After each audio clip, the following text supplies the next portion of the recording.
Check.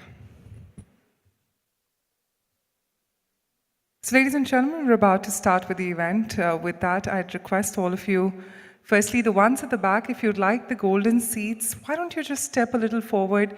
It's said that the best is always in the front, so if you'd want to be a part of the limelight during the course of the day, we'd love the ladies at the back to please occupy the second row if you may. And the ones who are entering, we'll give you a couple of seconds to settle in because we're about to begin officially. Thank you. Thank you for acknowledging that request. We request the others as well to kindly step in. Let's have a great show together. And the ones at the aisles, we'd request you to please be seated as we're about to begin. I know you can all hear my voice. We'll shortly be having the doors shut. So we'd request you all to get the best sight from wherever you are sitting. This event is going to be live streamed as well, so requesting all to kindly be seated now.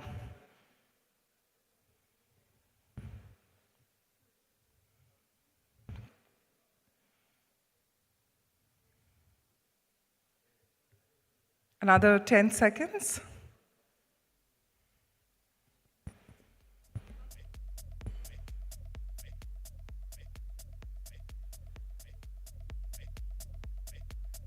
Remember to mark your spot right in the front rows. We're about to begin in the next 5. Thank you.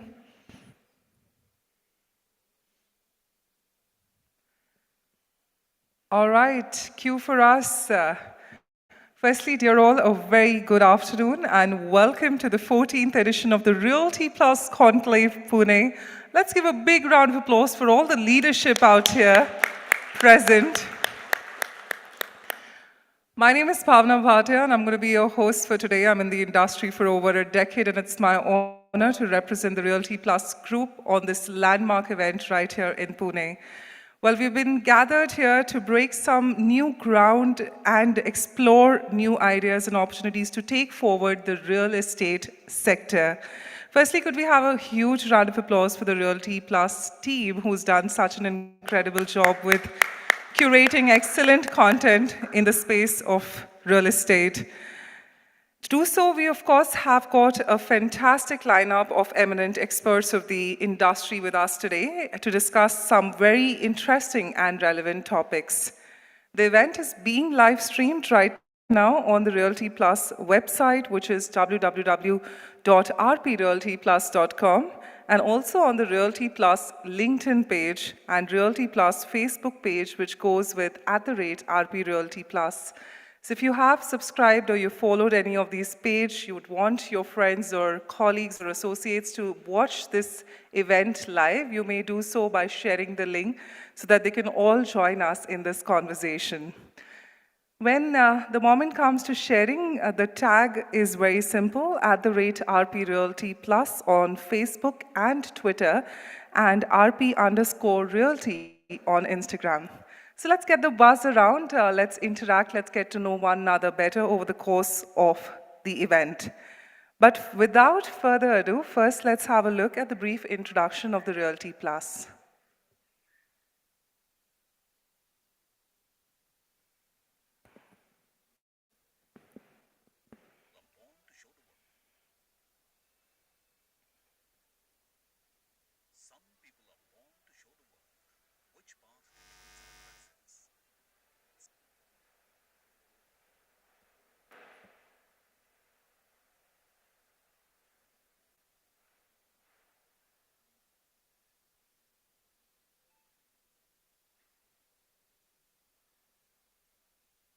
And in the couple of seconds we have, do remember to share the live stream. Thank you.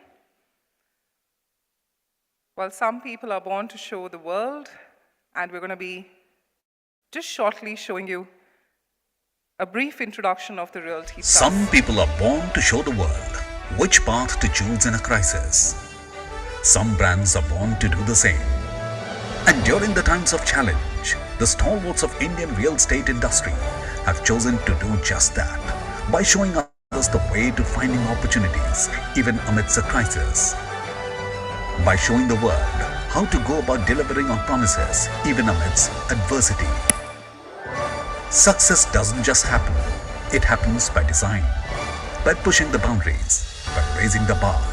It's days of creating a vision and efforts of bringing it to life. Knowing that pictures are worth 1,000 words and every word makes a difference. It's doing the research, trusting your instinct, and finishing what you started. For the past 19 years, Realty Plus has been turning obstacles into opportunities, keeping the industry informed on the latest developments.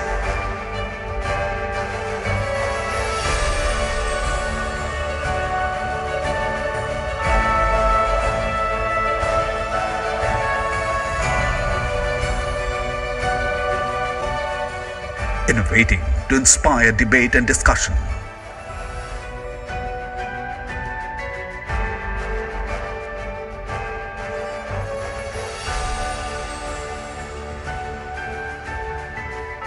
Bringing forth the perspectives of industry leaders.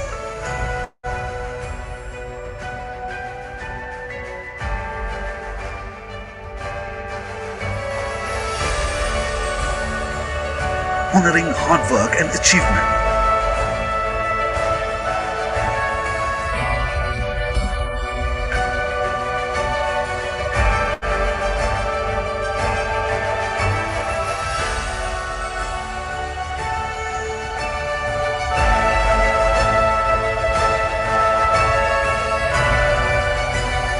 Keeping the industry connected.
This is what we are built on. This is what we are building.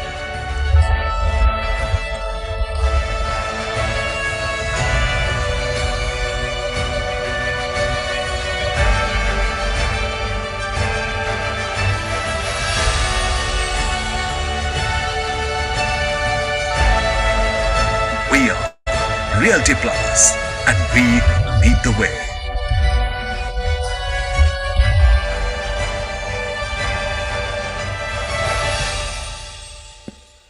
Well, truly leading the way in real estate. We're talking about 19 plus years. Let's give them a big, big round of applause, the Realty Plus team. And of course, that was a brief snippet of what Realty Plus does and what our latest initiatives are.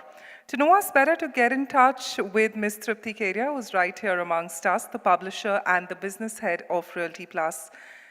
With that, it is now time for us to begin the event with the inaugural lighting of the lamp and Ganesh mantra. To do the honors, I'd like to first of all call upon the stage, and if we can have the team to bring upon the lamp as well, the publisher and business head Realty Plus, Ms. Tripti Keria. Let's give her a big, big round of applause. The co-head and COO, India Global KPMG in India, Neeraj Bansal. Mr. Bansal, thank you so much. The Managing Director, Gera Developments Private Limited, Rohit Gera. The CEO, Amanora J.K. Bhosle. The President, PUNE Anurag, Aditi Vatwe. The CEO and Managing Director, Gruhas and Lumis Alternate Investment Advisors, we've got Anuranjan Monoth. The CEO and Managing Director, ASK Financial Holdings Limited, Manish Yadav, and the National Director, Office Leasing, Stallion Universal, Deepak Singh.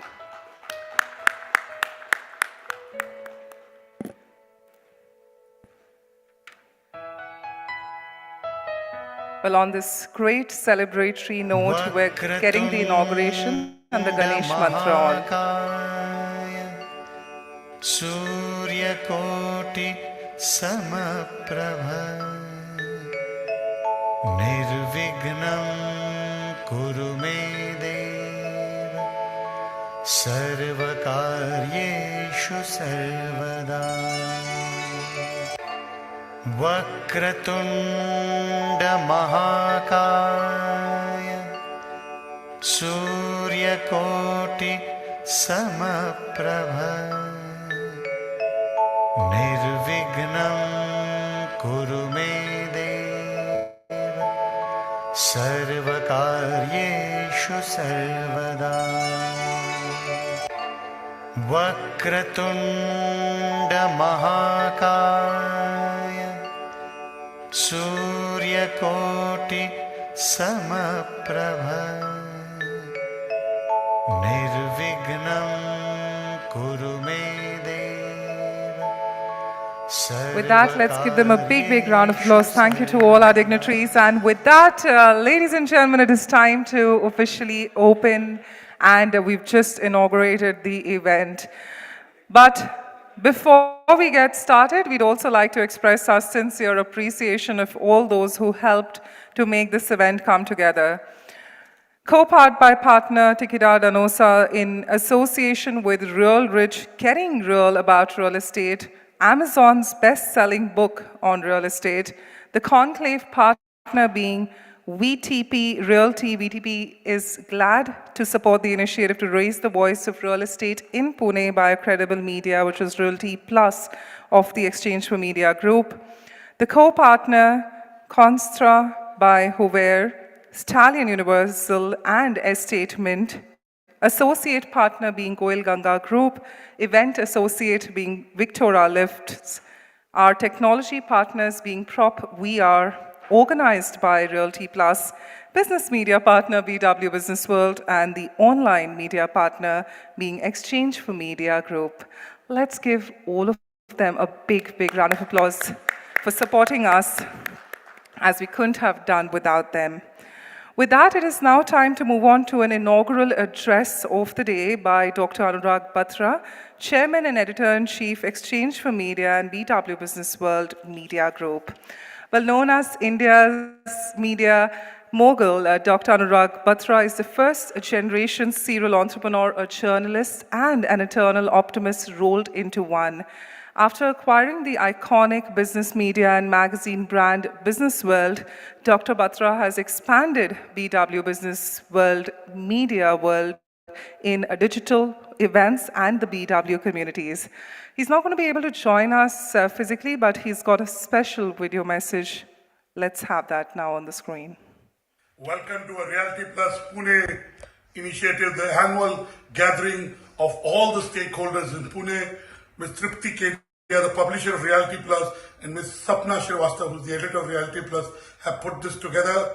Today we bring the bright minds, thought leaders, doers, entrepreneurs of the Pune real estate ecosystem together.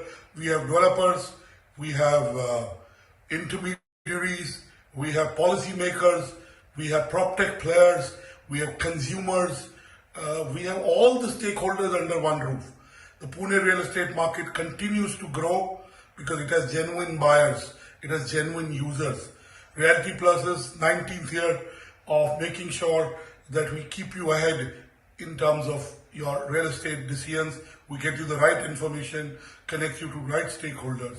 And I'm sure you'll enjoy the Pune Realty Plus event. All the best. God bless you. Well, let's give him a big, big round of applause. Dr. Batra always bringing in a great message for all of us. Thank you, Dr. Batra. Well, on that note, it is time for us to bring in our keynote speaker of the day on the stage. Somebody who's got more than 23 years of professional experience, played the role of a market maker through collaboration with ASEAN and HK member firms. He's got extensive experience serving global clients in the IT, BPM, and services industry, delivering a broad range of solutions addressing various risk and scalability requirements. Well, we're talking about the co-head and COO India Global KPMG in India, Mr. Neeraj Bansal.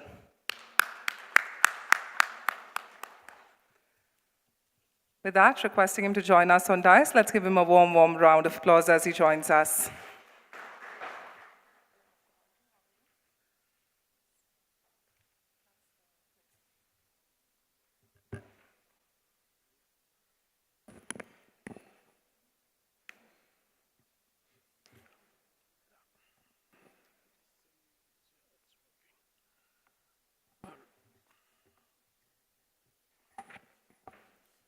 Good afternoon, everyone.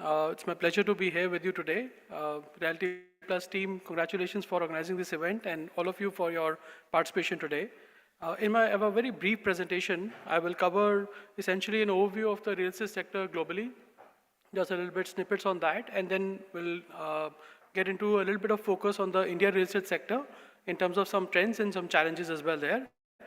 And to begin with, as we all know, the global economies today are struggling with various challenges around it. They are all under significant pressure. So geopolitical conflicts, increasing commodity prices, and supply chain disruptions have all hampered the global growth rate at the current time. So the real GDP growth rate is forecasted from a global perspective is 2.3%. It was 3.3% for the last year, and it is expected to decline by over 1% in the current year. And the investment volumes in the global real estate also are dipping significantly there. And so when you look at the overall global real estate market, there's almost $1 trillion, which has got invested in the last year. However, when you look at the Q4 of 2022, essentially that's where you see the dip coming in there. So almost like $200 billion is less compared to last year, which is almost 58% down at the current time. And when you look at the reasons around it, so a lot has to do with the pressures that have got created, the economic sentiment part of it there. So the rising interest rates and also the inflation is the one which has driven that kind of a investment volume at the current time from a global perspective. If you go slightly, to the second level on that, so the office segment, globally in the office segment side of it, the investment volumes have declined by 22%. And when you look at the industrial logistics segment, the decline is almost to 28% over there.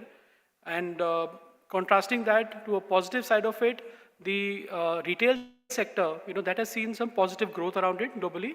It's about 6% growth that this retail sector has seen over the last year. And when you look at the hotels and hospitality sector, that's been outshining, given that there was a lot of decline which had happened in the previous year. So last year, as the pandemic fear got diminished around it, and the pent-up travel demand really came up around it. So hotels and hospitality sector has seen a strong growth rate of 18%, globally from a real estate point of view there in that. Now, when these are the global numbers around it, but when you look at the India side of it, of course, we are all here in India and we are in Pune, so we'll talk about that as well. And that's where the bright, part does come in there in that. As our finance minister did say that, we are an oasis in the an oasis of stability and calm, in terms of, what's happening around the world. So when you look at the Indian side of it there, we'll discuss, let's say, 5 points around it.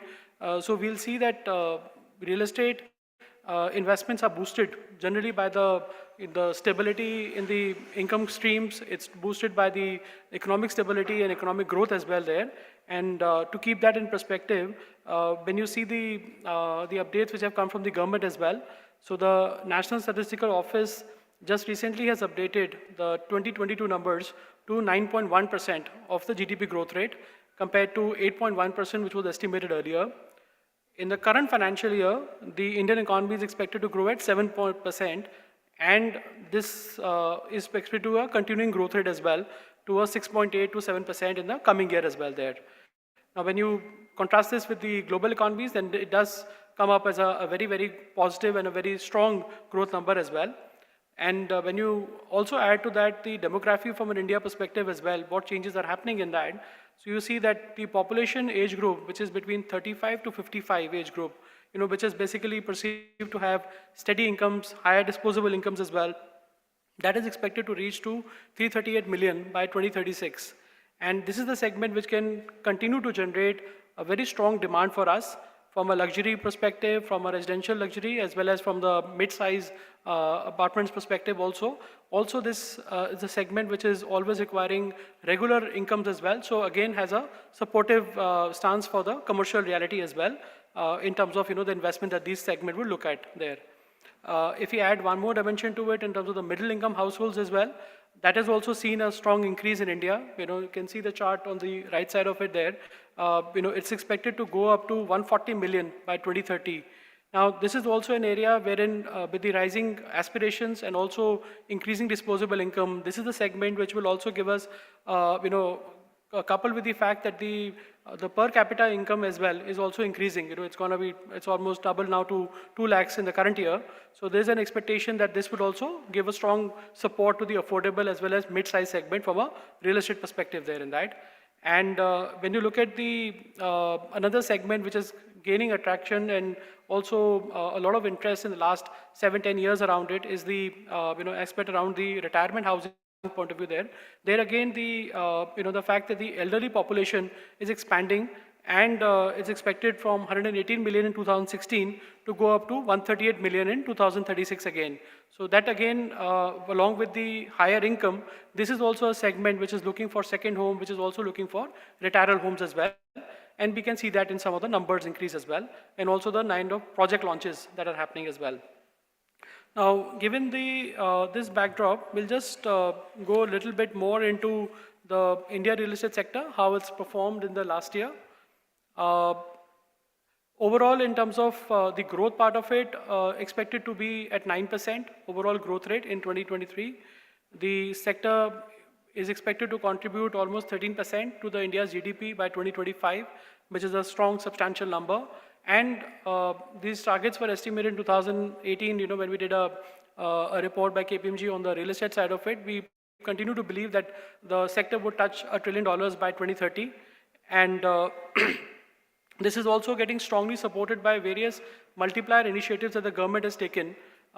In last couple of budgets, we've seen that the government has not come up with very strong, directly benefiting real estate sector initiatives on it, but the government has taken a lot more initiatives on the overall economy perspective as well, in terms of manufacturing, in terms of boosting, various infra initiatives as well. So the Gati Shakti initiative, the national logistics policy which has come up, the highway increase that is happening at the current time, and the current projection is that we will go to 40 kilometers a day, from a highway perspective in that.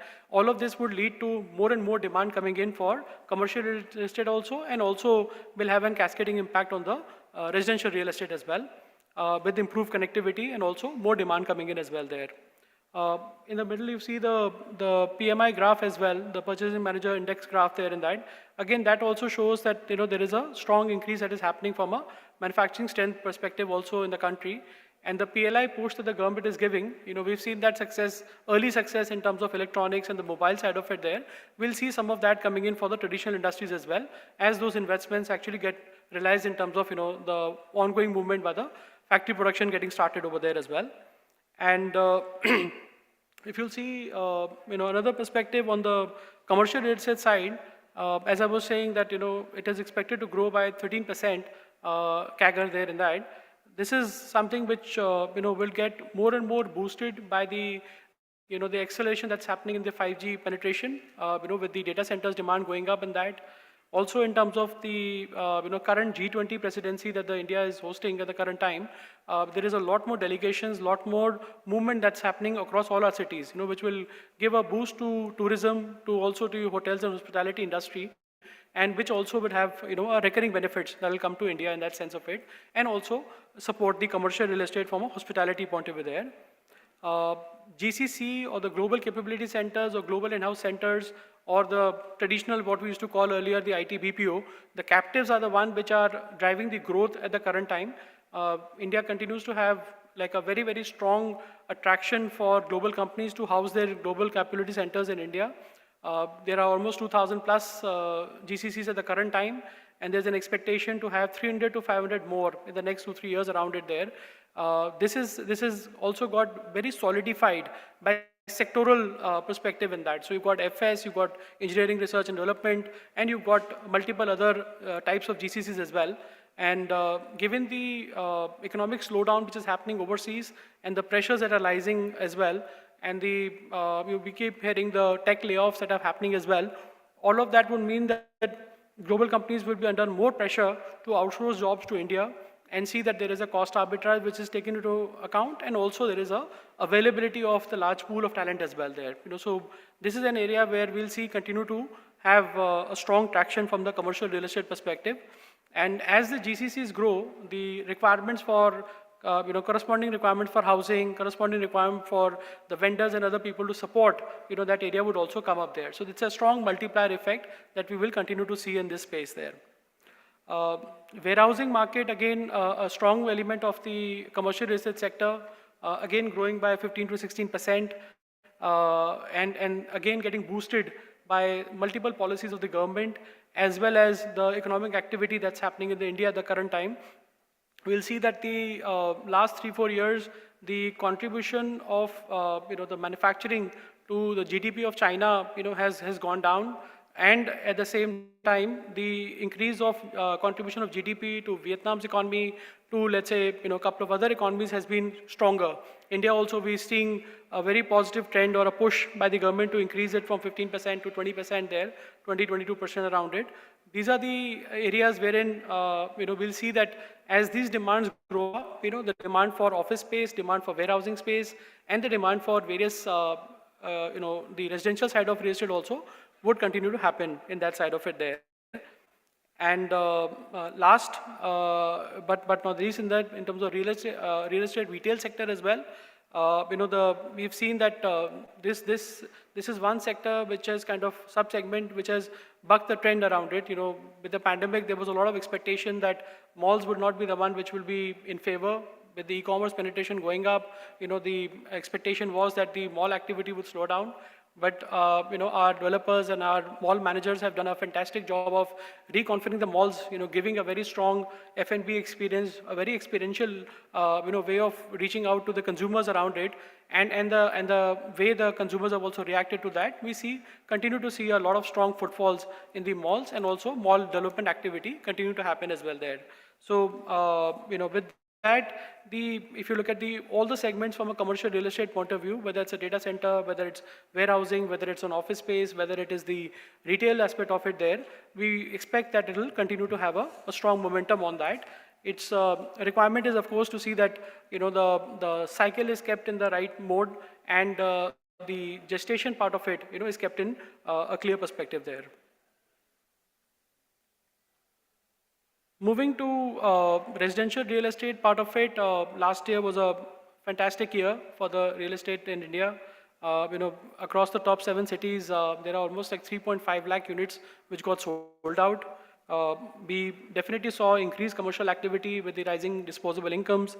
Also, in terms of the millennials part of it, also there's been a growing popularity to invest in affordable, single bedroom houses, 2-bedroom houses as well. And also there is a good, strong availability of finance as well there. Of course, in the recent time, there's been a pressure on the interest rate that's come up, but that's not percolated down to dent the demand at the current time.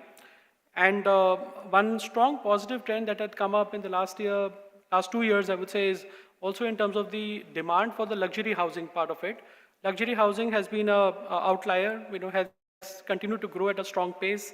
And even in this 3.65 lakh units of what was sold in 2022, 18% of that comprised of the luxury real estate part of it there. And if you see the chart on the right side of it there, of course Pune is there as well, but when you see the Delhi, Bombay and Bangalore, that comprises of 60% of the overall units that were sold out, and that's been continuing trend for the past 5 years. And you will see that that the Bangalore, which was doing about 26% in 2020, has slightly tapered down to 22%. And one can say that some of that has actually, in a way, has been filled by Pune, which has gone up from 12% to 17% at the end of the 2022 around it there. Just another point was in terms of the new launches part of it. The Mumbai and Hyderabad continue to have the largest number of launches in that. This has been followed by Pune and Bangalore around it. So overall, when you look at it, the momentum of the housing seems to be continuing in 2023 around it, and the residential sector is expected to continue to grow at a CAGR of about 9 to 10% there. And the trends in the interest rates, are the one which will be some way determining, that would there be a challenge that will come up from a real estate sector in terms of residential side from a demand point of view. However, with the current view that the RBI and the Treasury is taking, this is an expectation that they should get tapered down eventually. If I move to just a few trends on that, from a real estate sector perspective, I did talk about the luxury segment on that. That continued to see a good rise, given that there has been an increase in high-paying professional jobs in the country and a lot of unicorns that have come up as well, and a lot of startups which are getting to be a unicorn as well. So that has kind of led to a lot more demand coming in from HNIs, for the luxury property market. Also, there's a trend to go for bigger homes, more luxurious homes as well. So we have seen a lot of upgradation happening by existing users of homes as well. The second home market, which I briefly alluded as well in the middle, that again is expected to double in the next few years around it. And the warehousing part of it, one other trend was that even in tier 2, tier 3 cities, with the e-commerce penetration happening more and more, the warehousing demand in those areas is also increasing as well. And lastly, but also very important, is the thing that there is certainly a shift that has happened, especially in the office segment, for consumers to go for more sustainable buildings around it there. With the ESG coming in big focus and majority of the corporates going for much stronger, much higher targets to get to net zero around it. So 2037, 2035, 2040, and many companies have got 2030 also as the targets around it. So offices or the embedded carbon being one of the important areas around it. So we see a lot more things happening in terms of carbon footprinting mapping as well as in terms of changes around that area. So the demand for sustainable buildings has increased, and that is leading to developers also using much more sustainable materials, also techniques as well, and also helping the occupiers to meet some of their targets as well there in that. So essentially the takeaway would be that the residential real estate and the office space will continue to lead the sector's growth. At the same time, the emerging sectors, which are the warehousing and data centers, they are also registering very strong growth in that and would become a very important and as well as a very strong contributors to the overall real estate growth story on a go-forward basis there. Lastly, nothing goes without challenges. So some of the challenges remain and continue to kind of get mitigated by our developer community, our consultants, and our contractor community in that sense there. But last year has certainly seen a very significant pressure coming in from cost perspective there. We've seen almost a 28% jump since the pre-pandemic levels for construction cost. The construction, some of the key materials have jumped up more than 30% as well. In that, I did speak about the interest rates part of it. We've seen the repo rate going up from 4% to 6.5%. And that's kind of happened at a very rapid pace as well. So that is something which has started to impact the disposable income which is there, or the EMI impact which is there on the user's perspective. So that's something which one will see that how it kind of unfolds as well. In terms of the third point is something that we've seen in pockets. It's improving at the current time with the adoption of a lot more technology by the larger developers around it, and some of the new age developer as well, which are focused on affordable housing around it. But this is an area which continues to kind of have challenges, from a real estate sector, and even globally also. I would say we do this twice a year. We do once in 2 years we do a global survey on real estate innovation index perspective there, where we profile 200 of the top companies in the world on the real estate side of it. And this is an area which we find continuously that the technology adoption, even globally as well, real estate sector has been a slow adoption of that aspect of it there. But the fact that many of the proptechs have now stabilized, many of the models are also getting better, and also there is more openness, given the regulations have become more stronger as well. So there's an expectation that the technology adoption, as it permeates more into some of the core areas part of it, in terms of construction technology, in terms of being able to give customizable solutions, from a homes perspective or customizable spaces to the users around it, we would see that, the adoption of technology would become more and more, as well there. Land, of course, has always been a challenge, especially for the affordable housing, part of it, in terms of how to get, cheap and affordable land, which can then result into rental housing being available or affordable housing getting created on that. Many of the governments have come up various schemes on it, but they have had finally mixed responses on that. And the experience of the Rajasthan government, experience of the Hyderabad government has been very strong in this area. And but still we find that that the adoption of those policies has not been uniform, as well as the challenges remain in terms of how to make the affordable housing made available to the actual end user at the end of the day. With this, I'll round up my presentation on the in the current session around it, and we'll open the conclave for the discussion of the day. And I look forward to today's discussion focused on Pune specifically. And I understand that there are a few panel sessions that we have as well on demand drivers, on investment avenues, on in terms of marketing channels and construction technology. So look forward to those sessions there. Thank you. Thank you very much.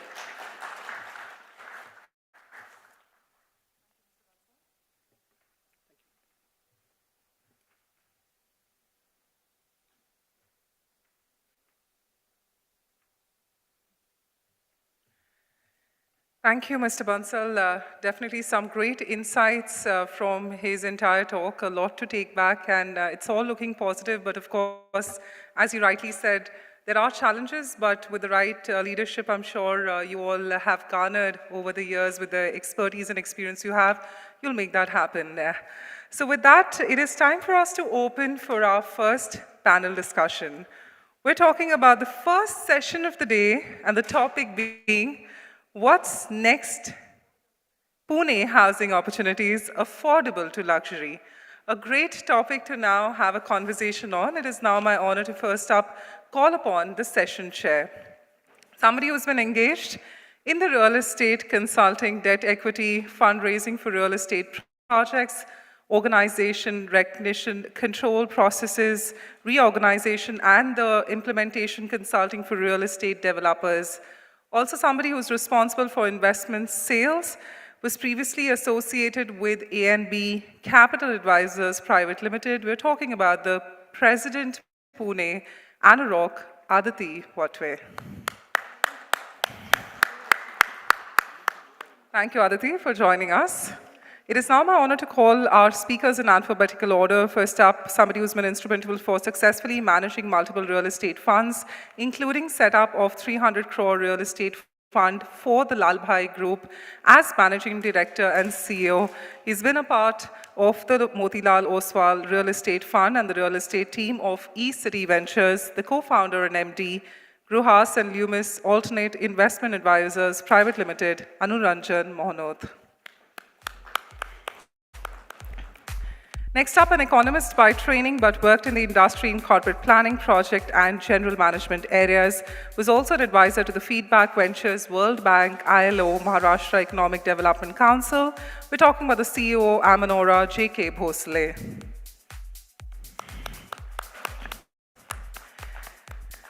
Next up, joining us, the banking and financial service professional with more than 2 decades of experience, having entrepreneurial mindset with the passion for excellence. Diversified leadership experience in setting up businesses with multiple business lines. We're talking about the CEO and Managing Director, ASK Financial Holdings Limited, Manish Yadav. And next up, somebody who's got more than 23 years of professional experience. We had the honor of listening to him. Let's recall back the co-head and CEO, India Global KPMG in India, Neeraj Bansal. And to complete the panel, we've got a third-generation real estate entrepreneur and managing director at Gera Developments. He was also the vice president of Credai Pune Metro prior to that, being on the managing committee in various capacities, Rohit Gera. And with that, as the stage is set, just the placards being put, but we just request our team, our panelists, to kindly take your seats. Could we request? We've got a great discussion coming up. Aditi's curated an excellent set of questions for our panel. And with that, it is time to begin the conversation. Aditi, over to you.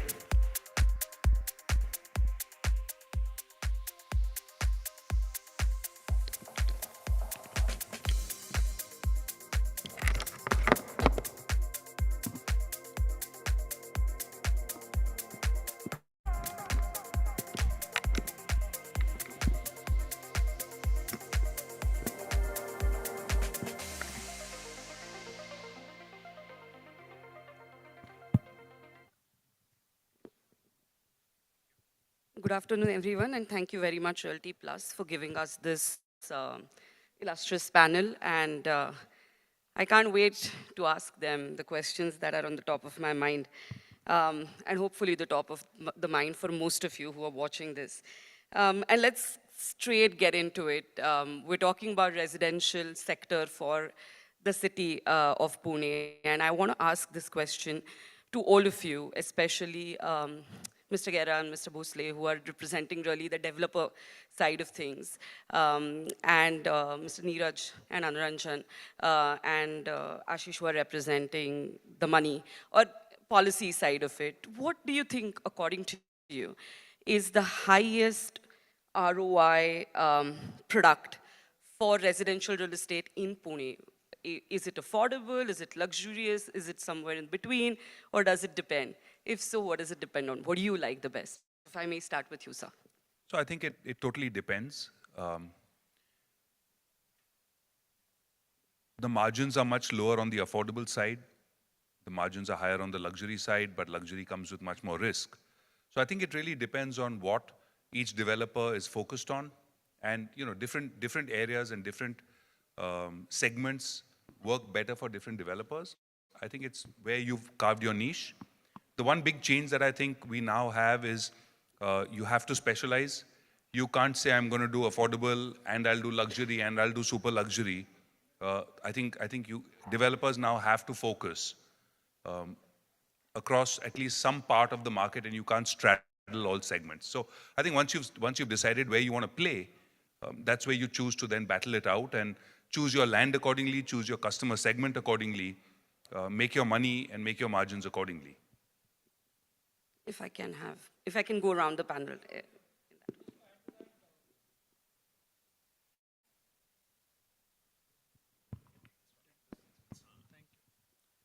Just to add to that, clearly what Mr. Gera said rightly, that it depends on the kind of focus that the developer has on it, and product could be something which can give a lot of returns, specifically on the luxury side.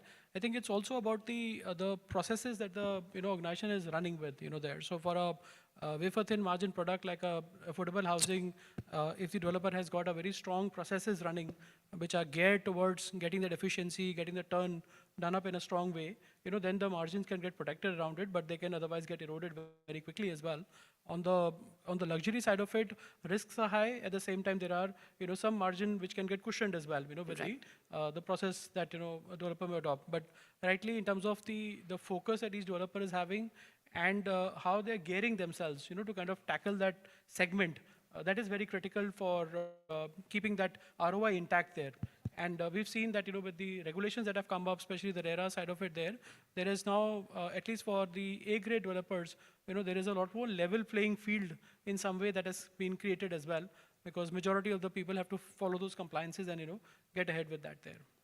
Thank you, Aditi. So from a financial side, I mean, that's purely from a developer and from a consulting side. From a financial side, luxury, mid-segment, or mass market. These are three segments which we look at very differently. If you ask a financier, we go by specific to city. Which city is it? What kind of affluence is it? Secondly, what's the developer? I mean, what category? As you rightly said by Rohit, what's the DNA of the developer? I mean, margins, what does he represent? That is a fundamental call that has to be taken city-wise and the DNA of the developer. So that's something which we look upfront. When we compare cities, there are certain cities like Bombay, I mean, very clearly where you have the land cost itself is so high that anything above 1 crore is is considered as a mass market product. Whereas if you look at Pune from that standpoint, Pune is a classic example. 75% still is less than your 50 lakhs and 65 lakh rupees. That 75% of the market is still covered by that. And your luxury is still about 15%. So very specific to city and very specific to developer. Margins, that's on the developer. What is even, and what's the cost? So it all depends on that. Where do you position yourself traditionally? Traditionally, as a banker, all throughout for last 25 years is mass market and mid market. Luxury is scary it's not that we don't do it, but it's city specific and developer specific, always the case. Sir? My experience, I'll share my experience in Amanora about what we did. We do all three kinds of products, and velocity of the product determines the margin. The mid segment does better, and that's where the margins are high. Luxurious don't do so well because the velocity is slow, the specifications are, the margins get reduced as the time goes. By the time, especially the period up-downs which come in the real estate sector in Pune, which affects the luxury products. Mass products, well, there is not much money. In fact, integrated townships have been told to give 15% of the basic this thing as the which MHADA will sell, social housing. There is hardly any margin. There might be loss also because MHADA gives only construction cost and then they sell it to this thing. So, but that's a social obligation, so that product one can remove. But otherwise, the mid segments are good, the clients are good, the size is good, ticket size is good, bankers are happy, investors are happy. So that's where the things are in the township. Thank you. What's your sweet spot? Again, I will talk on from a financial perspective. And with this ROI, I will also add the safety of capital also into account. And from that perspective, what we believe is that the mid-market housing is relatively safer for investment, particularly in city like Pune. And if I have to go a little bit below on that, a property which has a joint development and something like that, we feel safer there. We feel that it's relatively easier to make the desired ROI in these markets. And luxury and a low-cost housing project or mass housing market, probably these all are no-no for us completely. Of course, on commercial side, if it is like, again, if it is on safety, it is also a very, very good product, and it's really doing well in Pune. So if it's not one of your favorite products, then let's discuss that for a little bit. Affordable classification, as all of us know, is less than 45 lakh for a city like ours. Considering this value, the typical capital values prevalent across the city, considering the fact that government regulations, be it MHADA, be it economically weaker section housing, be it the TOD policy, which is making you develop certain small-sized houses in the city center. Where do you think really will this need, which is tremendous for, I'll just call it affordable, for affordable housing, where will it get fulfilled from? I know you don't like it, but somebody has to fund it, somebody has to build it. So let's start with money first.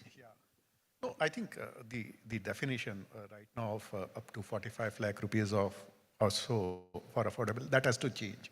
The thing is that when we were seeing chart which was given by Neeraj, the average income, national income, has increased from 50,000 rupees to almost 2 lakh rupees in last just 10, 12 years.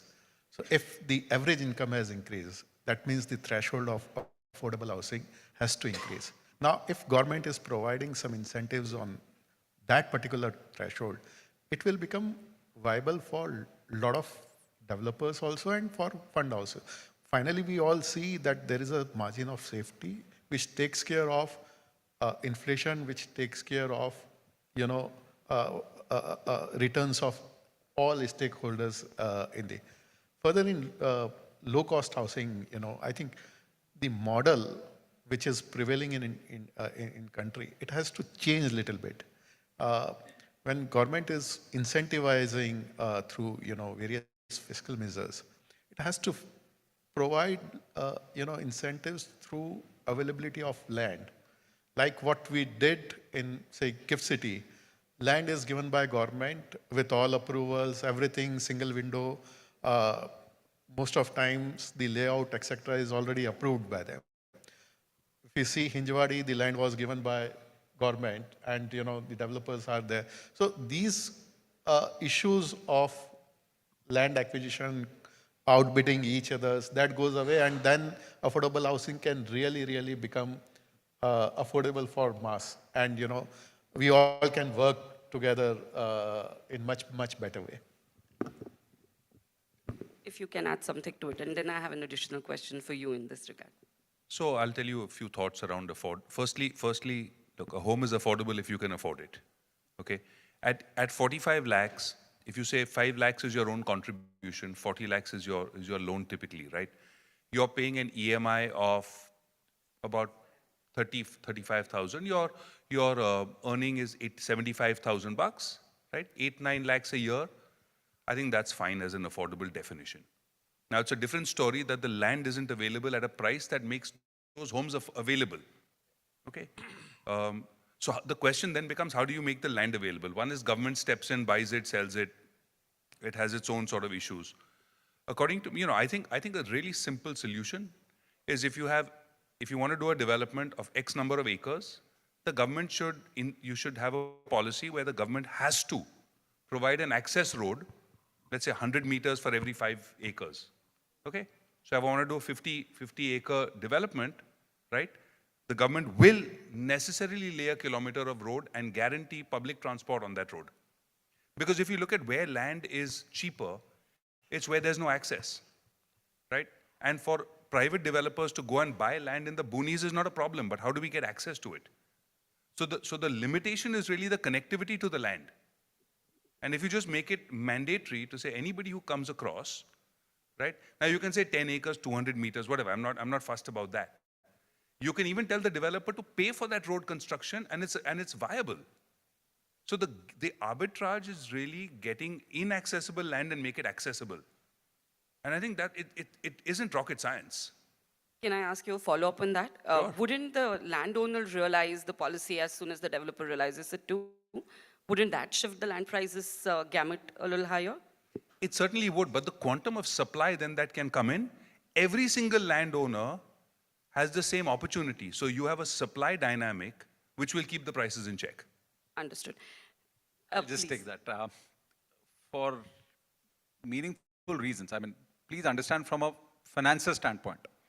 To give you a blend that at ASK, we do private equity, pure equity.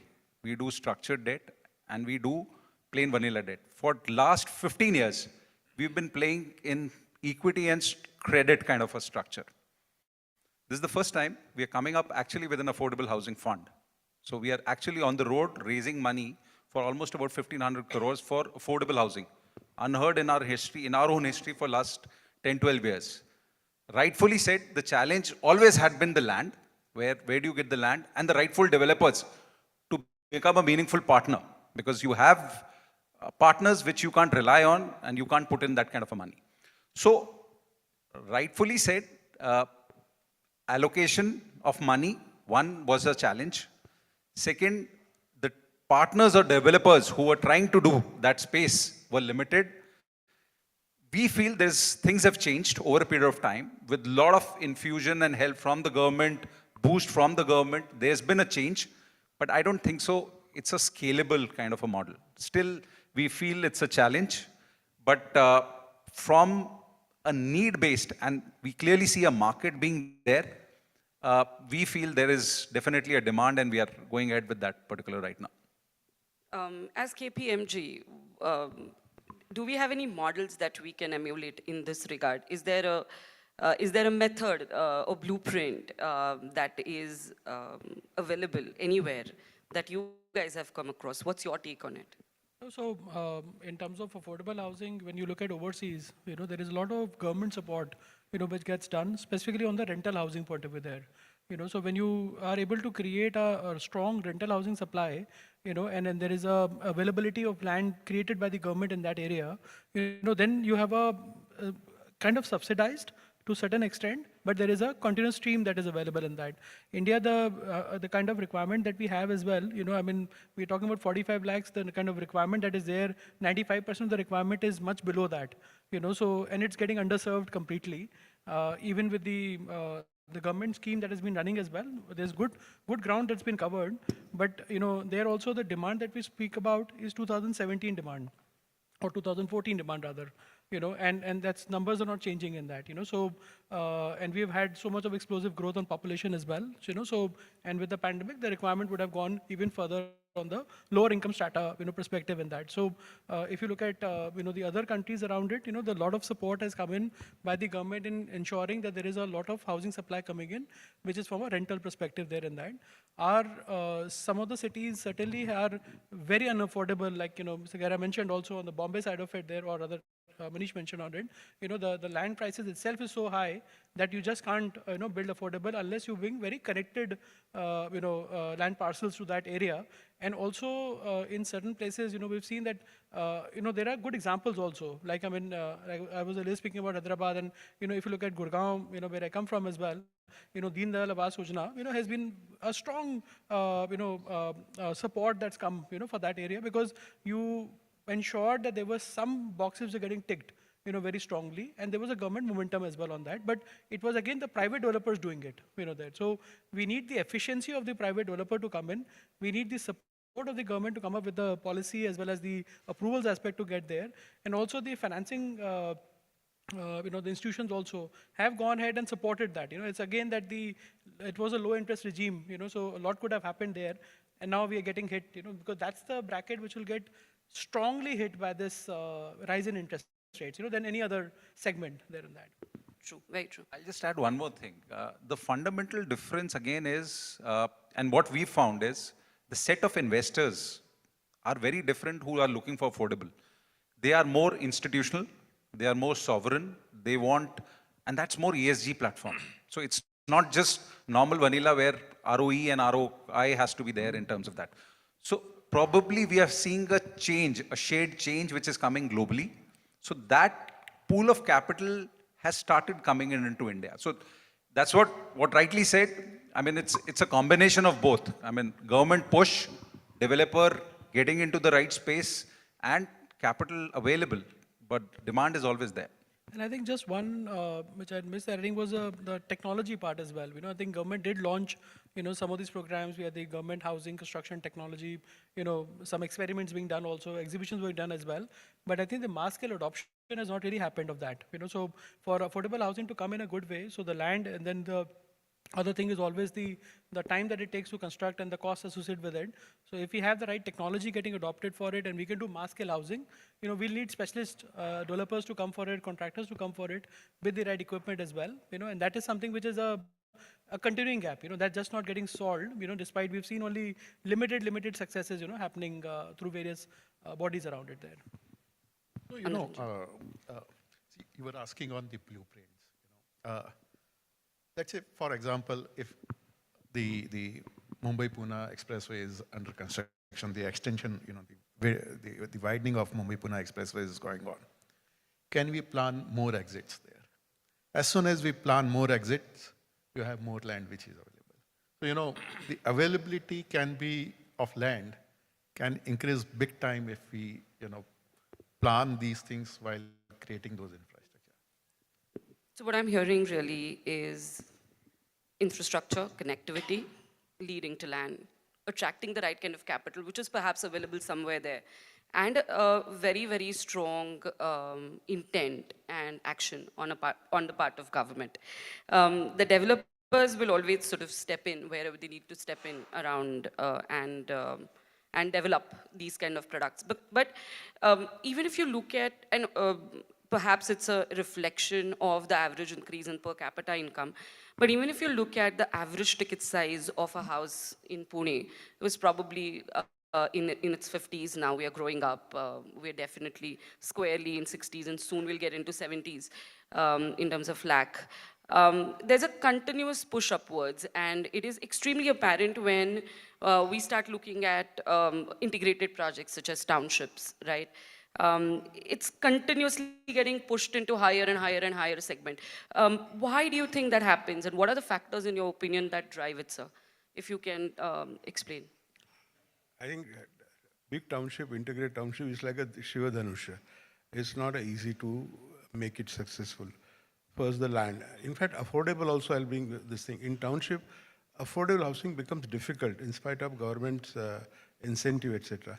There are some tweaking is required that same housing, like he said, Bombay Pune Road, you create a space available. Can the township like Manora, which land cost is so high, they can provide housing there, that part of the social housing there. So this tweaking, we are advocating to the government. It takes time to convince them those kind of ideas. And what is the second question you're asking? What was the exact?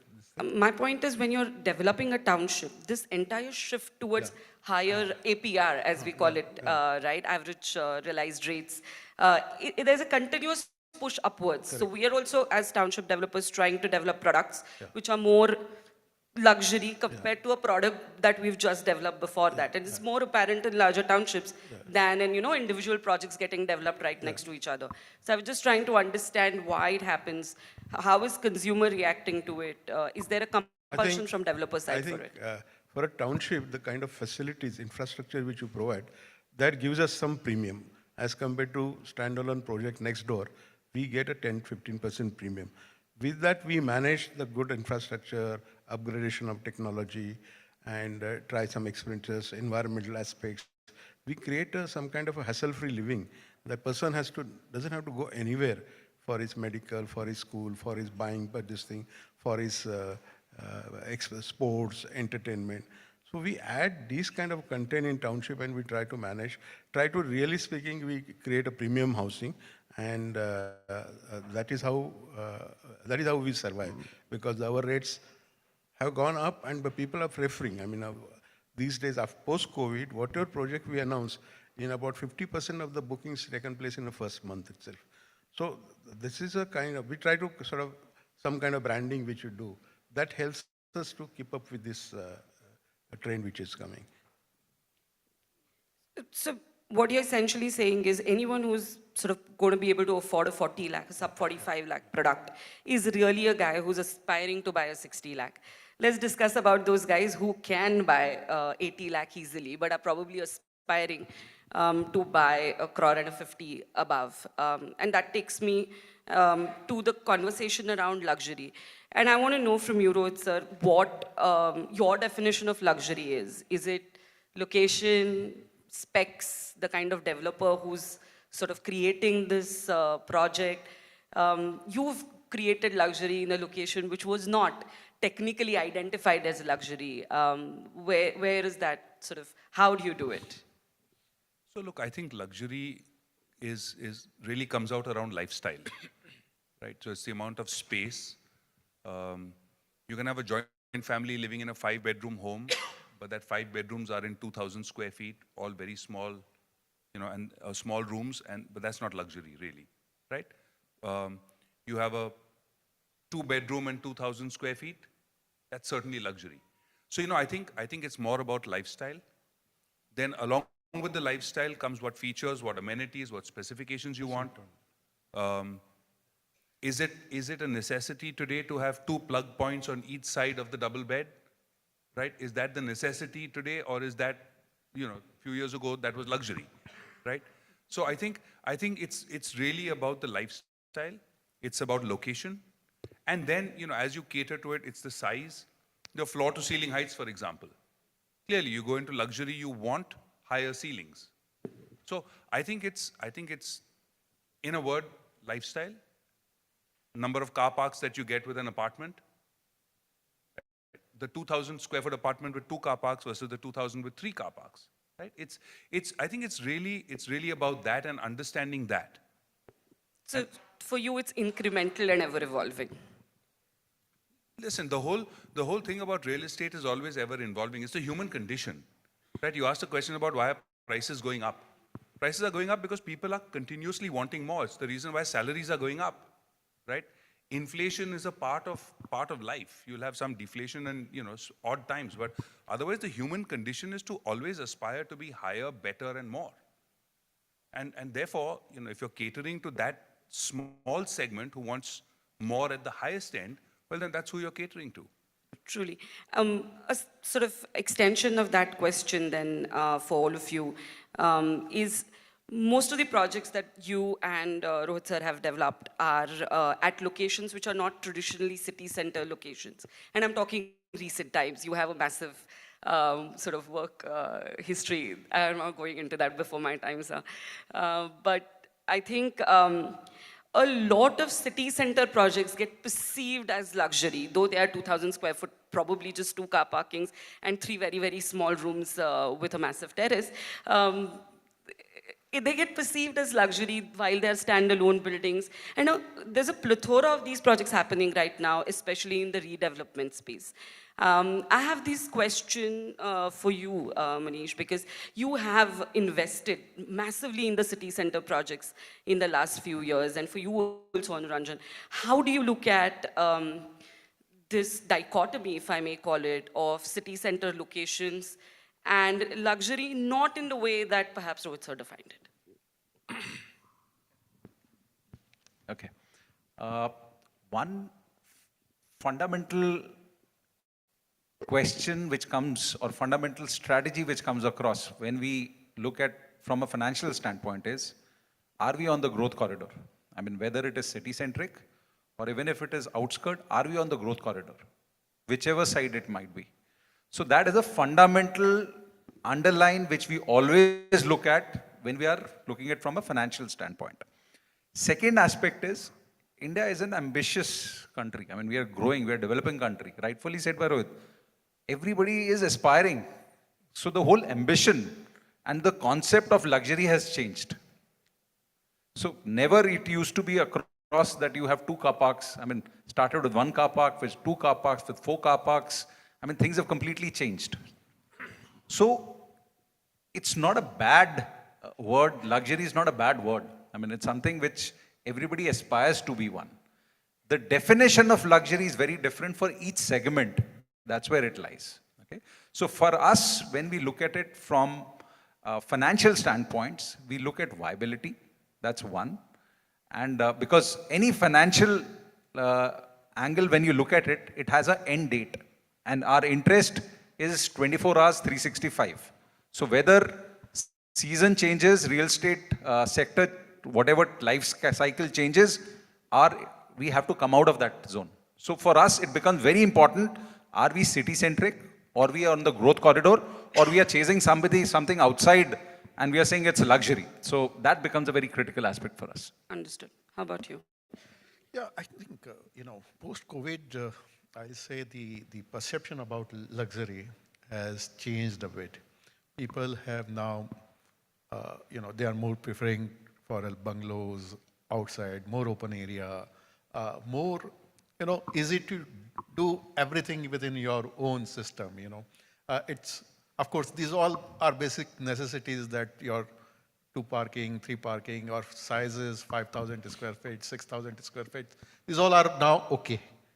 Lifestyle right now is more of the convenience within your own thing, plus then a branding.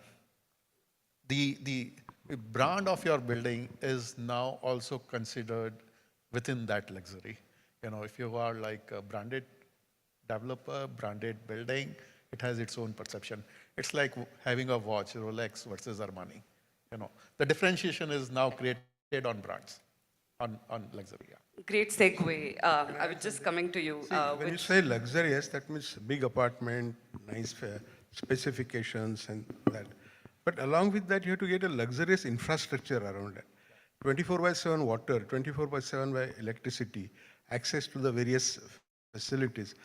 The infrastructure also has to be luxurious. You have a standalone luxurious building, it doesn't really add to the luxury of living there, unless there is surrounding infrastructure, social, physical, everything, educational is there. That's also add to the luxury of this thing. Today, 2 BHK person in township, he also feels he's a luxurious because small family and everything is there. So that's a luxury of having infrastructure which is reliable and hassle-free. I'll just add one thing. Can I just sort of ask him a follow-up, if you don't mind? My apologies. Anuranjan brought in this question of brand beautifully, and I want to ask you that when in Amadora for your luxury residential, you went and tied up with a brand. Does that accrue, accrete, does that increase the viability of the project? Does that make it more appealing to the consumer? Yeah, if you're talking about the very luxurious product where Swarovski we added, it didn't really work. Didn't add anything.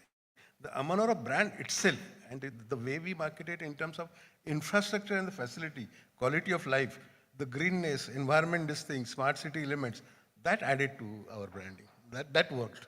Brilliant. So, what we are doing in lifestyle, in one of our project, we just tied up with one of the grandmaster in chess.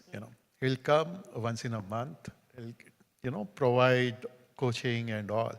This gives a lot of satisfaction to resident there that, we are having something completely different than rest of. And Anuranjan, we are very proud that the blueprint for this was hatched by Mr. Gera in Pune. So sorry, Neeraj, if you can add to this.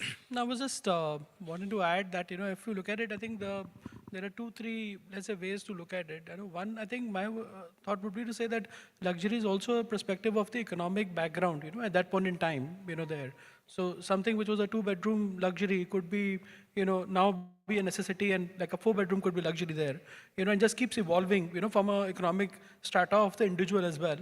And the second thing is, I think there is a difference that one can draw between essential and indulgence.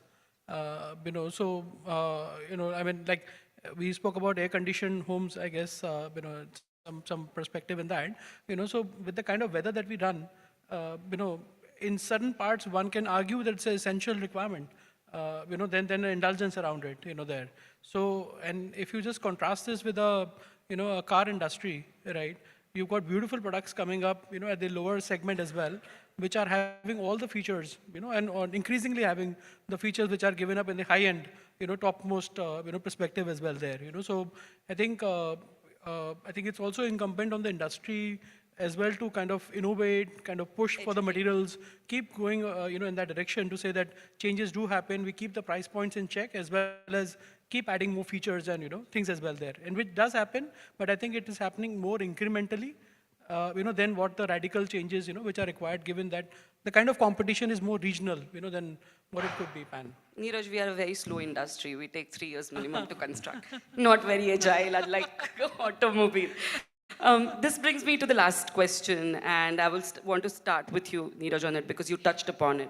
On the rental housing, in India, the yield on residential rental housing is fixed income, any product you take.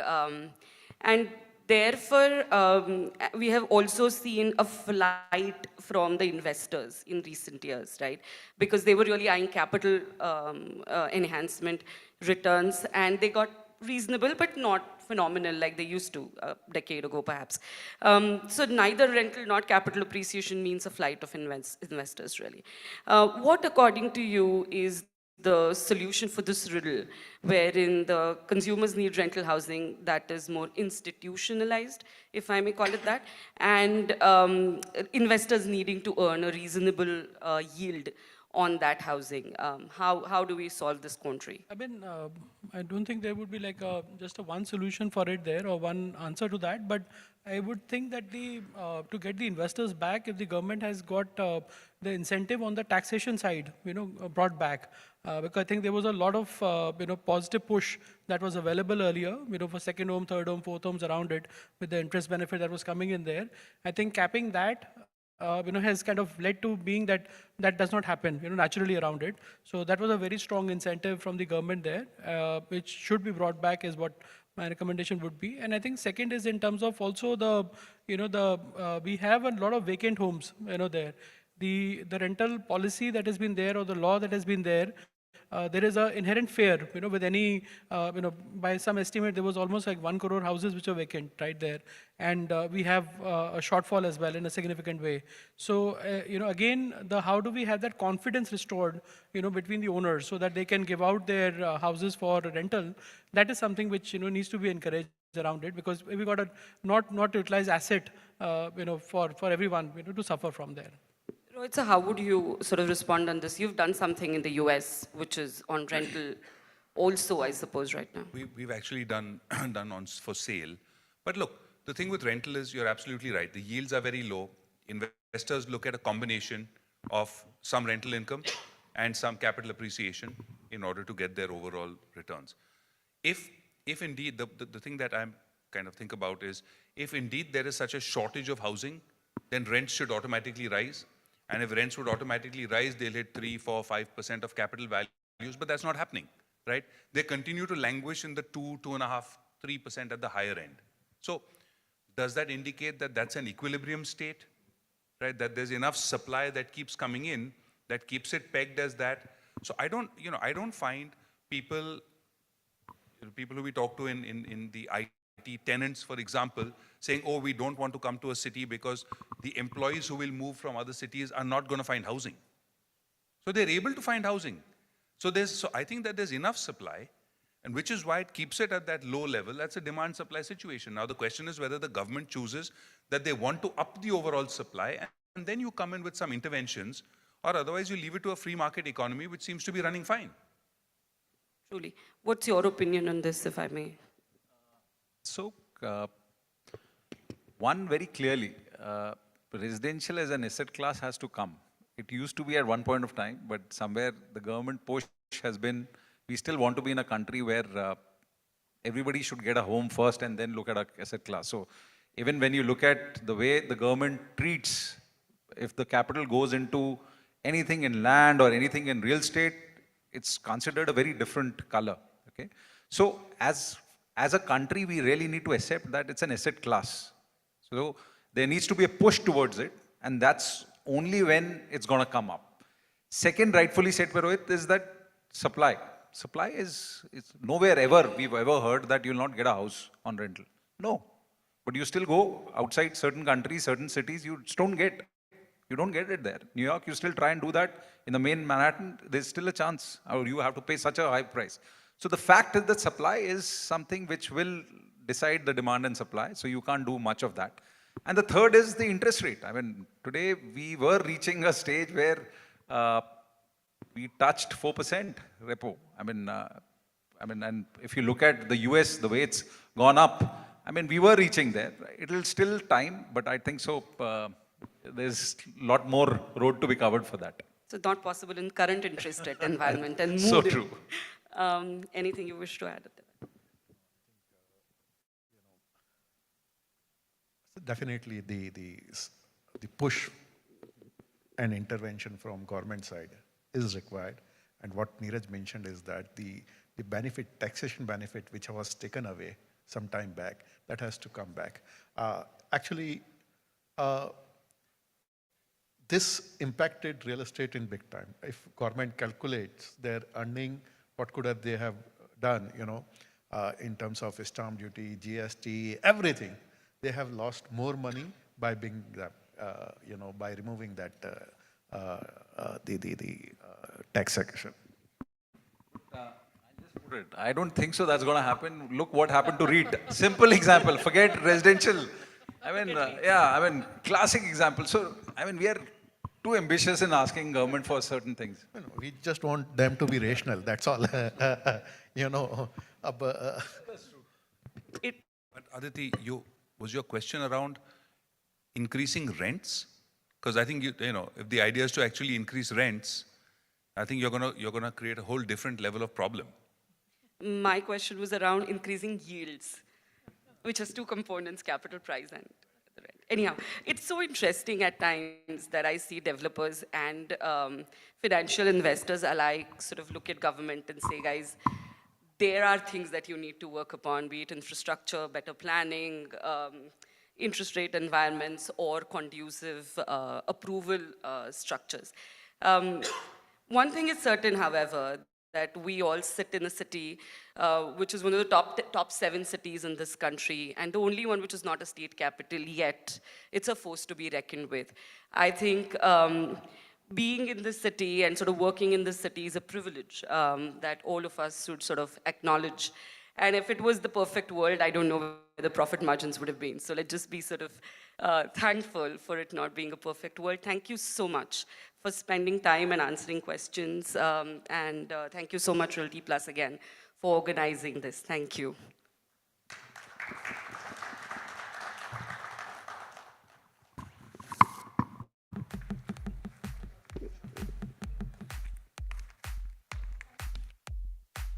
Could we have a big, big round of applause? What an excellent discussion. And thank you so much, Aditi, for summarizing it towards the end and, of course, curating this excellent discussion. We'd like to quickly call upon the country head CRE India Operations Stallion Universal India Private Limited, Praveen Bachav, to kindly join us for helping us in the felicitation. Let's give our man a big, big round of applause.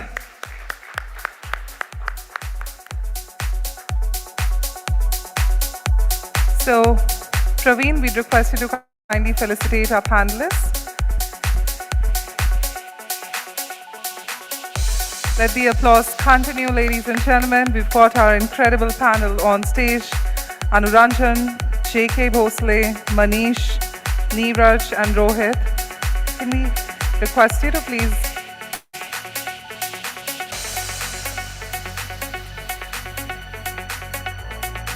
request our panelists to step forward.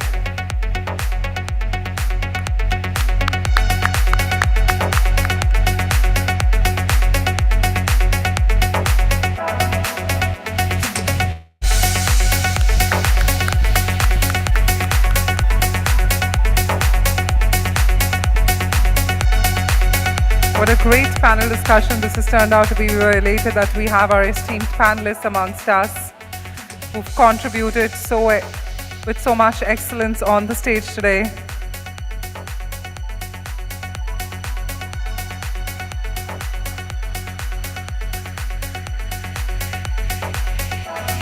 And with that, if I may request all of you to please step forward together for a group photograph. Let's make that memorable. We've got our entire panel with our moderator and, of course, Praveen joining in.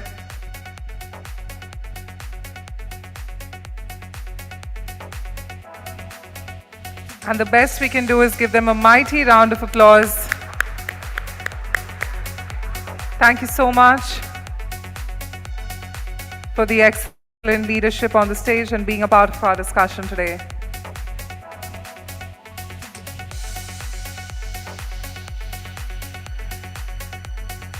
And well, the discussions have just begun. We've got a lot more going ahead. Remember, this event is being live streamed on the website as well as on LinkedIn, Facebook, YouTube. All you got to do is just have a look at the handles, reshare it within your community, and let's get that trending. Well, on that note, it is time for me to now move ahead to the next discussion. We request you all to kindly be seated as our next panel discussion is going to be on the topic Pune Commercial Realty, the demand drivers. First up, it's my honor to call upon the session moderator. We've got somebody who's got overall real estate transaction and advisory experience of more than 15 years. Joined CBRE in the year 2008 in a core team of the ANT team based out of the Pune office, and somebody who's worked on winning and managing relationships with the key local as well as global occupiers, and in the process ensured increase of the CBRE market share and brand building. Our session moderator, Senior Director, ANT and Head Office Services, Pune CBRE, Divya Guleria.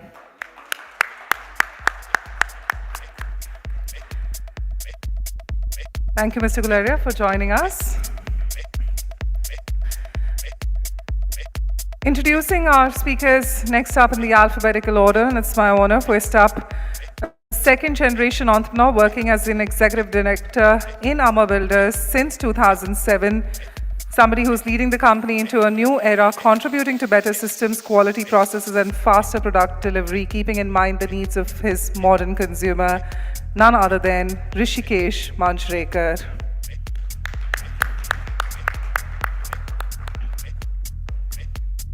If you could have Mr. Manjrekar joining in. Next up, a seasoned professional with extensive experience managing real estate portfolios and sales operations with a background in real estate, business management, and sales, somebody who brings a wealth of knowledge and expertise to lead and grow the company's portfolio of companies and drives revenue through the sales effort. We're talking about the Chief Business Officer, SmartWorks, Pratik Agarwal. Let's give him a big round of applause. Could I have the music off when I'm talking? And when they're entering, probably let's have the music. Because it seemed like a symphony happening. Yeah, I'm talking and then there's music. Thanks, Pratik, for joining us. And of course, thank you so much, Rishikesh, as well, for giving us your valuable time. Next up, somebody who provides the strategic direction for the commercial business unit of the Kohinoor Group and is responsible for the overall business plan and implementation of that vertical. Currently leads the vision of the 7 million square foot commercial development for Kohinoor Group. We're talking about the Director Commercial BU Kohinoor Group, Prashant Gopinath. Next up, joining, somebody who's got 13 years of experience in real estate, associated with some of the major players in the real estate sector, including JLL and Cushman and Wakefield, holding senior positions. We're talking about the Senior Director and Head Office Services, Pune Colliers, Ruchika Choda. And next up, somebody who's carrying an experience of over 12 years of commercial real estate and leads the business space advisory for the company across Pune.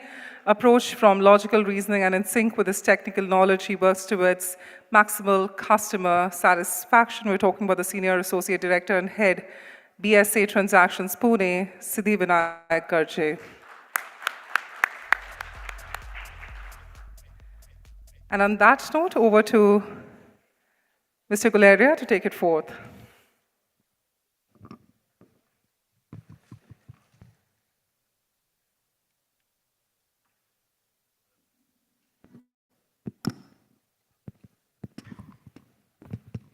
Good afternoon, everyone. Hope you're all doing well and safe. It's a pleasure to be a part of this event being organized by Realty Plus. Now, before we jump into the discussion topic, that's Pune demand drivers for commercial real estate, I'd like to state a few highlights of the previous year in terms of commercial real estate activity. Pune witnessed close to about 6.5 million square feet of grade A commercial real estate absorption in the year 22. This was after 2 years of almost 3 to 3.5 million square feet of absorption. And pre-pandemic, we've seen absorption numbers for Pune office space in the range of about 4.5 to about 5.5 million square feet. So clearly, the last year showed us signs of revival. Technology, IT, ITES, and manufacturing and BFSI continue to be the major space take-ups. And there was a large and a new entrant for the last 2 years, which is the flexible office spaces. And if I talk about facts, in terms of seats absorbed, close to about 27,000 seats were absorbed in the flexible office space, which rose from about 17,000 seats in 2021. In terms of square footage, the supply absorption for flex in 22 was close to about 1.25 million out of about 6.5 million. That's roughly about 25%. So we're seeing a real amount of growth in the flexible side of offices. With the hybrid work looking like a long-term strategy for a lot of occupiers, and they're open to exploring flexible office spaces. Occupiers like Google, EY, Eckhart, Wolters Kluwer are open to exploring this segment of business model. And lastly, from a city that was generally tagged as a pensioner's paradise for a very long time, Pune now rubs shoulders with cities like Hyderabad, Bangalore, Chennai, in terms of a destination for your technology back offices, R&D centers, GICs, and with the growing real estate activity, we've got a lot of developers like Prestige, RMZ, queuing up to take the share of real estate here in Pune. Now, with that background, I'd like to start the session. And my first question is for you, Rishikesh. Rishi, you're a second-generation real estate developer in Pune, and for a long time, you've been focused towards the west of Pune. Recently, you forayed towards the east side of Pune also. Can you share with us certain factors that you feel have played for Pune as a location of choice for occupiers? And in your perspective, what does 23 hold for us from a demand perspective? So thanks, Divya. I think let me start the other way around. I think you asked two questions. Let me address 23 and then I will go to what holds for Pune. So I think 23 is going to be very interesting. We have barely any new supply coming in. I think vacancy last I checked was at 9% for Pune, um, which is this year. I think that vacancy will keep dropping for the next year. 23, 24, I doubt there is any supply coming, any grade A supply coming in. So we'll see rents going up. I think there'll be a big spike in rent for the next 18 months or so.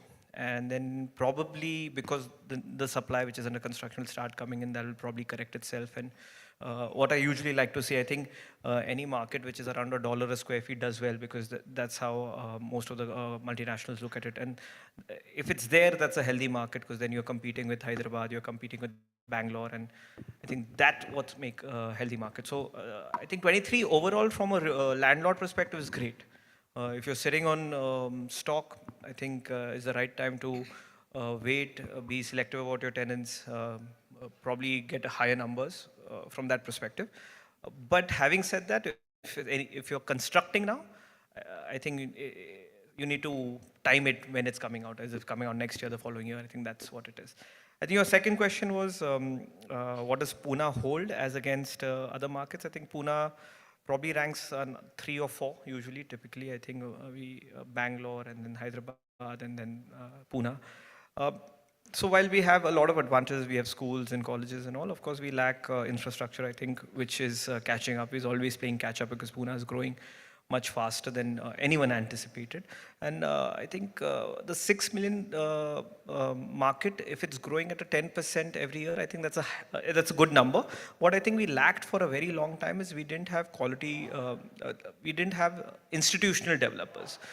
We didn't have institutional commercial developers. So a lot of the big supply, a lot of the Google campuses, Amazon campuses were automatically going to Hyderabad or Google or Bangalore, where there were institutional developers more.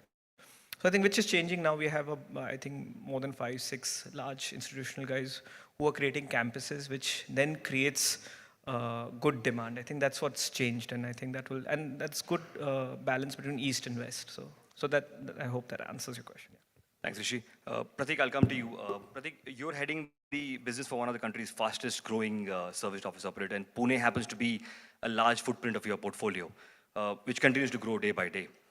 What factors, as per you, are making Pune an ideal choice for operators like yourselves and occupiers as well? Thanks, Divya.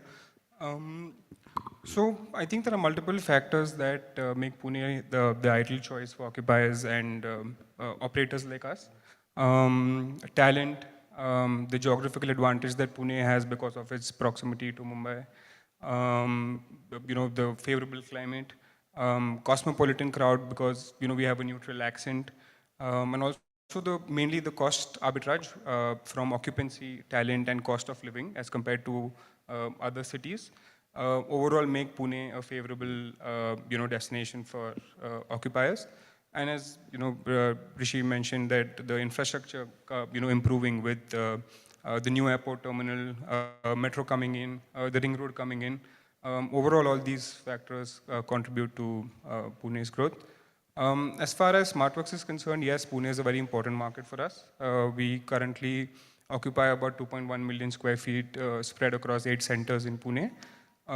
We're looking to add roughly about 2.5 million square feet over and above this over the next 3 years in Pune, between East and West Pune. We are the industry leaders currently in the city, have been for the last 6 years, and hoping to continue. Thank you, Pratik. Prashant, I'll come to you. You've been on both sides of the table now, right? You've been with a large institutional developer like Shapurji, and now you're with a Pune-based large developer like Kohinoor. What are your views on how the city is faring in terms of its demand share vis-a-vis cities like Hyderabad, Bangalore? And again, same question, what does 23 hold for Pune in your perspective? So the best part about real estate is it's not a zero-sum game, right? One city's loss is not another city's gain, and there is an opportunity for every city as it is. These 3 major cities contribute closer to about 50% of the country's share in terms of commercial real estate. And if you see, what I'm noticing right now is Pune has abundance of talent pool.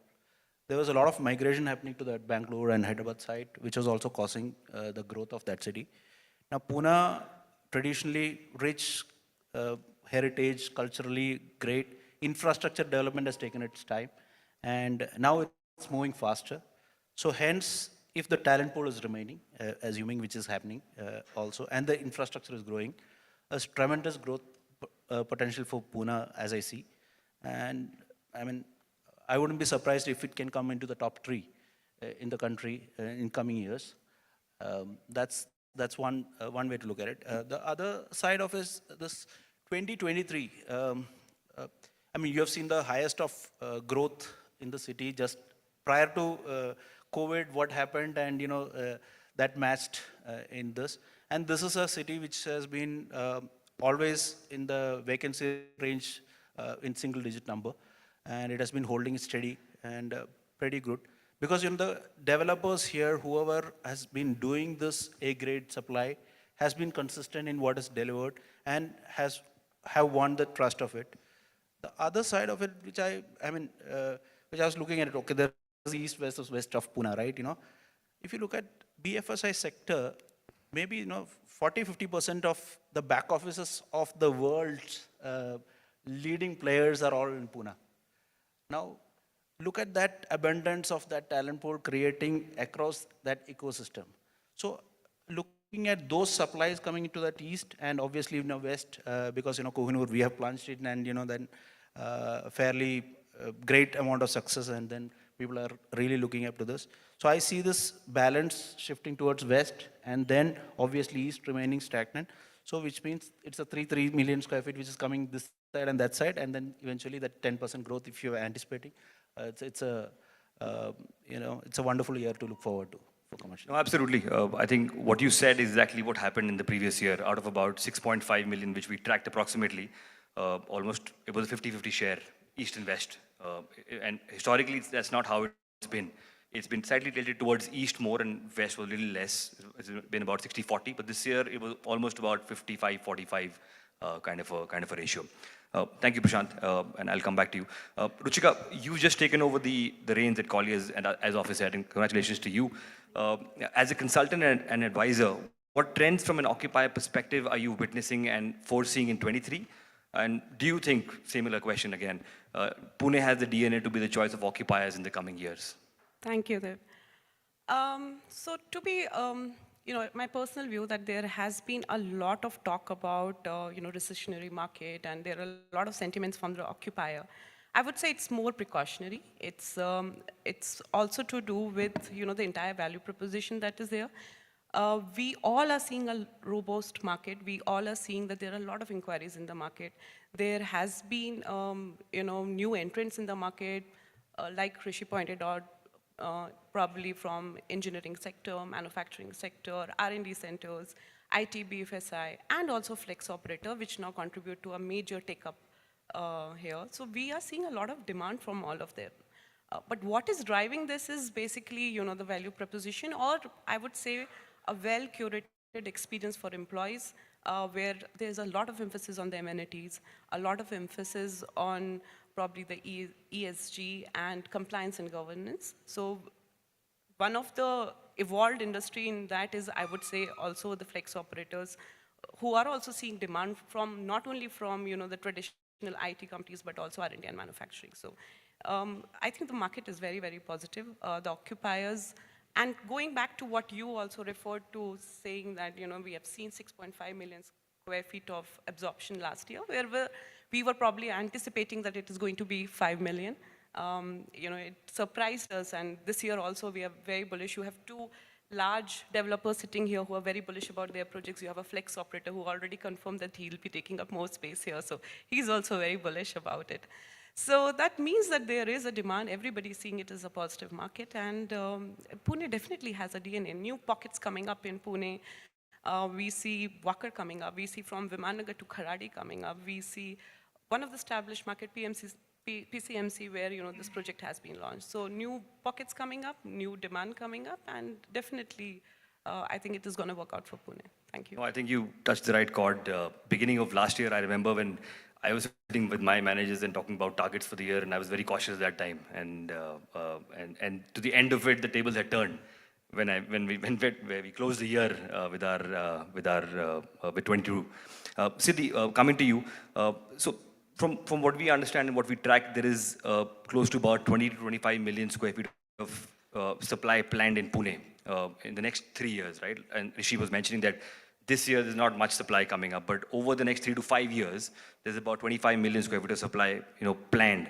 Do you think the city will get the demand on a similar scale? Yeah, of course, Divya. So far we have seen Pune as a market which has been constantly rising. So on an average, as you rightly mentioned earlier also, 5 million square feet is what Pune has been seeing year on year. And out of surprises, we have seen 2019 as one of the most achieving years for everyone. Even during the pandemic situation where things slowed down, I think shut down, let me reiterate it, it shut down. So even at that point of time, the demands for Pune was still there. We have closed Pune market at 3.1 million, which was highest among the country. So 3.1 million, none of the city closed, but during pandemic, Pune was able to close at 3.1. So definitely, real estate for Pune is going to be growing. Real estate has been the business of since olden days. So definitely Pune is going to see that traction. Yeah. No, absolutely, I agree. And the years you mentioned for 3.1 and 3.5 million square feet in 2020 and 2021, 19 was an outlier, right? 19, Pune witnessed close to almost about a 7 million square feet absorption at that time, and there was enough which spilled over in the next year. That's why we had about 3.1 million absorption then. Rishi, coming back to you, so you have a commercial asset portfolio of close to about 3.5 million, roughly, square feet, and almost the same quantum being or more being built going forward.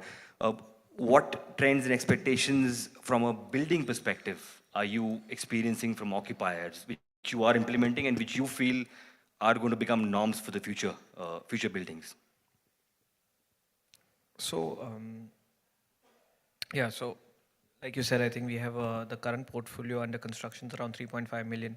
I think one thing that we have over the last year emphasized at is if you're looking to grab the global MNCs, Fortune 500 companies, you have to have world-class buildings. You have to have global benchmarking. I think what we had tried to do now in our portfolio is benchmark buildings that will outlive 20, 30, 40 years, because your lifespan of a building is around 50. Because some of the mistakes we're trying to track for buildings we built 10 years back or even 6 years back is, I think we only try and limit ourselves to what is happening in our market. It's a very pond mentality. I think it's very important to see what's happening globally. It's important to track trends, what are happening in Seattle, what are happening in Hong Kong, and what are happening there. And that should be dictating your office here, because essentially that's where the decisions are being made. And so globally benchmarking your buildings is something I think important. I think just saying that ESG is today's catchword or wellness is today's catchword is probably putting it in a very myopic sense. But benchmarking anything you build, it'll be a small park or even a large park or whatever. I think if you want that kind of buildings, you have to benchmark it. So internally we've set a very clear standard is that we'll design our buildings for the 2%, which is your top 2% of your Fortune 500 companies. Their RFPs is what will be the benchmark for our buildings, and whether they occupy or not will be just a test of time, but that's how our buildings will be designed. I think that's a very important statement you made, and Rishi, I've had the fortune to be working with you for some time now, and we've seen the buildings just going to the next level from the last building, be it Amar Paradigm in the west, to Megaplex, to now to AP81 and ATC, and we have something coming up in Wagholi also, and I'm sure you'll take that to the next level. Thank you so much for that. Prashant, I'll come to you. You're coming up with a marquee project in PCMC. Ruchik also mentioned that, that location has been a preferred micro market for a lot of manufacturing occupiers, right? What factors of this micro market and the larger city played a crucial role in the site development? And and I'm sure you're looking at making that a destination in the coming days. Any thoughts you want to share? See, PCMC as a market, you would see that it's the most infrastructurally developed market in Pune.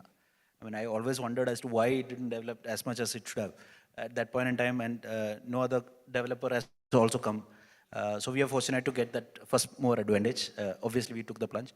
But we see a very, very stable segment coming over to us. See, adding to the Pune dynamics and this PCMC as a market, Pune has major two industries, automobile and IT. This is one city which has this kind of a segment which very, very few cities have. Otherwise, normally it strives on a larger industry per se. Here you have automobile and IT. And this automobile industry, all their back office, which has been stable, run, 60-year, 70-year-old company, those companies lack grade A supply. And that was thought, and that obviously is translating today into the leases that we are discussing and then closing upon. And the proximity. So the talent pool part, definitely, it's adding to that value. If you see 70% of Pune's major talent pool is coming from that side of the town, which obviously is moving towards Barnier and all that, because, there are offices. But people are living more towards that side because it gives you that high quality living and the accessibility also. And the proximity to Bombay as a hub, right? You take a drive, you reach in say 1.5 hours, 2 hours, to that side of the city. So the stable kind of an industry, which is manufacturing industry, and those kind of people who are coming, and the development around those automobile industry and highly focused on R&D. Those kind of talent pool, which I was surprised because one of the large requirements from Bangalore came to us, and the discussion was like, we find the talent pool of PCMC more suited for us to start this than in Bangalore, because they wanted to do that in Bangalore versus Pune, and then they chose Pune.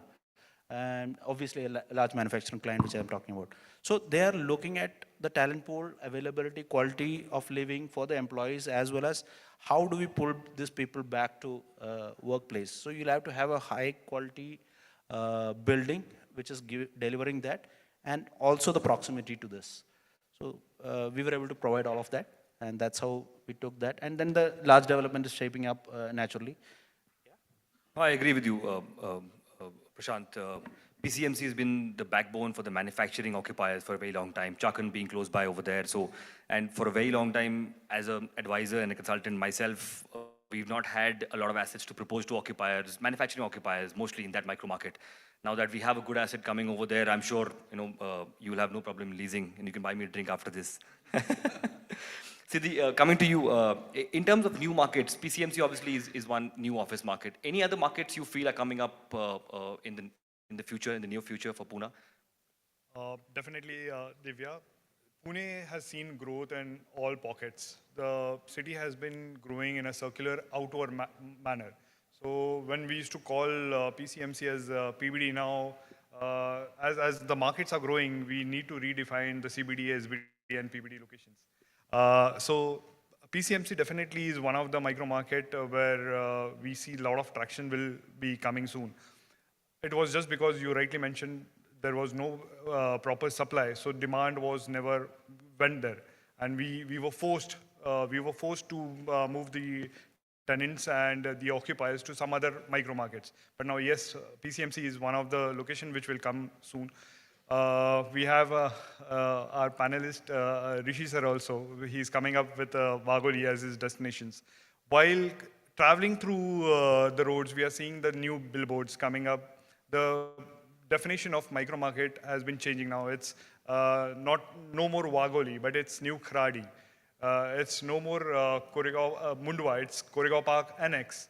So likewise, the sentiment of people are to be in that micro market will be there. So definitely we see the growth coming to the new Kharadi side as well, which is towards the Nagar Road. And of course, since our financial capital is Mumbai, so towards the Wakad side, we see a lot of growth happening there as well. Thanks, Siddhi. Rishi, I think all members of the panel agree on the amount of demand which is foreseen and coming, and the amount of development happening. One question, I think you are the best suited to answer this, in terms of infra.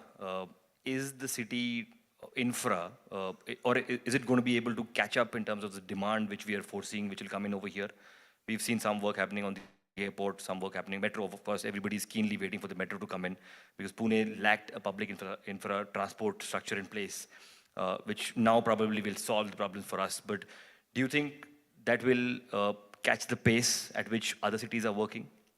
Because a lot of occupiers are going to make their decisions basis infra very soon, or already probably are in the times to come.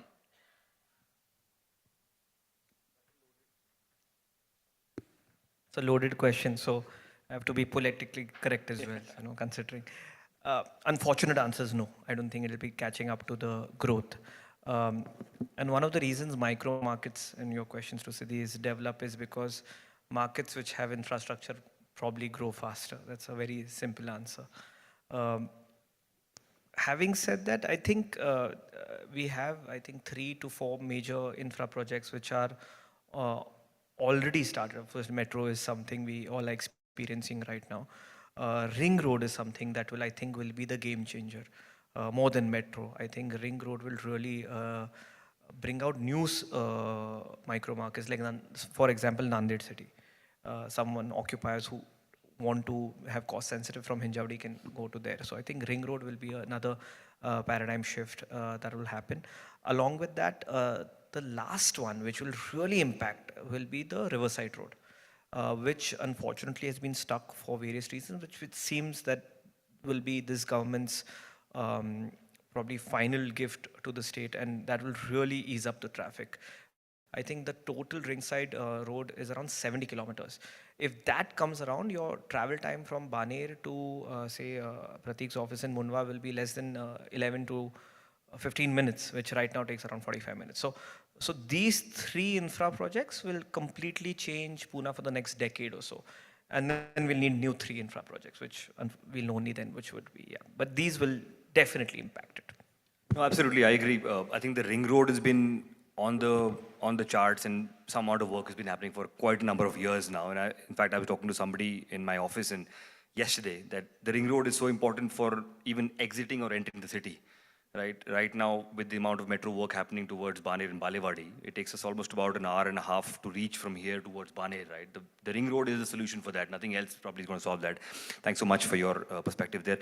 Let me now bring into discussion one of the most talked about topics, which is the return to office. And my next question is to you, Ruchika. Now that we are a year since the last pandemic wave, how is the return to office looking in Pune, and any trends that you're witnessing from an occupier perspective you'd like to share with us? So the first good news is it is return to office. It is no longer work from home. It is a hybrid model, which most of the occupiers are now opting for. So when I say large occupiers, I mean only in size. Occupiers which are probably 500 to 1,000 employees. We see a trend that most of them are 60% in a hybrid model, 60 to 65, with 15% working remotely probably. Hybrid model is about to stay for some more years.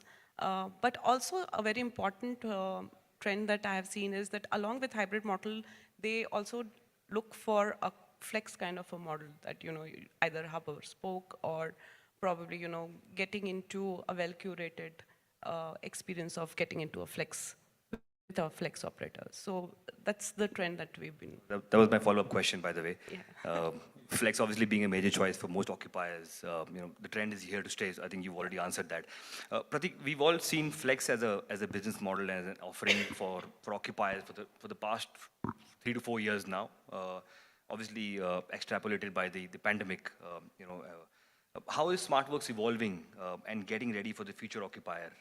Now that there are signs of return to office and hybrid working, anything you'd like to share from a SmartWorks perspective?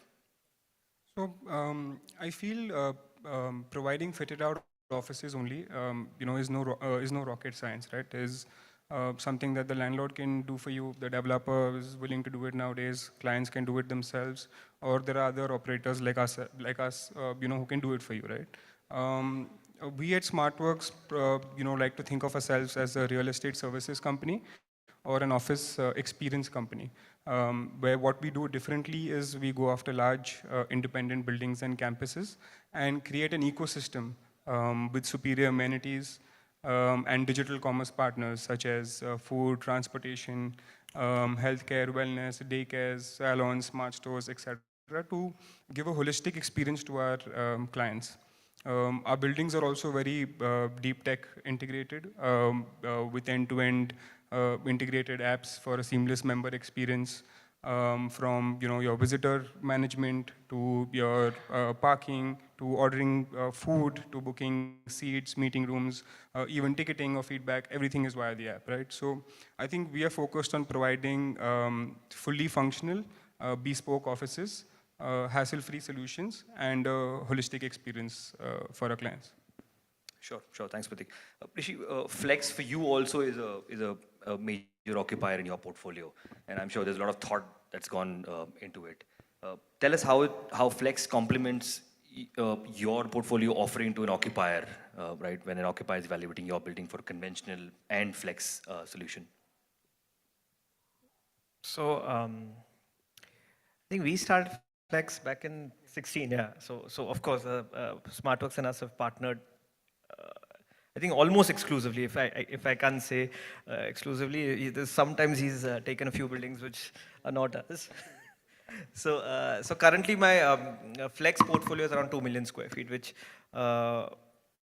is larger than would I have liked it to be. If you ask me what the thought gone behind it, I think it's just evolved. I don't think there has been a thought, because unfortunately what happened is post-pandemic we had 2 million square feet which was ready. 90% of the client backed was wanting flexibility and something we couldn't offer. So client backed demand was what they wanted was going through a provider.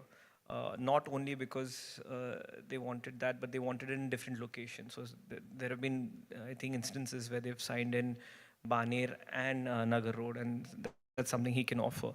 And not only that, he can offer then Baner Gatta and Baner. So he can do Bangalore and Pune. So that's something I can't do, obviously. So then it's very important to partner with the right thing. And of course, SmartWorks and us, we've partnered for almost a very large chunk. And if you create an ecosystem where you don't compete with each other, I think it can really complement. I think that understanding is something we've really built. Our teams have complemented each other, where not only, I think they get in at the design phase with us also. What is the sharings from their occupiers who they would like to improve for the next buildings, the FM challenges, the sales teams actually share data, which is rare, but we do. Because that's that kind of sort of understanding and the platform that we build together. So if you can have the right partner, I think it's a great complementing choice, so to speak. Having said that, of course, I think it's a very, he makes it sound very easy, but it's a very competitive business. It's a very thin margin business. So again, you have to also make sure, like any good partnership, there's enough that's on the table that I shouldn't say this after we close the next deal, but you negotiate the right values. You cannot have high rentals. You have to have the right rentals where I think your partner's also making enough money and this thing. And I think a testament is, there are only 2 developers and both have had haircuts. And you haven't. So we all developers have taken enough haircuts. I think now this year is where we earn. So yeah, I think that answers. Unless you want to add something to that. See, I completely agree, right? When, like you said, right, this whole industry can become a complement instead of a competition to developers, where even closing transactions, etc., together becomes way easier. Clients are less confused and they get a better experience if it's done in the right way. Absolutely, I completely agree, and I think the partnership should go longer, literally. Pratik, coming back to you, what sectors of occupiers have you catered to most in Pune? And do you see a trend forming or maybe changing to a different occupier sector, or does tech and IT continues to rule the roost from occupiers' perspective? So IT, ITS, yes, obviously has dominated this industry previously. However, I see this change post the pandemic. We've been able to diversify and attract traditional sectors such as manufacturing, BFSI, thereby reducing the dependency on IT, ITS. I think overall, IT, ITS accounted for about 70% or so, which has now gone down to about 40, 42%. And BFSI, analytics, consulting, media, all of these engineering, manufacturing have increased tremendously. Siddhi, similar question from an occupier perspective. What sectors are gaining prominence in Pune? I think I've already answered part of that, but I'd like to hear your opinion as well. IT, ITS continues to be a major space guzzler for Pune for a very long time now. And again, followed by manufacturing and banking. Flex obviously has picked up over the years. Any other industries evaluating Pune from a demand perspective you were seeing? Certainly, Divya, there is, apart from what you mentioned, Flex has contributed a lot these days now for the overall gross absorption for the city. But now Pune has been the talent hub for every occupier, and that is the reason why we see a lot of tractions coming from most of the industries here. So be it now EVs coming into picture, where most of the talent or the startups for EV have taken shelter in Pune. Likewise, fintech is also one of the growing companies. So it was a 50 million market which has grown to 150, out of which we host as BFSI sector is one of the largest one. So fintech has grown in Pune. Payment gateways is one of the company which are looking at Pune because of the BFSI sector has a predominance over here.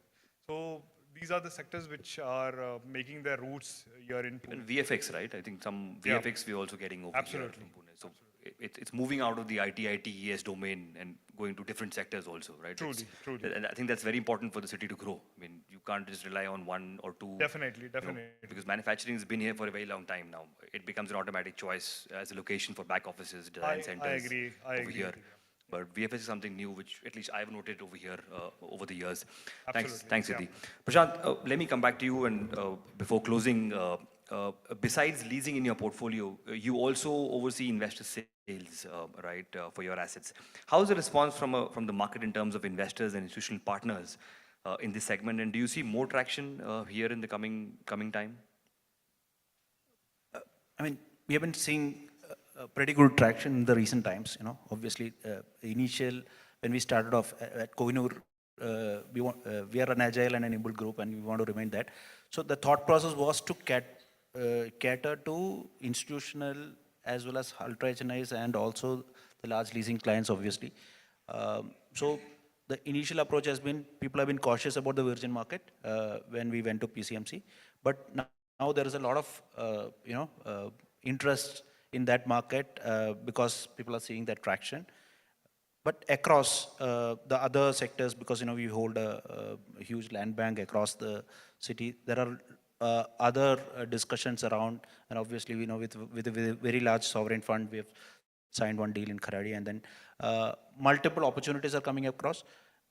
And what they are looking for is a builder of good repute who can give that title peace of mind for them in terms of your local expertise, and also develop what is right for them. So with that, we see their confidence level rising up towards the city as well as towards the developer, because there are only four, five Pune developers who are doing that kind of, obviously Rishi is doing well as well.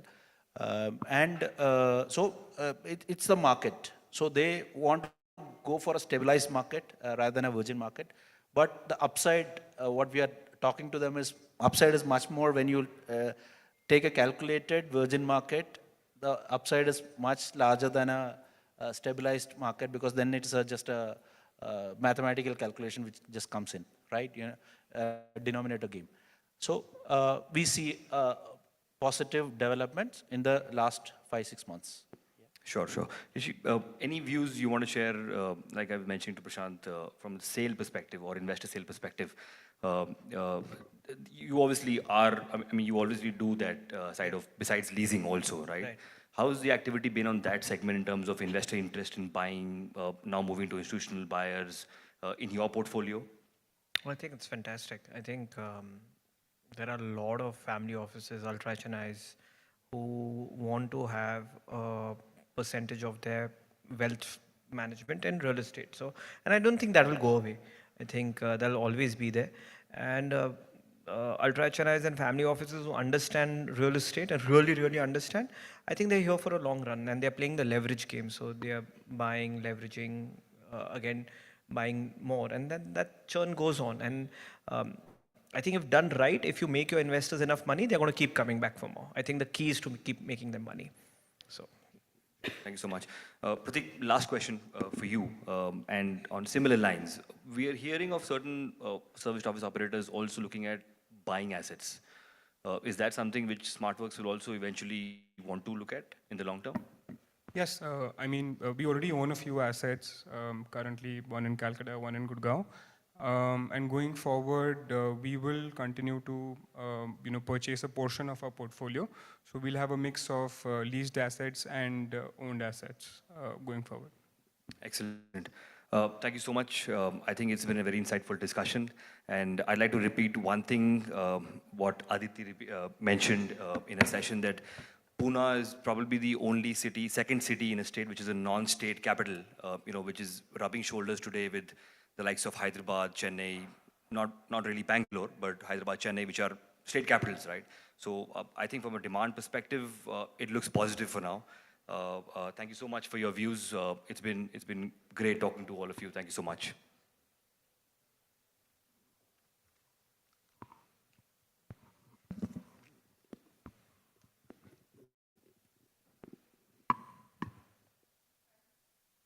So much, and could we have a big round of applause for our entire panel?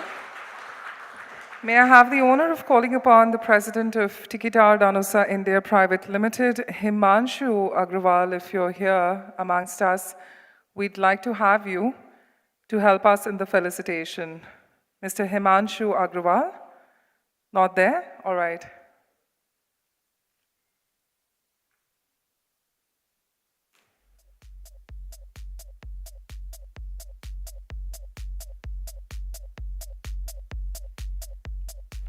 All right, I believe Himanshu is not in the room, but if I could have the AVP, BD and Sales, Constra and Uber, Charan Tej to kindly join us and help us with the felicitations. Do we have Mr. Tej? Thank you so much. We'd request you to kindly join us and help us in the felicitation. So with that, if I may request our panel to please step forward, could we have the team to bring up on the mementos, and Stage, if you could just help us in felicitating all our panelists. And of course, then we'll have our moderator, he's been so kind, and our session chair.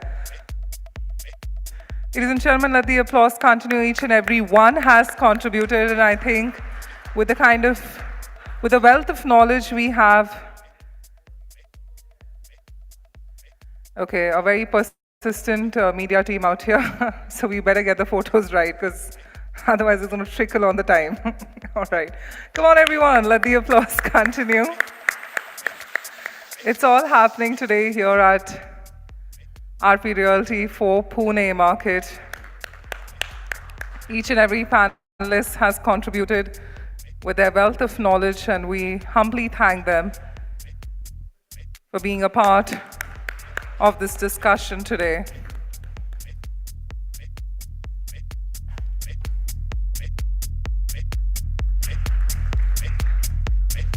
And of course, if you could have our session chair as well to please step forward.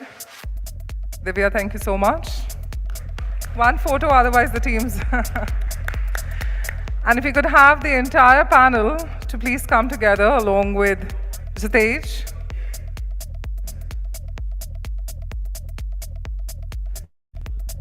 And this we're talking about our panel discussion, our incredible panel being on the stage, contributing on this platform. Thank you once again And with that, it is time for us to move ahead to our next discussion. Well, we're talking about our next session, which is equally interesting, where we talk about new funding avenues, construction, and land finance. First up, it is my honor to call upon the session chair, somebody who's got 2 decades of experience responsible for developing capital markets business in India, somebody leading the client acquisition, developing institutional relationships with the Indian and global funds.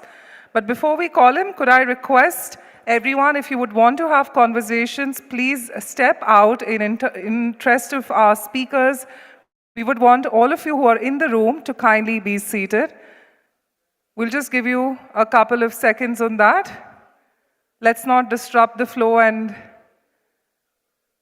if any conversations need to happen, you may step out and then step in again. But we need to, in interest of time, start off with our next discussion. Giving you a couple more seconds.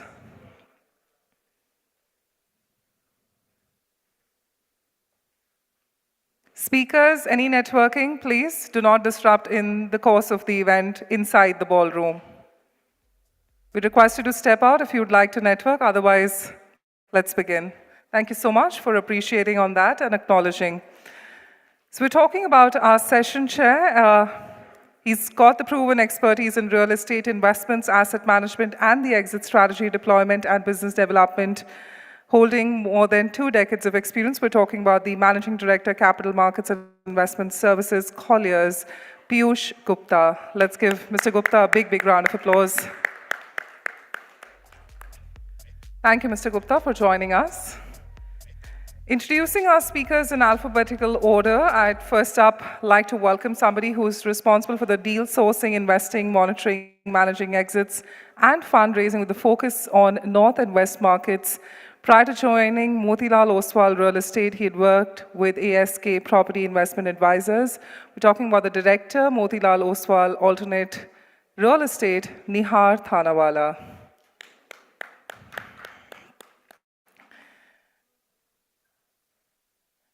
So do we have Nihar? He's not joining us.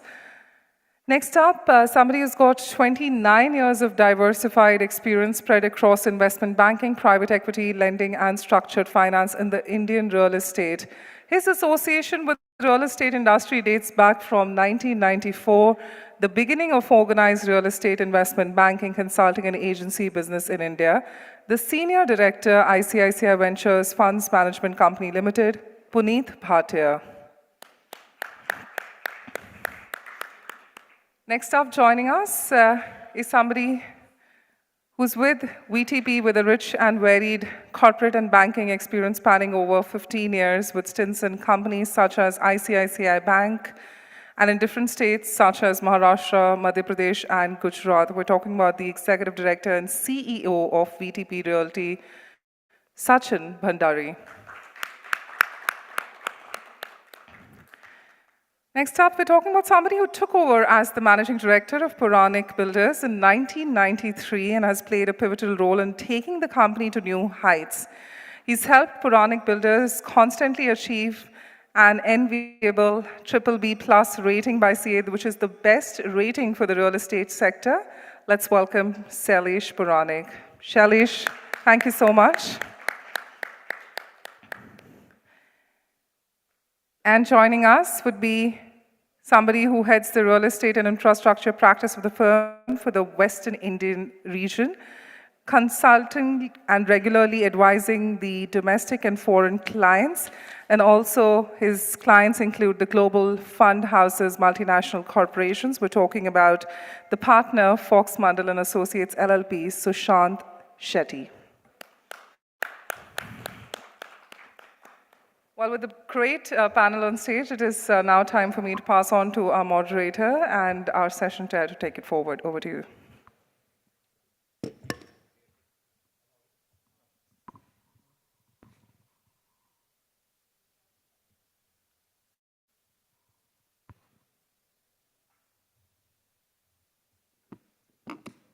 Hello, yeah. Thank you, Realty Plus, for organizing this and inviting us. Welcome to all the panelists, and very good evening to the entire audience. It's always pleasure and a privilege to be at Realty Plus events in Pune, and had a privilege to attend this over last many years on a very interesting topic on financing and options available for a developer on the land and more flexible funding. If at all we take a step back and see, real estate, we always have vacuum in financing. There are banks who do it, certain level of financing, but when it comes to flexible funding towards land, it's very far and few. We have global capital providers who want to possibly do only annuity assets. So how do developers, get funding for acquisitions, more flexible funding for refinancing? I think it's an interesting topic to discuss, and we have very, great panel lined up across developers, investors, and also a legal hat. To get first a developer's view, maybe Sachin, I can start with you. How are, you seeing the options for financing from a developer perspective shaping up? So thanks, Piyush. If you compare the financing options in real estate as of now, going back to IL&FS crisis, so I must say that prior to IL&FS, this was a dream run for every developer in the real estate industry. Though obviously it was too much done, so effect was obviously the bad. But the effect was bad, it was carried forward so much so that even the good developers started getting the problems from getting funds in the real estate. So I believe that after IL&FS, the industry has struggled very badly. The whole NBFC sector, which has been funding the developers, almost wiped out, and now is coming up a bit. Okay, so that's been the biggest shocker for the industry. That's one. Looking at the banks, there are banks, very limited banks who are into the funding. Okay, in terms of construction funding, so very few. So HDFC Limited, the ICICI banks, and then SBI. So again, the nationalized bank has been having very less exposure. They have been themselves getting into the problems. They have been solving their own balance sheets. So getting into real estate financing has been tough for themselves. So those options were not available. Three big, ICICI, HDFC, SBI being there, how much they can take a loan. NBFC is not being there. So I can fairly say there was a good amount of scarcity in financing. But I believe that there is a silver lining now. I can see few NBFCs still again bouncing back and coming up into the picture. And they have started lending to the good developers. But all in all, to summarize, I believe that good options are still missing. Now, what happens in our industry? We need funding at the land level. Most of the time, that's a capital-intensive industry. And so not many financing options are available. Now, you need to approach for the NCDs and NCD the kind of cost at which you need to borrow that many times make your project financially not feasible. So that's quite a kind of a burden on the developers. I believe that needs to improve. There has to be some avenue to come into picture where the rate of interest, the IRR has to be in between. It's a bank and a regular NCD. There has to be some option which will make our business more financially viable. That's something very important which needs to happen in this industry. Second thing is, it's not readily available. The good developers can surely enjoy even now today. But then I believe that this industry is not like a regular industry where only 5 players are there. Here in every city, there are thousands of players. Now, those many people are looking for financing options. Those are not available. And I think that a lot needs to be done on this front by the government, by the financial institutions in terms of new products, and the way you look at financing thing. One more thing I would like to add here. I have seen this, the way security cover is calculated by different institutions is so different. Okay? And that itself takes away the loan eligibility, the funding eligibility. And I believe that also needs to be looked at. If some institutions are looking at one way of calculating a security cover and somebody else is doing something very different, I believe that there is a whole amount of gap and some bit of rational needs to come into play there. More than that, today funding into real estate is not about just a number. It's all about the confidence that a lender has got into the management, into the institution that they are running the whole show. And I believe that even developer needs to play a lot role in establishing their own system so well that lenders come forward and lend them at an attractive rate. So it's both ways. To summarize, financial institutions need to work out a way where they can fund even at the land level, and the rate of interest has to be in between the NCDs as well as the bank rate. The second part, the developers need to play their own role. They need to be more disciplined. Though the RERA is there, we are better off. But I believe still there is a whole lot of scope for all of us to improve and create a trust in the market so that all the lenders come forward and even perhaps get into the equity part, which is not seen in a long time. So equity is completely missing in our industry. Perhaps the sir will play a major role there. Okay, so I leave it to him for the, on to add. Thank you. Thanks, Sachin. Before we, ask Puneet all the questions, Shailesh ji, if I may, if you want to add on to what, Sachin mentioned, and also from a developer perspective, how you think your, from a developer, organize your balance sheet? Normally for any industry, you have a growth capital, then you have a development financing, and then once you exit it, convert into a annuity asset or something. Today, options for the early stage are almost non-existent, right? So for developers to grow, how do you, kind of plan your growth from a capital perspective? Yeah, thank you, Piyush. But I think slightly, before answering that question, I would just like to add on what Sachin was saying. So I think where are the institutions which are lending today in the market? They are non-existent. I don't think the finance industry or NBFCs or whatever we want to call a Lehman Sisters crisis for us or whatever you have been calling it. I think lenders or these institutions have never recovered out of it. And I think the brunt is what the developer in fraternity is facing today. No new finance is available. Those who are there in the market, they are saying that I want to withdraw from the market. I want to shift from wholesale to retail. So I know a large NBFC or HFC saying that, we want to shift from our NBFC portfolio to only an HFC portfolio. You all know whom I'm talking about. And they are talking about that, okay, this much we want to shift here. If there is no wholesale lending happening in the real estate industry, how will you get business for retail? So I think only thing that is happening today in the market is refinance, where also there are very few institutions which are out there doing refinance. Everybody's talking about simple, plain vanilla transactions which are non-existent today in the market. There is more and more pain which is coming out still in the market. And I think it is only because of the lack of funds and lack of funds available at the right kind of interest rate and the right kind of patient capital. You cannot say that my project is 6 years and okay, I'll lend you for 2 years and then, okay, you refi me after a gap of 2 or 3 years.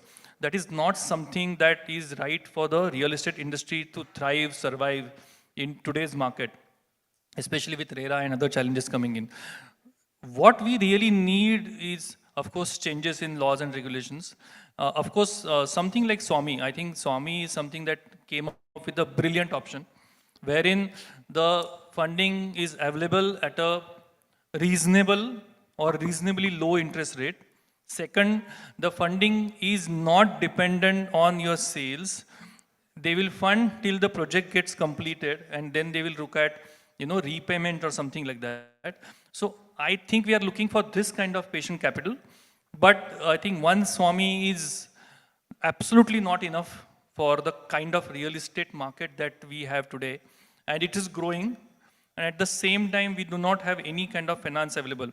Forget about finance being available for land buying, which is, really we need. That is so non-existent today in the market.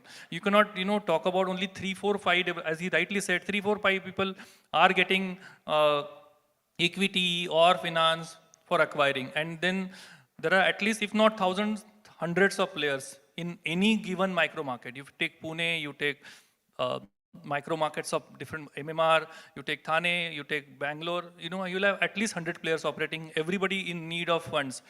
Investors are non-existent today in the market, primarily because there is no real profit left in this industry.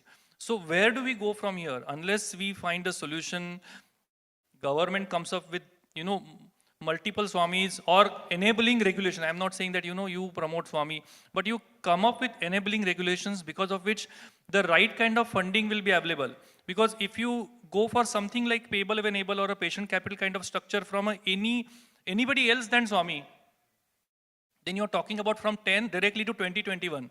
There are no profits left in the market today that you can afford a capital worth 20, 21, 22%. And I think this is a real serious issue facing market today. And I think, of course, we are a fragmented lot. Developers, to an extent, we are together. then of course the lending people, to an extent they're together, but and government, all these I know wheels should come together and work in unison to find a solution. Otherwise, we are getting into a situation where the real estate has started doing well, and you will shortly see, of course, the inventory overhang I was just talking are really at low levels, and supply will not match up with demand. And ultimately, I feel we are going into a situation where the prices will shoot up, which we of course want, but that is not a very healthy for market, because if prices shoot up beyond affordability level, again you will have a challenge. So I think holistically we need to look at this, all have to come together and find a solution to this. I think very interesting points, Shaileshji, you have brought out. And just to give you some stats, between 2012-13 to 2018-19, the certain NBFCs all put together, deployed more than 35 to 40 billion dollars in those 5-6 years time. Today, in last 3 years time, they are not only no more investing, they are kind of withdrawing capital, right? So who are the investors who will refinance? And this is spread across all the markets, all kind of developers. So there's a big vacuum in the industry.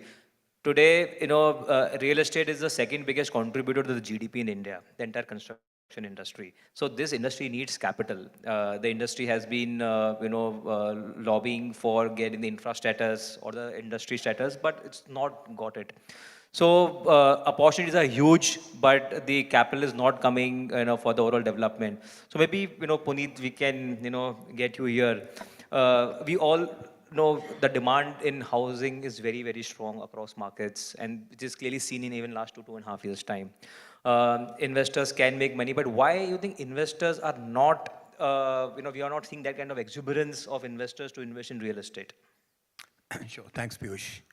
And thanks, Sachin and Shailesh bhai, to basically put me on a mantle on the challenges on the land side funding. Now, if you actually analyze the sector, when was the land funding was happening and when was it stopped? Exactly 20 years back, 2003, 2004, RBI said the banks cannot fund land.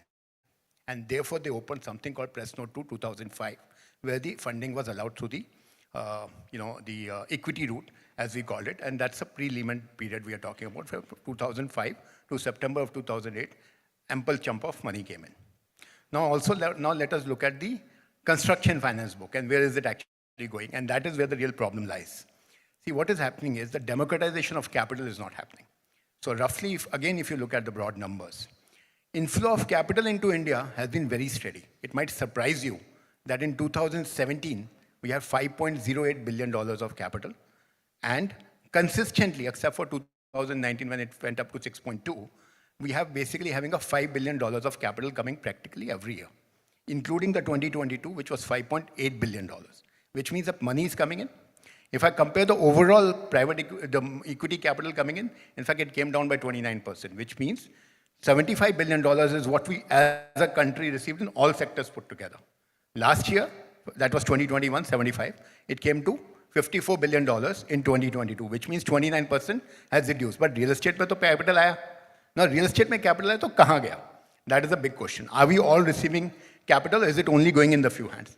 The problem is, when you actually analyze and took another data point, there are roughly 14,193 was the number I looked at last time. It could have gone up further.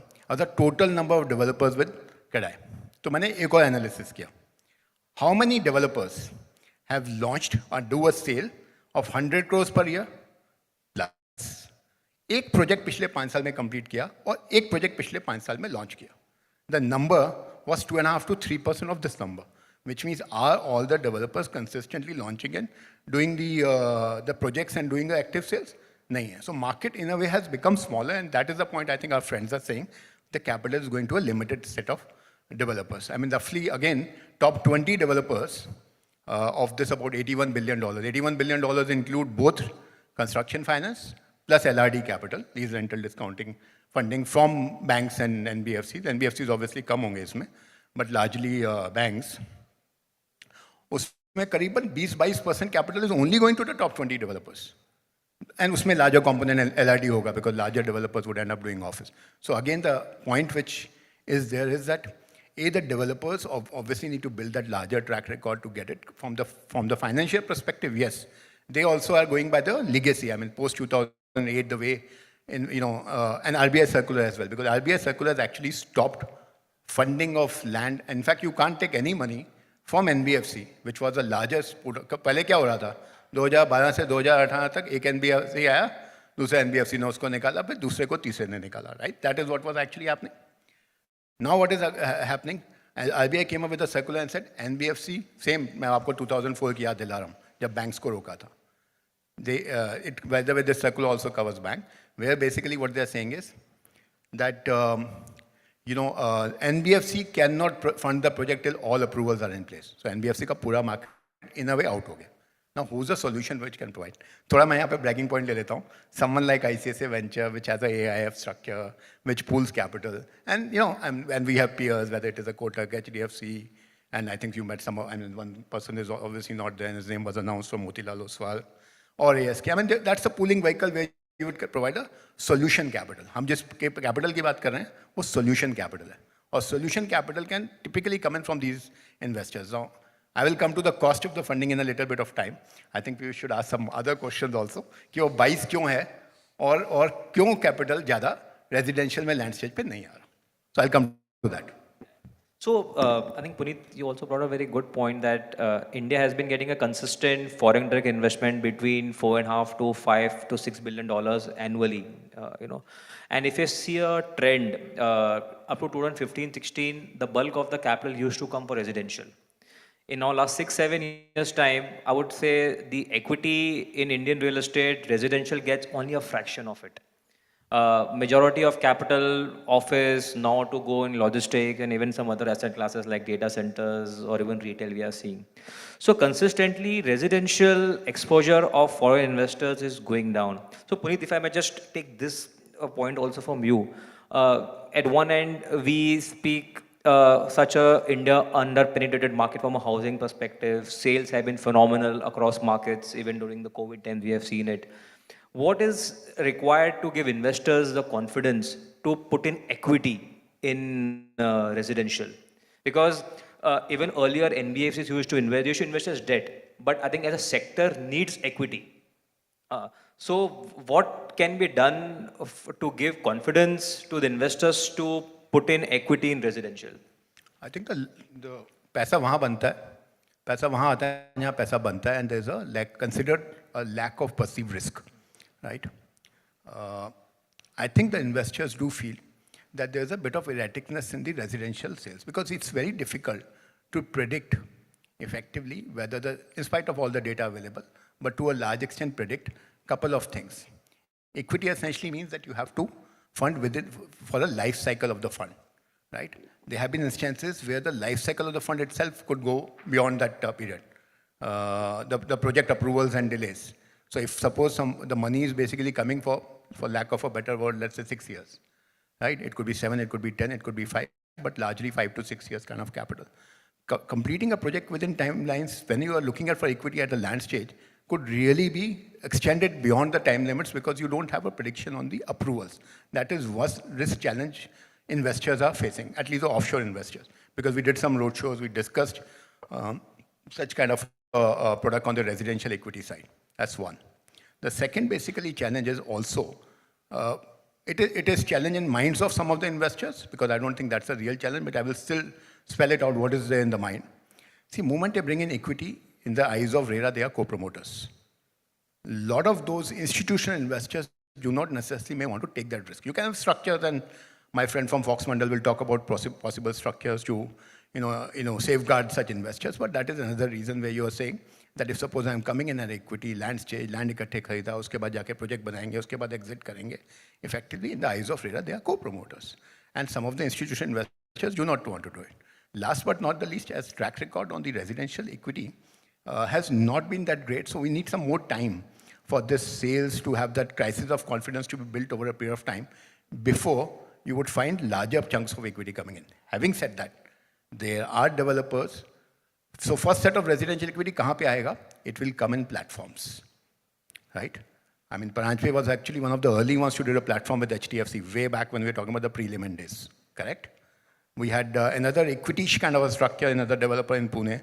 I'm talking about a listed company where they basically got the money from a Japanese investor in a listed space. There's a platform which has happened with a very large company based out of Bombay, which is also into contracting as well as into development on that one. So first chunk of money will come in platform forms. If we are saying blind pool capital aa jayega, which would invest in 5 developers, I don't think that is happening in the near term. Thanks, Puneet. Before we take, developers' view, maybe Sushant, if we can get you in.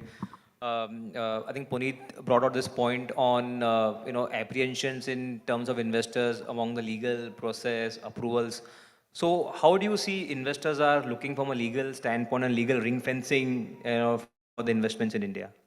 So if you talk about private equity investors, I think they have learned to live with certain things. That's what the interesting conversation you, me, and Puneet were having at the back. So it also depends on the asset class, first of all.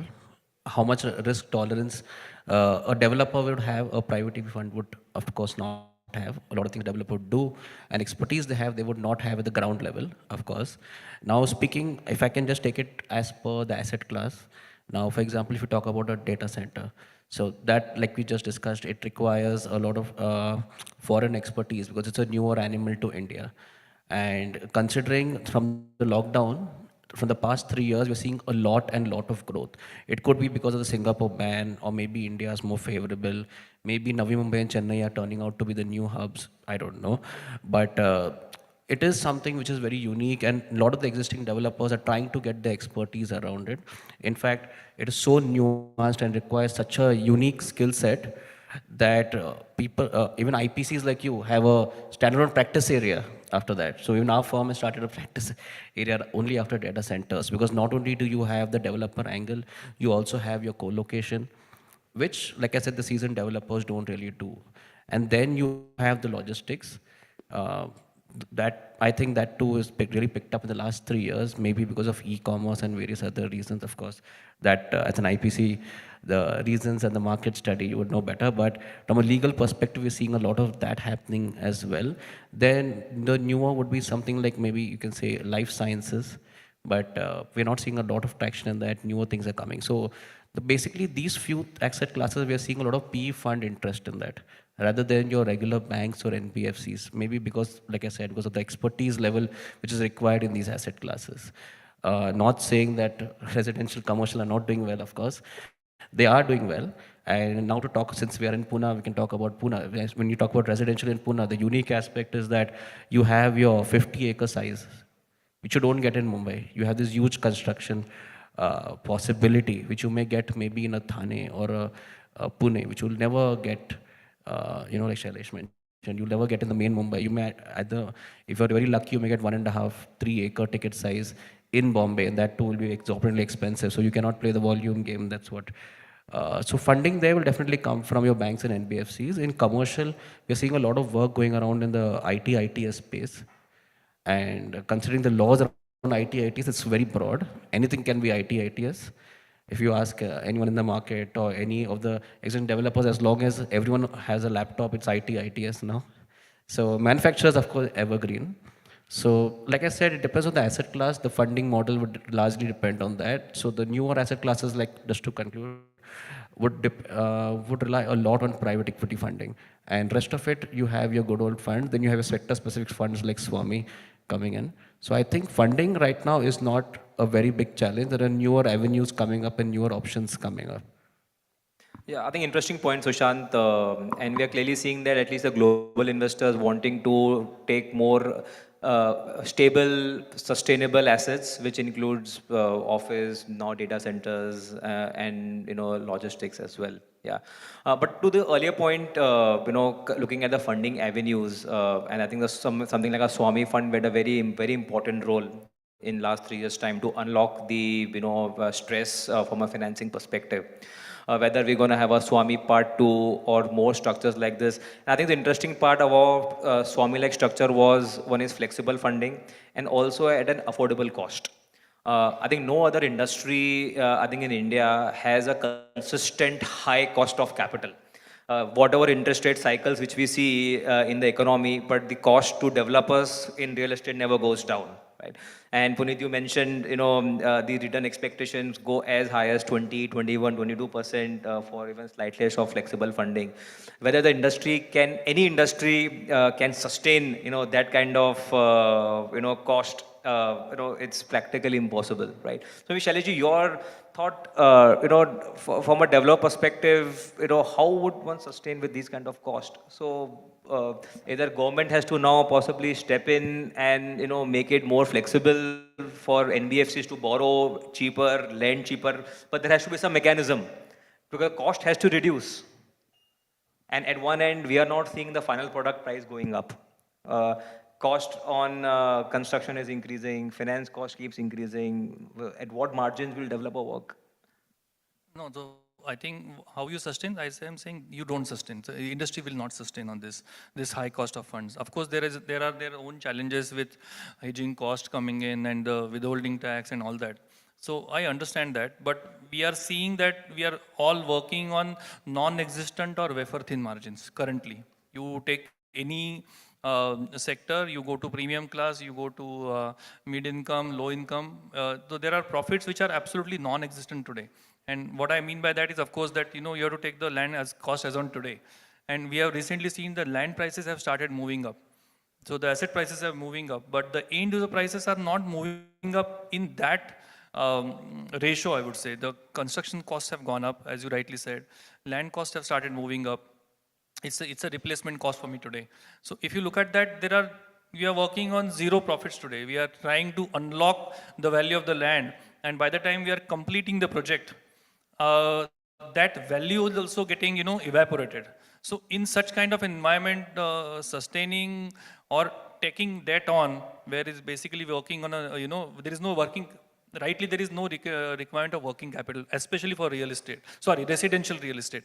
But still, with the challenges that are existing today, you have to take out the existing lender or NBFC for whatever challenges that NBFC is facing. You are trying to replace it with a costlier capital. I don't think this is going to sustain. And as you rightly said, as I earlier also said, that you'll have to come up with structure. And I think Swami was brilliant, but more such structures have to evolve, and otherwise it's very difficult to continue like this. That margins are shrinking and the cost of funds is going up. I think it's a very difficult situation that we are in. Sachin, you want to add on to this? What Shailesh said is perfectly right. I think the Swami Part 2 or something like that has to come into picture for this industry. The industry is huge.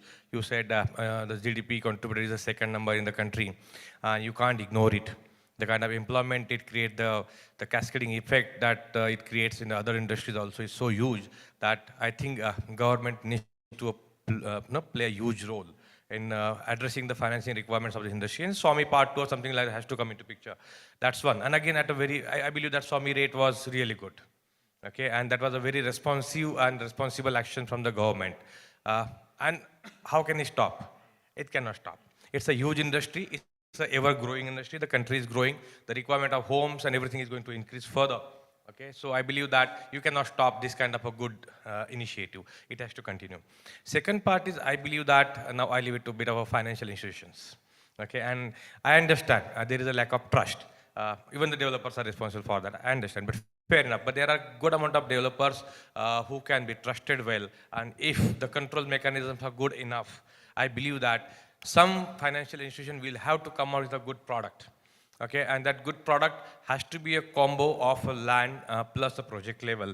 And some of them are doing as of now currently though. Somebody comes into picture at the land level, maybe in NCD, and then they will pass it on the baton to the CF, and then they will move on to the new land. Something like that is being structured today, no doubt about it. But I believe that that's available to so few developers. That is not sufficient for the industry. So yes, so this has to increase somewhere.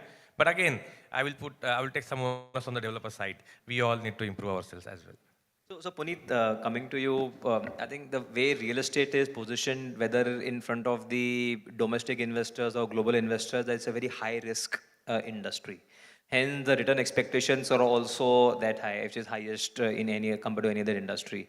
What is that, as an industry or a, institution like you, who you kind of, allocates capital, gets capital from different sources do to change his perception? पहले कुछ second मैं स्वामी 1 के लिए बात करता हूँ, and then we will talk about Swami 2, and then we'll talk about the perception. Now, what is Swami?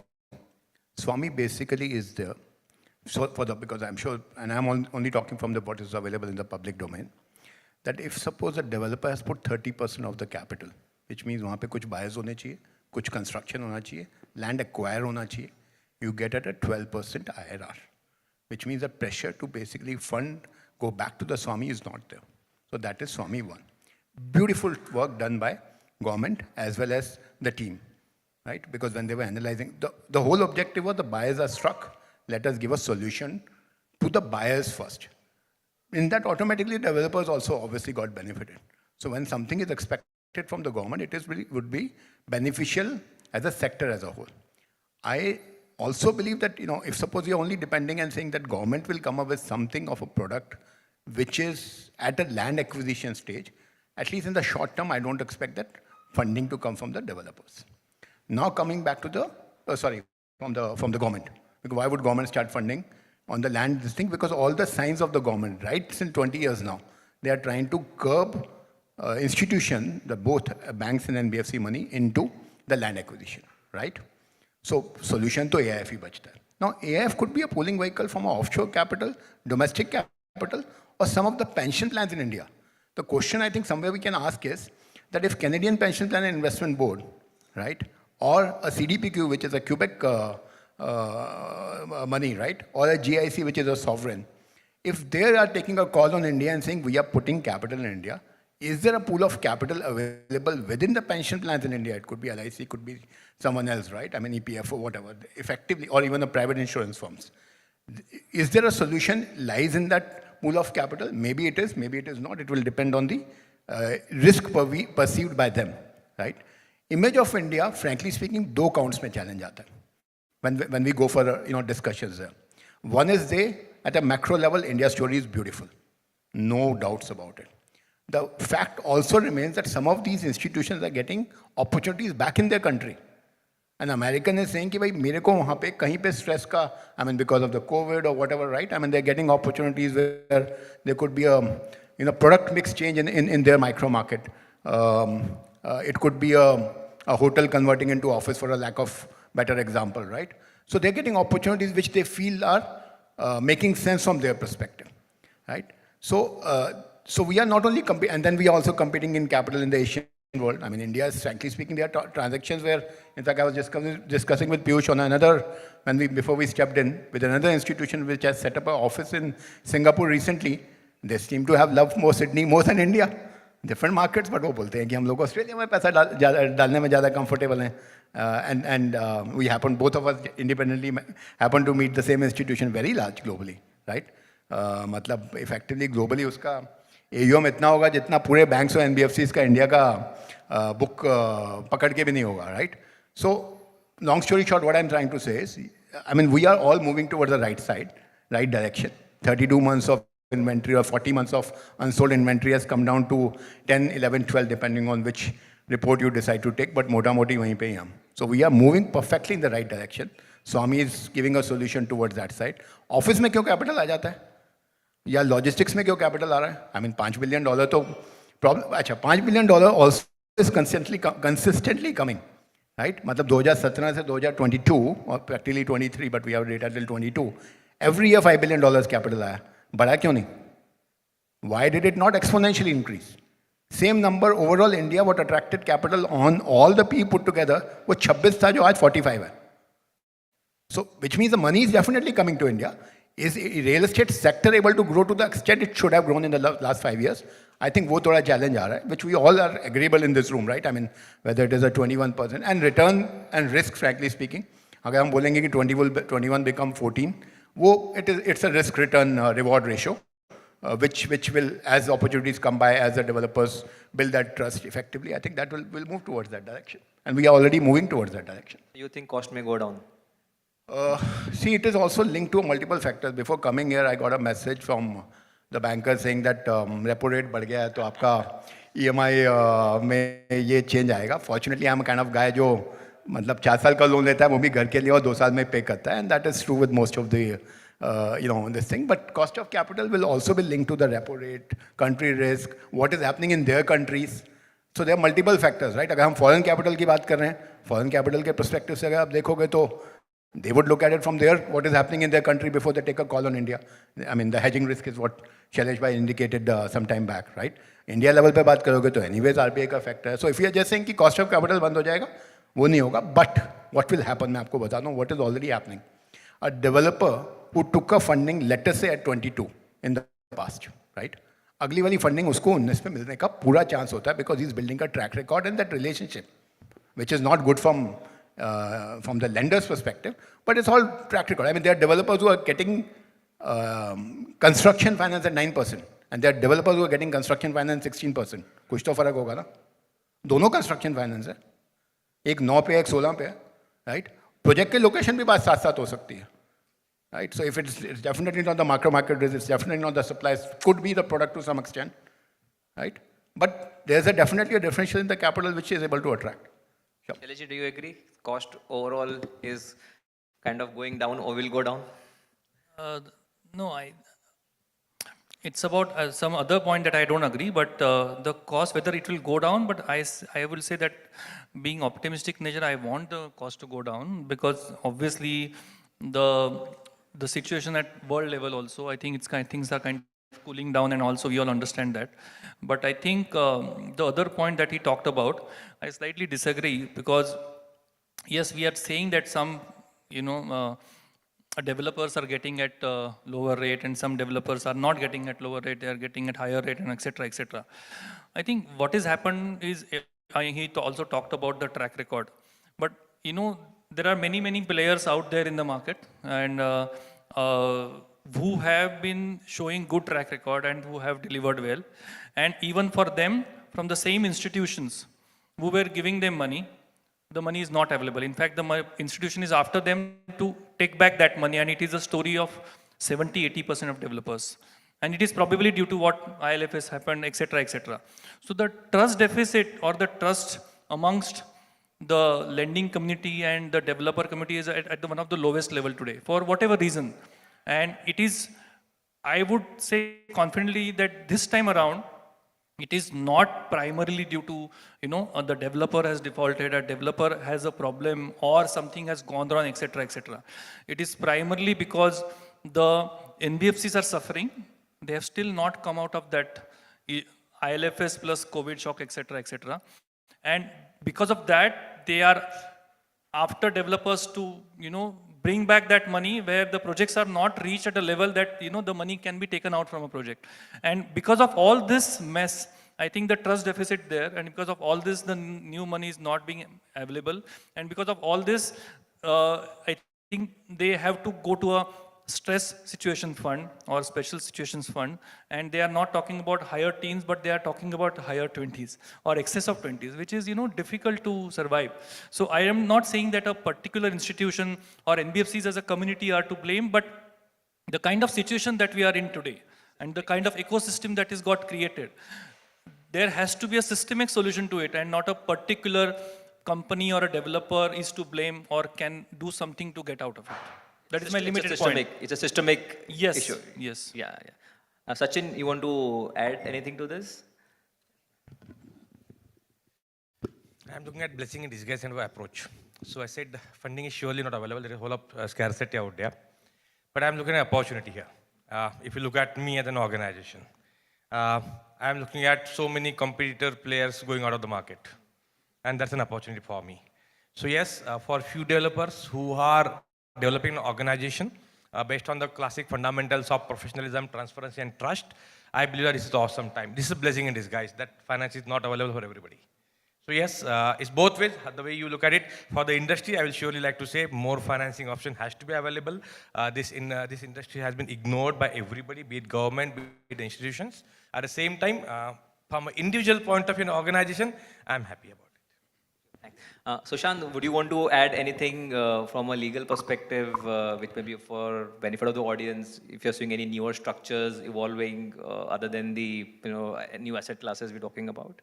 So newer structures, like as we get more and more corporate, as then more and more older developers start to evolve, the way they do business, then you see newer structures coming in the market.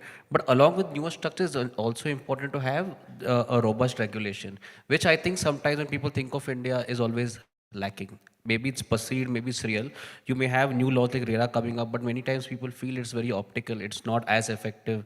Title is very subjective in India. There are a lot of laws supposed to be coming about it. So that is where I think even the funders have a problem. Newer funders coming in India feel that there is a sort of a babu culture still prevailing, despite, we may be sitting in at events like this and talking about the fancy structures, but practically at the ground level, the laws are not evolving. You may have Maharashtra governments signing MOUs, but you don't have those laws coming up backing the investment.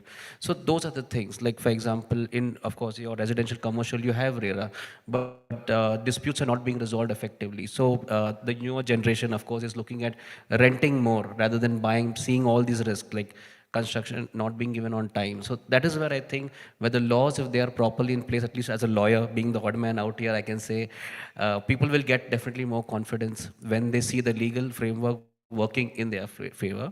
And of course, for the other asset classes, you have policies. Like for example, like to go back to data center, Tamil Nadu has a policy, Telangana has a policy, UP has a policy, West Bengal has a policy, Odisha has a policy, but Maharashtra, who is one of the preferred destinations, yet to have a proper policy in place. It's in the talks, but it's not coming out. So that is why people have a question mark before they start to embark on such a process.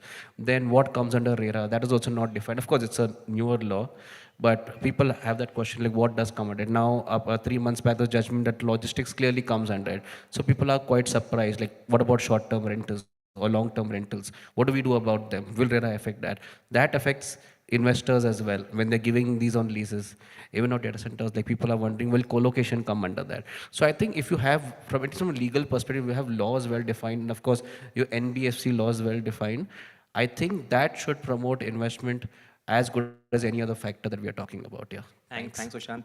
We seem to be running out of time, but we may just throw open for the audience if anyone has any questions for any of the panelists.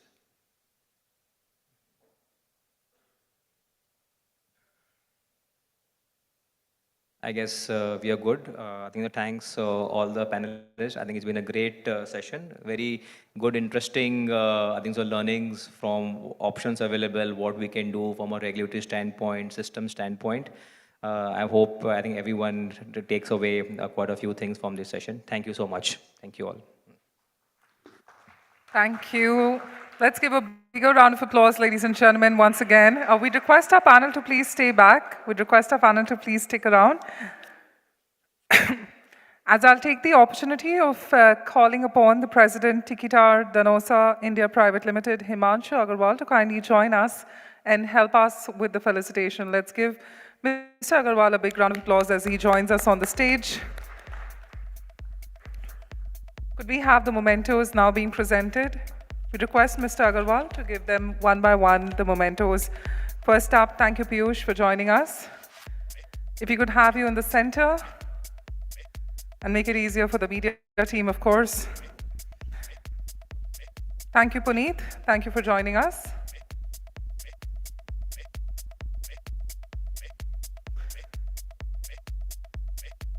Thank you for sharing your expertise today at the panel. Thank you, Sachin Bhandari.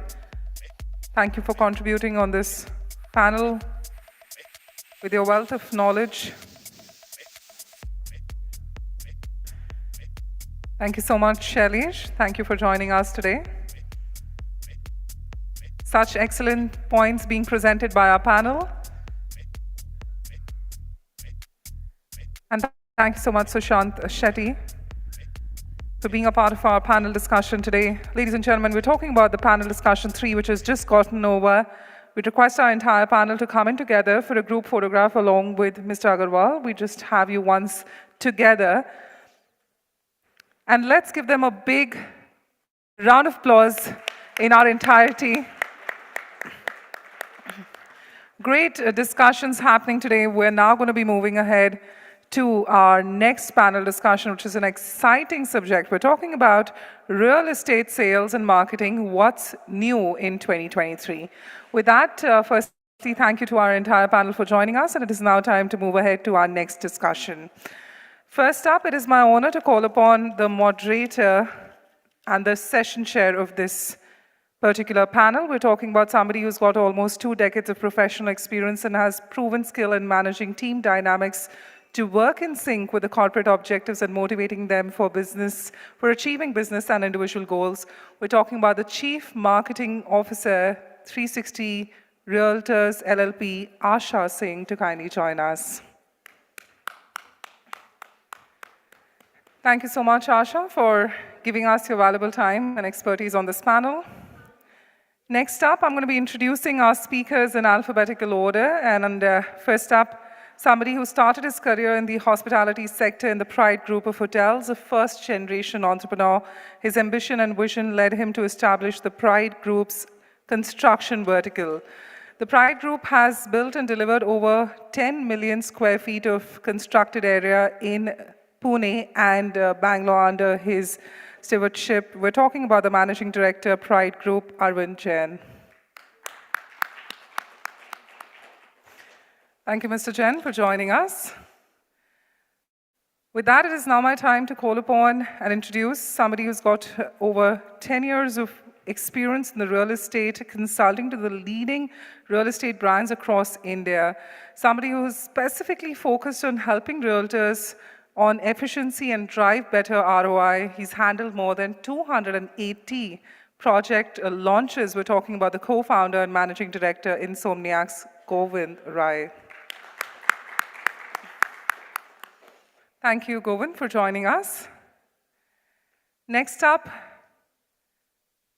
a pioneer in the real estate digital marketing, which has 100+ pan-India clients, Realty, including having the early roots in India's digital journey. The person joining us is the co-founder and over 10+ years of multiple entrepreneurship roles in the domestic and international market. In the year 2017 is when he co-founded this venture. We're talking about the co-founder, Rohan Shah, joining us. Let's give him a big, big round of applause. Thank you, Mr. Shah. And next up, an industry expert on metaverse holographic projections with over 9 years of experience in the AR, VR, MR, and XR technologies. His expertise in creating walkthrough videos, high-quality rendering virtual tours, interactive 3D, 360 web applications, the co-founder of Prop VR, Srinath Kandala. With that, our panel is complete. On the stage, Asha, it's over to you to take it forth with your discussion. So we'll start with this. My first question will be to Arvind sir. The traditional channel partner who have always contributed approximately 60 to 80% of the sales, right? And with the new digital evolution, do you see a drop in the sales from their side? And if so, how do you think that we should improvise on that? First of all, yes, the traditional CP is not able to do what they used to do earlier, because earlier traditional CP used to work on a relationship, purely on a relationship. Banda ek dusre ko pehchanta hai, usse वगैरह वगैरह. Now the new technology coming, all new large CP with 100, 500 people in their team, and the kind of budget they have to pump in the digital this thing. Obviously, all leads get generated to the organized CP, and this CP is traditional CP not able to generate that kind of lead. Hence, there a lot of drop has come on their sale, and large CP is doing much better business than them. So, and very frankly, this lot of CPs become a co-CP of a large CP. They make equally money from them. They get lead from the large CP. So this is working very well. And so you believe the aggregation of that kind would help the industry going forward? Yeah, ultimately the business is increasing, so it's helping the whole industry. But of course, nobody is losing in this, very frankly. Large CP is making money because they're generating a lead. The small CP is taking care of his percentage, what he's supposed to get. Developer getting more business. Of course, he has to pay a little higher than what he used to pay. But yeah, ultimately it's a win-win game. Mr. Govind, do you have anything to add to that? So without doubt, I guess the contribution of the CPs are going to only get stabilized and it will increase. There's no doubt. The reason is what he's spoken is right. With the advent of technology, now the collaboration as a word and the phenomena is only going to get better with time. And technology is only helping everybody to come together. The larger players will extract more CP ladders with the developers, and then the brokers who are there on the smaller side, they are going to join hands with them because the lone wolves are going to find it difficult over a period of time to do it all. And even in the advisory space, which is the broking space, there has to be a little bit of a brand play which will eventually enter, because I believe the larger guys will not just do primary, but the secondary as well, right? So all these things, they will be able to manage their customer acquisition costs much efficiently, and the lone wolves to collaborate with them would be the phenomena. And since the developers are not going to mine till the time the velocity is being given to them, it was all going to be just playing out in the best way. But the broker contribution, I believe, is only going to get better with time. Even for us, when we plan, the direct marketing part of it as well, we have to accept this fact. It's not going to go away. Before pandemic, we were sitting at 50-60% contribution. After pandemic, this has only escalated. So I believe we have to embrace what's happening, and the brokers definitely are going to get better, and their contribution will. And across the region, because there were few regions which did not have a lot of contribution from the broker side, west, south, vis-a-vis the north, right? And you only see that growing from here. Without doubt. See, the thing is, Maharashtra as such has started for brokers already a licensing program, right? That would make things much more legitimate, and it will set the grounds for an ambition and aspirational play for the other tier 2 cities as well. So typically, broker as as a venue for employment generation, or being an entrepreneur in that space was not looked upon very well. But just like Western market, I believe Indian markets are also going to accept this, and people are going to see a lot of money. A lot of people will see that हम लोग जो काम करके इतनी मेहनत से जो पैसा कमाते हैं, यहाँ पे अब साल में 2 या 3 अच्छी डील करते हैं, and then you're going to make more money. So people, more and more educated people are going to come to this side, and that's what is going to make things much more exciting and interesting for this space. So as we have seen that COVID has changed us, and we are not going to go back to our old ways. So one very important question that is coming up again and again is more about tech revolution. So I would ask this to Rohan. So with increasing internet penetration and recent new age tech-enabled platforms, the importance of virtual and digital will only grow. How do you think, or do you think the real estate will ever come to a term where it is 100% online transaction? Thanks for the opportunity. I'm not sure if it's 100% digital. I think that's way far to go. But I was speaking to a lot of top builders that we work with, right? They are looking very strongly into digital sales now. So, mainly for the NRI market, it's very easy, to sell something digitally, because the transaction values for them probably are not as high as they would be for India, right? Where they spend in dollars. So we do see that there's a trend that is shifting, obviously, towards tech and towards digital. And this is definitely something that you can bet on, and that's without doubt. Srinath, you want to add on to that? Yeah, so post-pandemic, I think, the entire digital and visual thing has been a mandate for every developer to do it. Earlier, even before pandemic, I remember, our team building a product for NRI showcase, or it can be for investors who are far away to see the property. Still, visually, a salesperson or a channel partner can share an invite link and show the entire property in detail. But we have gone to developers and gave these kind of products for free to analyze whether this is working out or not. I know big players like, DLF and, M3M from North and Brigades and Prestige of this world. They have always told us in the early stage that, Srinath, wait for another 5-10 years, right? Pandemic happened, and then everybody started chasing us. Srinath, you came to me 4 years back. Now, the pandemic has helped you, to take your product to the next level, and it is really helping their channel partners and sales team to showcase the product. And not only to the NRIs or the investor segment, for everyone it has been a mandate. They cannot come out of their home, but still they wanted to buy a property.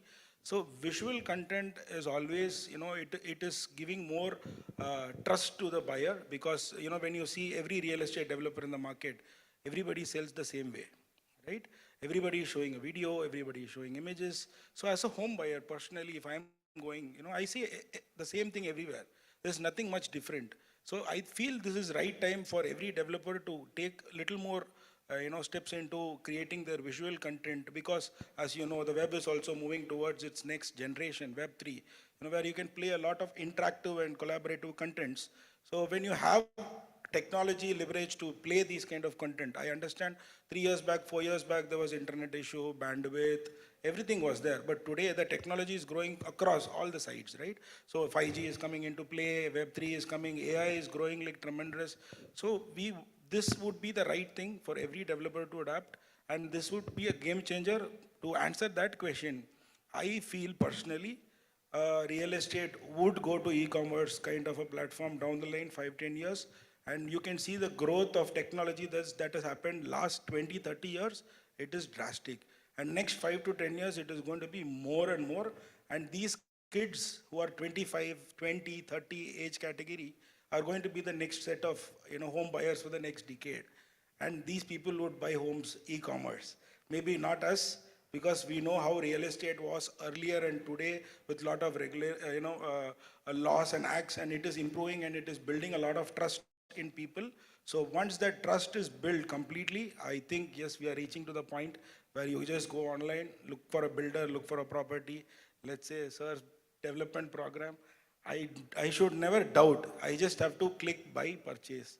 That's the transparency that real estate industry as a whole is trying to bring, so that would really enhance the e-commerce thing, digital transactions and everything happening online. You don't need to go to site to buy a property. That's what we are heading to. But yes, it's a long way to go, but 5 years, 10 years, we are there. I'll add here, Yeah. he's underplayed it. All the guys here, they should check out what they have done for the Dubai metaverse, right? And tell me if you see something like that, and would you want to ever go back to a Google search or a 99acre or Magic Bricks? Their module that they have created for the transaction phenomena and the whole piece, I believe it's seamless, and a lot of expats are buying into the Dubai market, right? Why would they go anywhere else but this platform? So if they have started something in Dubai, I don't see a reason that he's being very humble.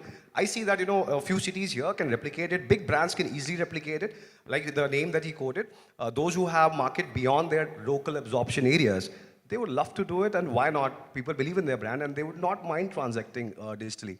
And something of this sort, where a customer is getting total confident of how the neighborhood is going to look like, they definitely will. So 4-5 years, I believe you went too far. It will come earlier. But since real estate is a very high involvement product, it's not something which is readily available on an internet and gives all the information. Even if it does, it's still a very high involvement product, right? And that is not going to change. And despite that, you think that it will go 100% online in the next 5 years? Yeah, so you got to check out one phenomena. Before lockdown, we had seen that the customers used to go to 15, 20 site visits, right? And then clock on one. After lockdown, they have got used to the phenomena that online पे ना कुछ तो scan करके हम 10 को हटा देंगे, 10 के पास ही जाएंगे, वहाँ ज़्यादा time देंगे, Beyond right? search and discovery Yes. now, yeah. So now the only thing which was missing in the whole piece of the puzzle was, can I visualize what I'm getting? Right? That is the reason I need to be in physical interface. As I said, that what I've seen of the tech piece that they have built, it gives me that idea. And then there will be a strata, below 2 crore people who are making their first investment. They need to be very close. They will definitely come to physical. But then there is a huge strata which is investing into real estate, and they do not mind that they can do that transaction virtually. A lot of such deals are happening. I'm just saying that the share will keep growing. Yeah. And eventually we will see the phenomena that there's a great acceptance on digital closure will happen. In lockdown, we all saw that happening, isn't it? Yeah. So I need to check that platform. Sorry.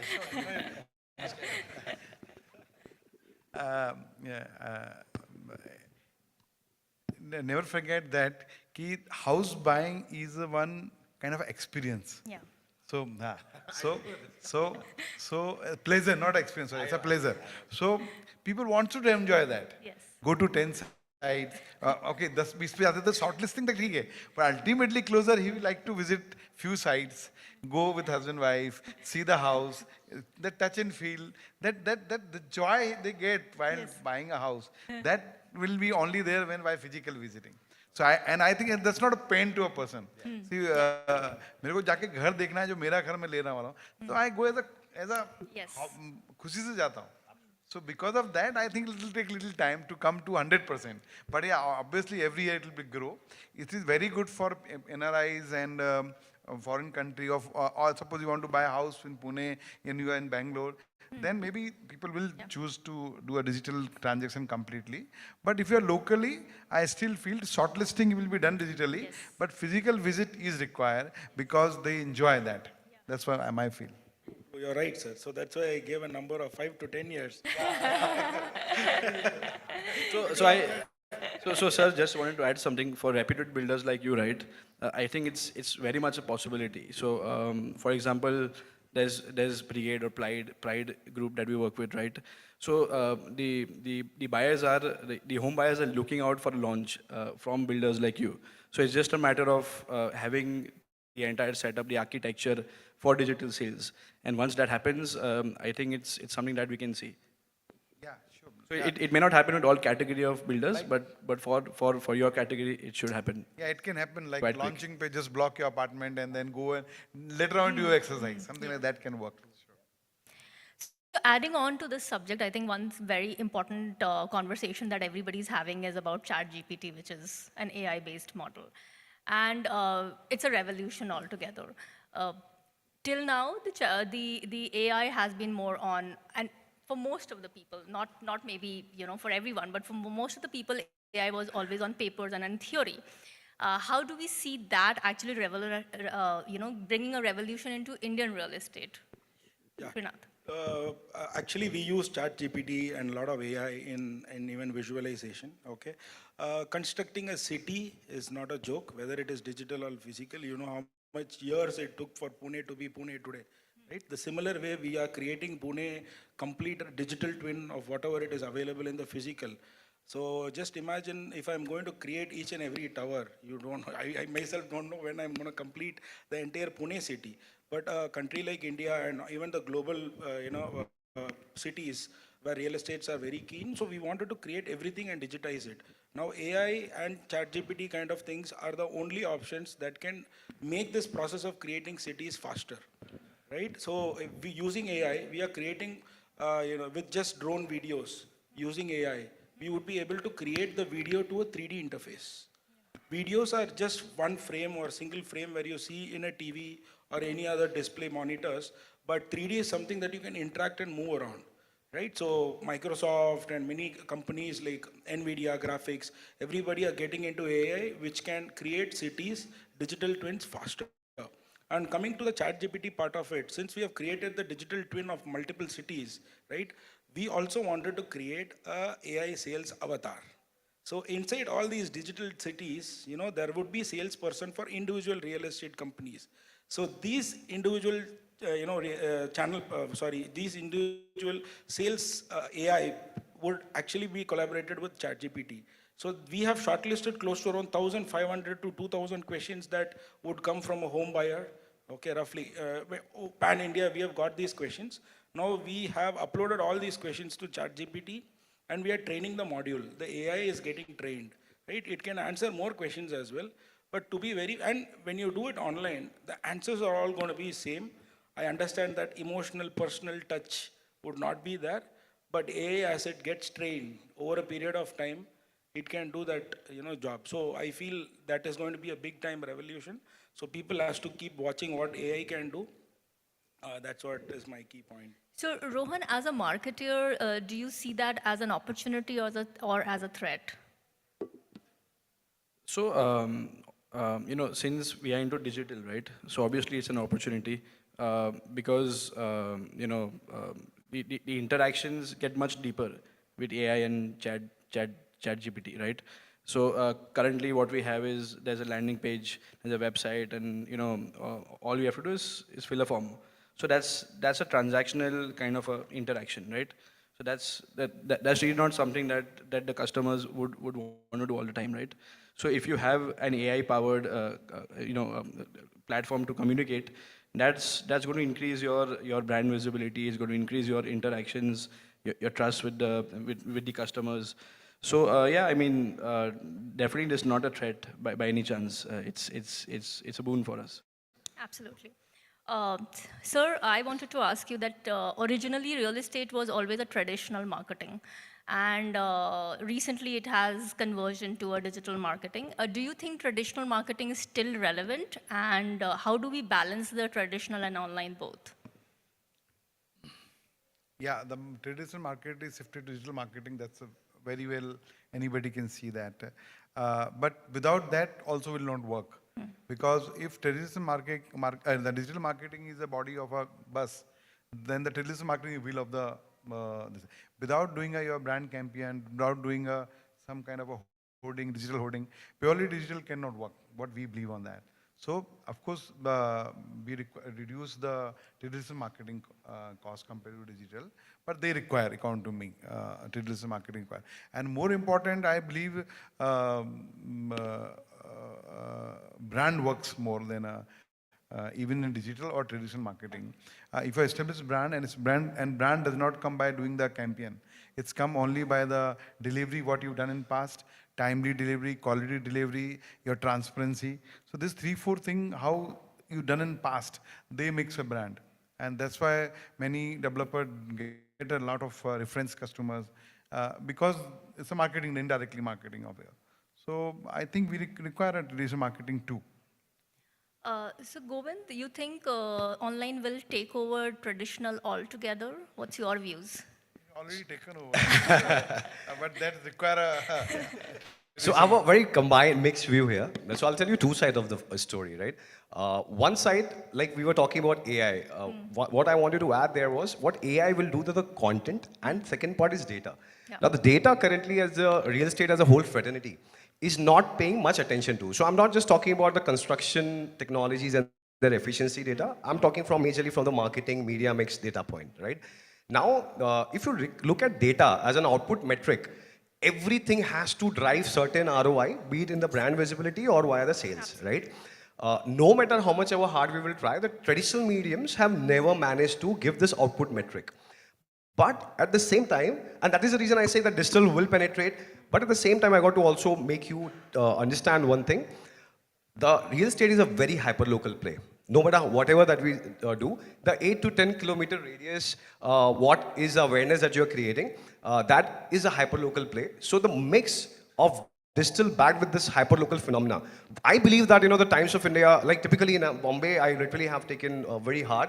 The Times of India as a business for printing your ads is the most stupidest thing the developers end up doing. Now we are seeing some decline. But the outdoor as a medium, I'm a huge supporter of outdoor as a medium because that's your phenomena where in the local absorption of 5 to 10 kilometer radius, it gives you the right recall without doubt. For a digital ad that you see on your Facebook timeline, it has an attention span of 0.3 seconds. But that outdoor has an attention span of 3 seconds. There's a huge difference, right? And that is the reason my point of view is definitely the traditional will start shifting towards digital. Traditional will not fade away for real estate very fast. For everything else, I say for e-commerce, fashion, everything else, it will fade away. But for real estate, the outdoor will be a huge buying phenomena and it will remain so. So with all my outdoor guys, my friends there, like wherever that you buy, I tell them that real estate will remain one of the bread and butter which will sustain for a very, very long time. It cannot be replaced that fast. So actually, outdoor is already taking digital support, right? Yes, so if you yes, see it hoardings is. in Bombay, many of them are now digital hoardings, where you have 3 to 4 different advertisements that you can see in a span of maybe probably 10 seconds, right? So they are taking support from digital. So it's probably going to complement with each other. Also, when it comes to say when you see when your ads on radio, right? Now you have pay tunes where you can where it shows it has audio ads on Savan, on Wink, etc. So basically, it's digital that is supporting outdoor as well. But yeah, it's going to increase the share of digital, but obviously traditional will not fade away completely for real estate at least, yeah. In fact, there are a few hoardings in Bangalore, which is now integrated with Google. So that's a new phenomena by itself, which is huge. Um, Real estate has been an asset class which has always appealed to all classes. So there are traditional investors, then there are millennials who are buying, and there are HNI clients. Rohan, how does the targeting of these different asset classes change with the target audience? So in digital, we have like huge number of tools and huge number of targeting options available, for us to target the right TG. So first there's there's location, there's age group, there are certain behavior patterns, there are certain interest categories, there are different type of channels like search, like display, like Facebook, native ads, branding, etc. So because the tools are such vast, right? So we have been able to find, we've been able to find our target audience for any kind of project. So we have done projects right from 5 to 10 lakh ticket size up to about 65 crore of ticket size. We have done a vast, range of products such as residential, commercial. We have done fractional investments. We have done villas. We have done farm plots. We have done bungalows. So it's a very diverse kind of portfolio that we have, and it's all been successful with digital. So yeah, I mean, if you want to target your right audience, digital is the way to go. And there are definitely a vast variety of tools to be able to do that. So Govind, the one important thing is that the customer dynamics have changed a lot. So there is DINK, double income, no kids, and then there are double income, single kids, and all that. How do you think the sales and marketing strategy changes should be incorporated so that these customer dynamic changes are addressed to and we reach the right audience? So I believe now, among all these years, this is the best time for us to be utilizing digital marketing. Why? Because previously, if you look at 5 years back, we didn't have too much of this data assimilation of what transactions happened where. Now there are platforms like PropStack, CRE Metrics, which are giving us a direct insight of where the customers are coming from, right? What are the age group that they had. And these become our primary data layer at the end of the day to understand where the trends are gonna go. So whenever that you have to look at any campaign, you just have to focus upon where the customers came from in the past. The trend will remain almost similar. What we usually do is we try to create a layer on the primary layer from the old transaction data. And then on the second layer, where is the live data, we try to see what are the common subsets. And on those basis, we do the predictive analytics to understand where should we put the client's money so that they can have maximum ROI. And the second layer, which is very important, is typically whenever the developers are making their projects at any point of time, they somehow know because of the previous experiences of their project or the data that is available, that who are they really targeting to, right? That really gives a good leverage for someone in our position to plan the communication in that particular fashion. So typically, if you know that, if it's an audience which is a couple which doesn't have a kid, there has to be a communication which has to trigger their imagination. At the end of the day, as I said, that we have 0.3 seconds to win them over. Give them exactly something which they will click that ad upon, and the job is done. Typically, one thing that as a narrative I'm seeing changing now, we always used to plan offline, and the adaptation will come to the digital side of it. And that is where the whole game is now changing, where you got to plan your offline in a certain way because the customers are consuming the communication in a certain way, but the digital communication has to have their own different kind of trigger. And anytime we know this is the customer, we can just create the communication to create that trigger to ensure that there's a better CTR, right? Typically in real estate, we chase CPL. So I say, no, don't chase CPL at all. Either chase cost per quality lead or either chase the CTR. If your CTR is good, you're almost sorted for life, right? So that's the change, and basically your communication triggers to your DG, which does the magic there. So Arvind sir, Pride Group has been such a great brand and you have been running it for so long. What kind of changes have happened in your strategy, sales and marketing strategy 5 years back, and what is the current strategy because of all these dynamic changes?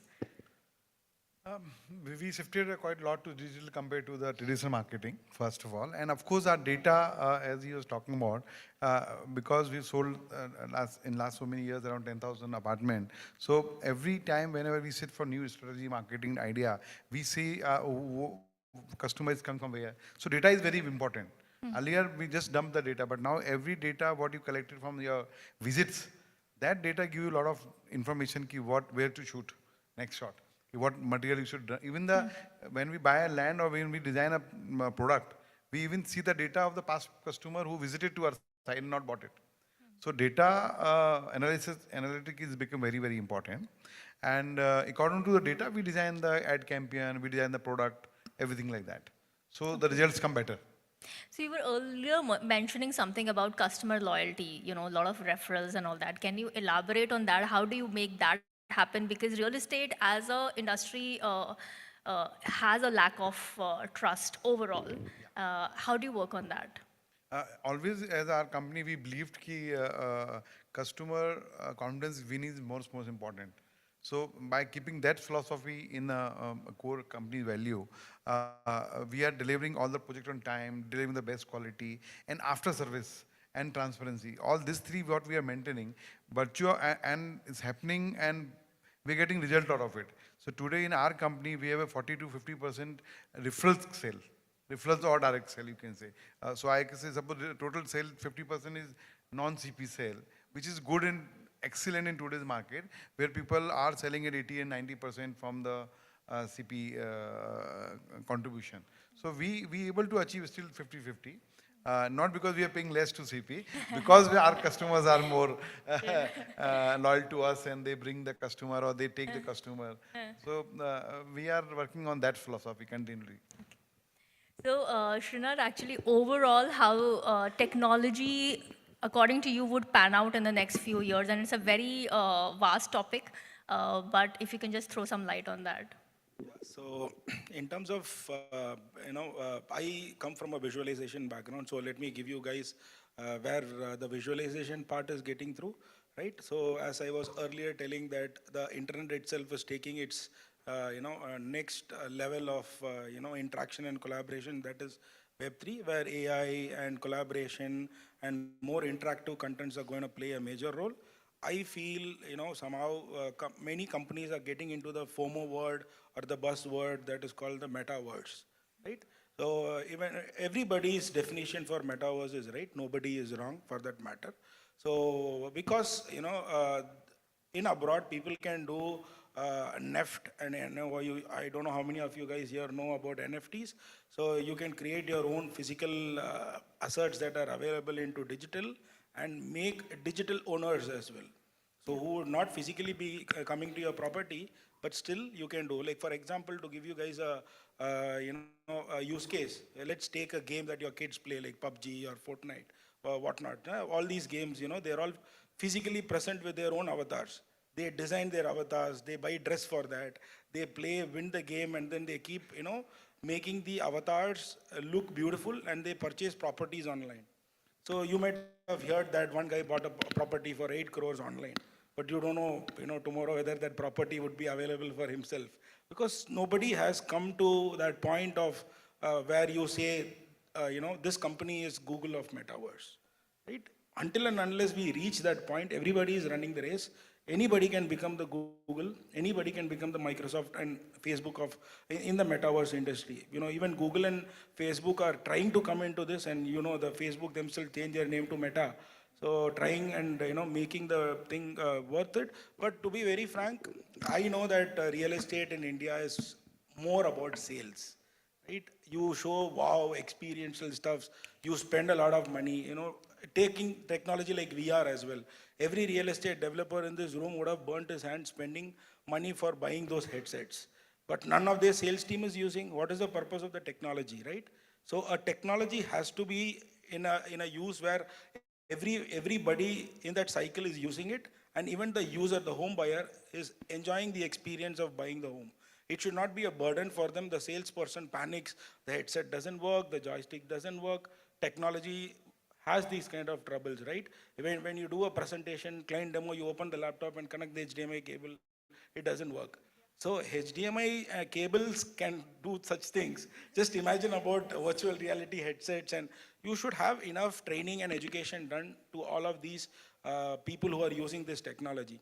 So as a company, it's not only my duty to create stuffs that are wonderful, I should make sure that people use it. So to give you guys a useful idea about this, what we have done in VR is, nobody knows to use VR. Even I didn't know before the technology came. Many of them in this room doesn't even know how to operate the joystick.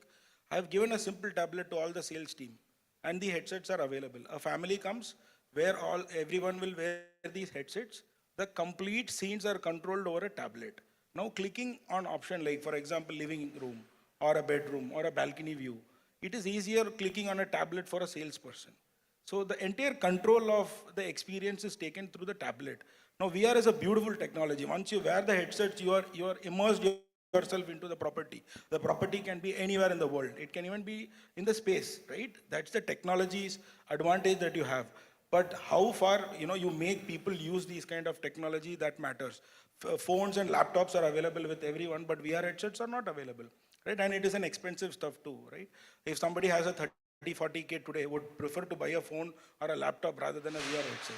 So for which companies like Jio and many other companies are drastically working on democratizing the cost of virtual reality headsets, they're coming up with their own VR headsets, and they're planning to distribute it to 50 lakh households in India who are using Jio FiberNet. So if anybody would need a Microsoft or a mixed reality headset, who are Jio customers, wait for some more time, these headsets are reaching you guys. So when these technologies, the hardware part of all these technologies cost come down, that's when I feel, the technology reaches to even a layman. And once it is reached to a layman, there is another innovation that is going to come, which is going to again, have a wonderful, it's a cycle, right? Basically, that's how it is. So this is what I see as future metaverse and collaborative, showcasing and collaborative selling. People can be anywhere in the world. Everybody can collaborate with their own digital avatars. So I'll be present in digital. Everybody in the room can be present in digital, and we can still have the event in the metaverse. Right? It's not required that everybody has to be physically present. So that's where we are heading to. So this is what I feel metaverse would be something that is going to drastically change the real estate industry down the line. But buying online or the NEF tokens in India would take more time. Probably in abroad people are doing it. But in India, it is going to be sales-centric. Whatever technology we build is for showcasing your property. End of the day, your salesperson use this tool and showcase the entire property to the home buyer, and he sells the product. First phase is that. As well as I make you future ready. Right? Tomorrow, 99 acres or Magic Bricks or Square Yard says, I'm coming up with my 3D platform, I need your 3D models. Whatever 3D you have created so far today, is just, you can just throw it on bin. The walkthrough and renders, whatever you have done, these files are massive heavy. 500, 600 GB ka file cannot be uploaded on a web, right? So metaverse is what happens is, it is completely optimized version of that. So it would be hardly 500 MB or 400 MB that I can actually make you future ready and focus on your sales today. So your investment that you do with Prop VR on any other metaverse company, it is going to be future thinking as well as selling for today. That's how you have to build a product, and that's how I feel it has to reach the masses. Govind, what's your thought? Yeah, so he talked about the visual tech and what metaverse is going to do. I am bullish on what AI as a possibilities can. So all the people who are representing the sales and marketing team, let me tell you what all you guys are going to see. And trust me, a lot of people can laugh at me, but I've literally seen during pandemic what has happened. There's one collaborative product we started together, and that was the only saving grace we had during the pandemic. And we saw that, what it did. So first layer. Right now we do a lot of customer communication with the help of WhatsApp ki sir aap site pe kab aoge, aap dobara aoge, and this brochure has to go, and there's a lot of manual input. Trust me, the workflow automation with the AI is going to transform that. What he spoke about, what Rohan said, the chat communication, the chat bot, right now you are pre-filling it, right? But with AI, it will be like people who are behind and talking to you, right? The third layer, as I already spoke a little bit, which is the data layer, right? The data layer right now is just going to be about aapne kya kharch kiya, kitna kiya, but it is also going to tell if you have 10 lakh rupees, where should you put it? Which marketing mix it would be giving you the better results, right?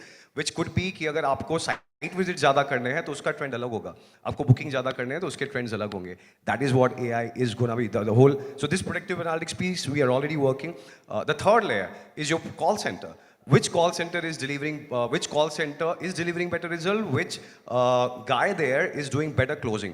So some guy makes 150 calls. Is he efficient? Or the one who makes 50 calls but gets you 20 site visits per day, is he efficient? These calls we manual eyes cannot see, but this is what AI will make us do by giving us the actionable insights. So the AI implementation from the actionable insights towards a plethora of the opportunities and the whole sales and marketing cycle, it's just gonna get better with time. And I don't see a reason why that the whole curve will not have an exponential play. Another 2-3 years, there's one major product that we are working with one of the largest developer. I'm not supposed to name, but I'm literally bullish about it. Another 8 months when that comes out, it will be the most transformative, and I'm pretty sure that on the basis of that, there'll be a great FOMO that we will be able to create. But it is like, we definitely need clients who can think in that particular direction. But what we are trying to achieve in the workflow automation and actionable insights for each and every piece, I believe, I don't see a reason why 1.5 years later when we'll sit here, we will not be talking about कि ये कैसे हुआ और ये इसका आगे क्या होगा. So whatever that you guys are doing and everybody, all of us, we have to be ready with the mindset. The last piece, as I said, that the agencies are operating the video content division.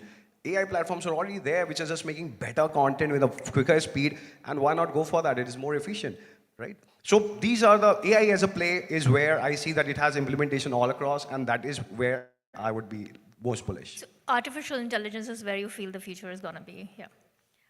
Rohan? I think it's become quite technical for the audience. Maybe we can go for the next question. Okay. But yeah, I mean, it's great insights by the panel here.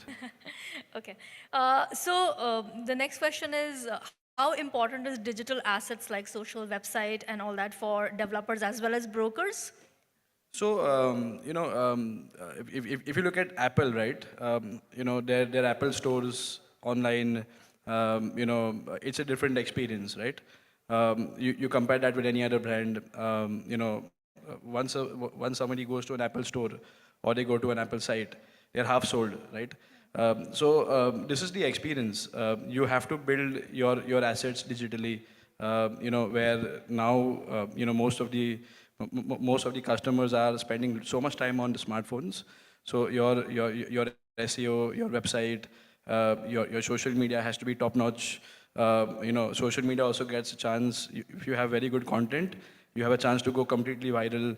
That's a byproduct of good content. This is something that now most of the builders are getting awareness, and they want to build they want to build their assets much better. It could be a website or social media, etc. Very, very important question now that everybody has been asking is that there is a much dreaded recession which has enveloped the Western world. And sir, I would ask you, do you see that having an impact in Indian real estate? And if it is, then how soon do you think we are going to come over that? Okay. First of all, I don't think India will come in the recession as the Western world is there. In spite the huge job losses happening in Western countries, I believe that job losses there will increase the jobs here. And that will going to happen in very few days, because ultimately IT and technology will survive, and that's now in any business, IT is the heart of the business. Today आज आपका अगर ERP system बंद है तो पूरे 200 लोग घर पे बैठ जाते हैं ऑफिस में. So it's so important, more than a finance. It's like that. So IT required everywhere in the world, and India is one of the core supplier of IT. So Indian recession will not come. Even job losses, what you can see, Western will come, jobs will get generated in India because of job losses there. So India IT real estate recession will not be seen immediately because of the Western recession. There can be oversupply situation, or there is overpricing, over interest rate. That can, of course, is a concern, matter of concern, but not because of Western recession or Western job losses. Sir, important question that a lot of people have been asking is that we see a real estate boom again, right? who do you give the credit to? What has happened exactly because of which there's so many transactions happening across? It's multiple factors build it. First is it was for 4 5 years continuous from 12 to 19 that it was not doing well real estate. That's a fact of life. Okay, surviving. Then COVID came. So COVID gave the biggest boost for real estate because people, when they sit at home, they realize how important the house is, how important the bigger house is, how important the better house is. So everybody who was sitting in 2 bedroom, he was looking for 3 bedroom, who was staying in 3 bedroom looking for a higher apartment, who was on rental want to buy own house. So all that दो साल भर जो लोगों के mind में torture Covid ने किया है कि नहीं better house that is the biggest this thing and that's not dying still continuing कि नहीं let's shift to better house so one is the recession for 5 years, COVID, and within the COVID period, you must be seen that a lot of interest rate has come down. उस time थे. So that interest benefit के कारण the buying power has increased. People's salary gone up, interest came down. So those who are entitled to buy a 50 lakh house, he can buy a 75 lakh house. So that's one more. So this 4-5 reason has helped the industry to come up to this level. And I hope this will continue. And that was my next question. Do you think it is sustainable? It's sustainable as far as the housing need, because always, even suppose we 5 are sitting here, even I will ask you, you want to upgrade your house? So you say, yes, once I'll earn little more money, I want to upgrade. Yes. It does not mean your house is not good, but you want to upgrade. Yeah. So that desire in Indian family or Indian culture is there. खुद का घर, अपना घर जितना है उससे बड़ा घर. So that will not die. Yeah. Industry will not die. Yeah. But for Pune and Maharashtra, I see only one negative side is the oversupply. With the new FSI rule calculation, what has come in Maharashtra, especially UDCPR, that giving a too much supply, and that too much supply can be a dangerous for us. मतलब you can sometime I feel कि गुड़गांव ना हो जाए, अरे नोएडा ना हो, NCR ना हो जाए, क्योंकि NCR जो भी मार्केट इंडस्ट्री में पिछले 25 साल से मैं 25 साल से इंडस्ट्री में हूँ, जब भी बड़ा फॉल आया है, जिसने भी ब्लड बाथ देखा है तो 2 ही जगह देखा है, एक NCR और एक हैदराबाद, और उनका मेन मूल कारण है over supply of FSI. Sir वैसे हम पुणे में बहुत बड़े हैं, मतलब in the sense 360 realtors Pune में सबसे ज्यादा ट्रांजैक्शन करता है. It's not NCR. I know, नहीं वही मैं बोल रहा हूँ कि जो बुरा मार्केट हुआ है जो पिछले 20 साल में जहाँ भी तकलीफ आई है तो सबसे ज्यादा आई है एनसीआर और हैदराबाद में. और वो क्यों आई है अगर आप पिछले 20 साल में देखोगे तो because over supply of overhang of inventory hai. Yes, that's the reason. Yes, so this is the first time what we're seeing in Maharashtra and Pune. Maharashtra as well. I can visualize that. So that there only I have my reservation ki we might get a hit.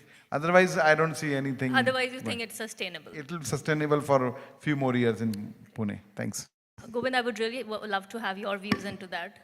So he has covered most of the points. I'm going to talk. I'm going to talk from the other side. So the supply part. So recession, he has addressed it pretty fine. Yeah. That it's the Western countries that you really have to worry. I'm not the finance guy, but whatever macroeconomics that I'm able to understand, I believe India is in a much robust place.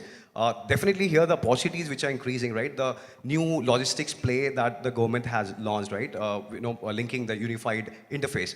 That is going to give a boost to a lot of warehousing. There's a huge data center play supply which is coming, and again, this is the real estate which is going to get the boost.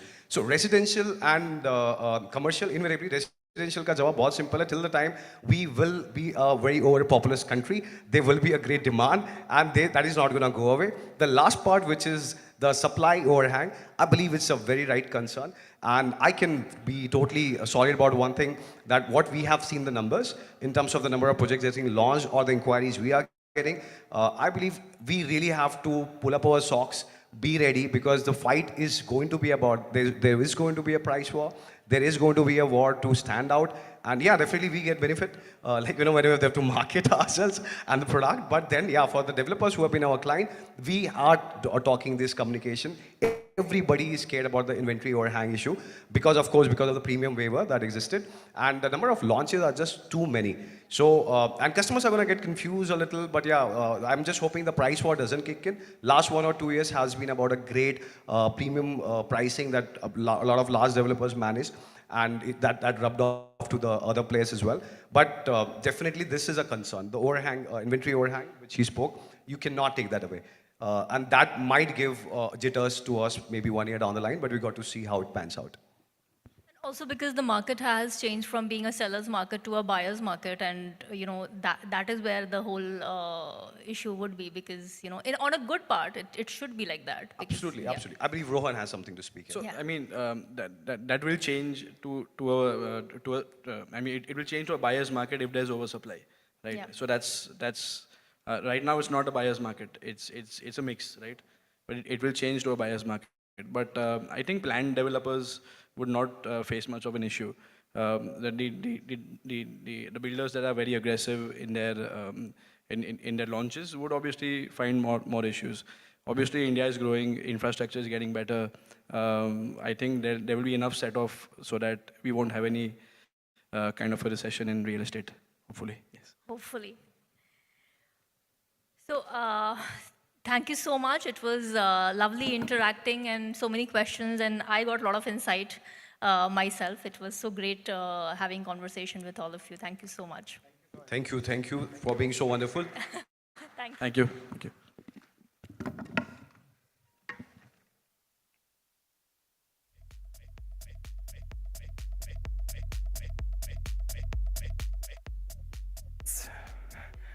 Thank you so much. I think they would want you to come together for a quick photograph. Meanwhile, I'll take the opportunity of calling upon the National Director, Stallion Universal India, Deepak Singh, to kindly join us and help us in the felicitation. Thank you, Deepak.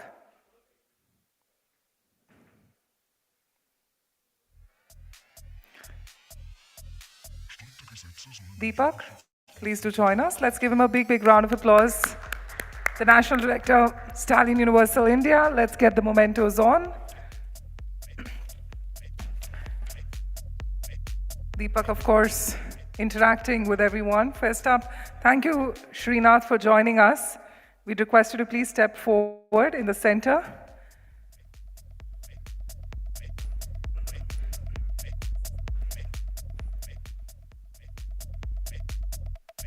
Next up, thank you so much, Mr. Jain, Arvind Jain. If you would request you to please step forward. Thank you for your expertise on the panel today. Thank you, Govind Roy, for joining us and contributing to the discussion. Thank you, Rohan Shah, for contributing on this panel and adding on to the knowledge.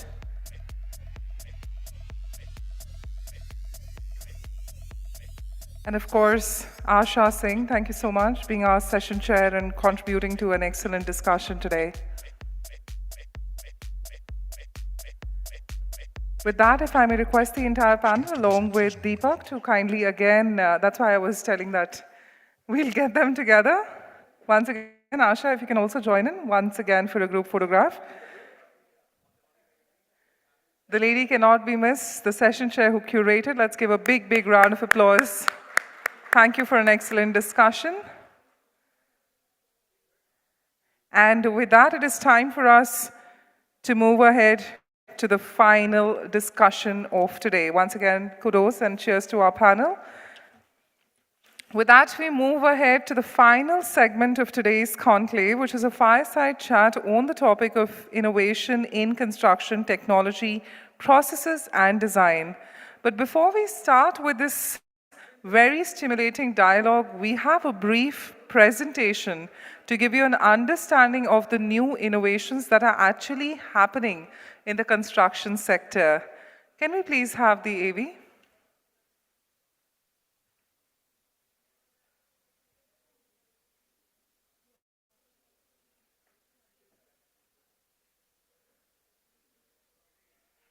So where is a construction technology company that helps businesses? Remember, this is our final discussion for today, and we're right now going to be having an AV, which is going to set the context, right?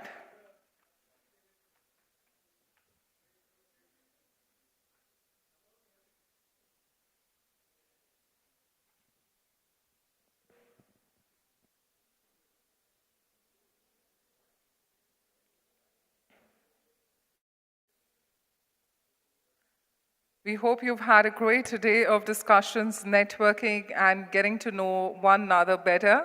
It is time, of course, to have our final discussion, but before that, if we could have the AV on the screen. Construction technology company that helps businesses.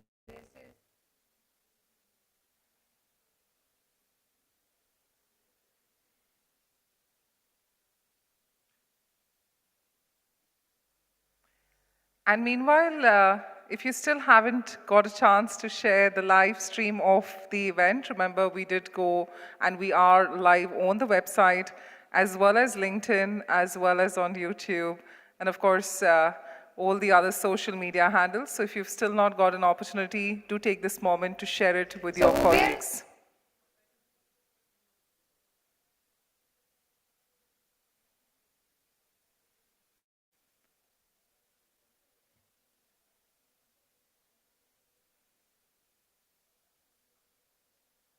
And by show of hands, has anyone got an opportunity yet to share anything on social media? If not, let's say how many of you did meet 3 new people today? If yes, if you could raise your hand.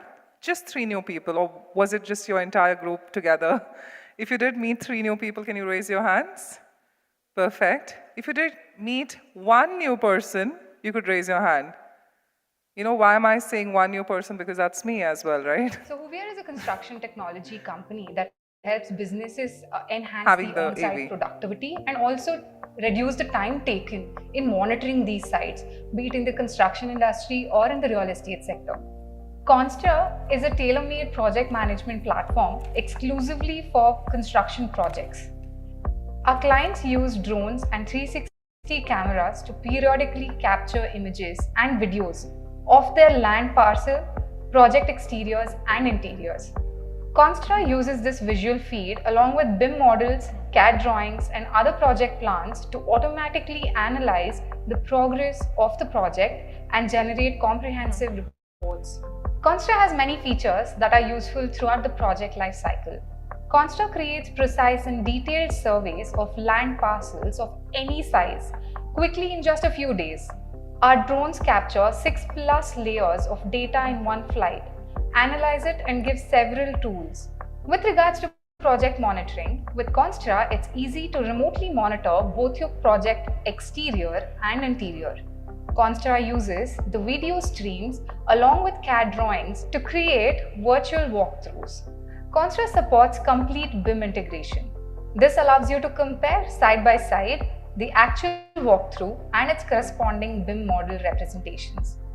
Constra analyzes the project exterior and interior data to automatically compute the actual progress of construction.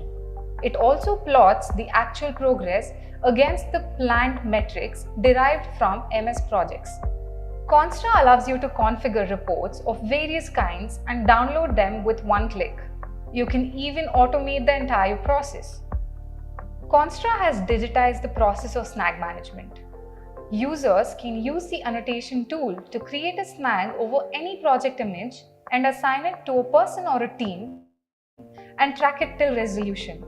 Constra allows you to manage multiple versions of a project master data. All images and video clips get archived for future use and analysis. Finally, Constra is available in many attractive subscription plans. Typically, clients of Constra are saving up to 65% of the time on progress monitoring. They're able to reduce supervisory manpower by at least 50% and also reduce the overall project cost by up to 20%.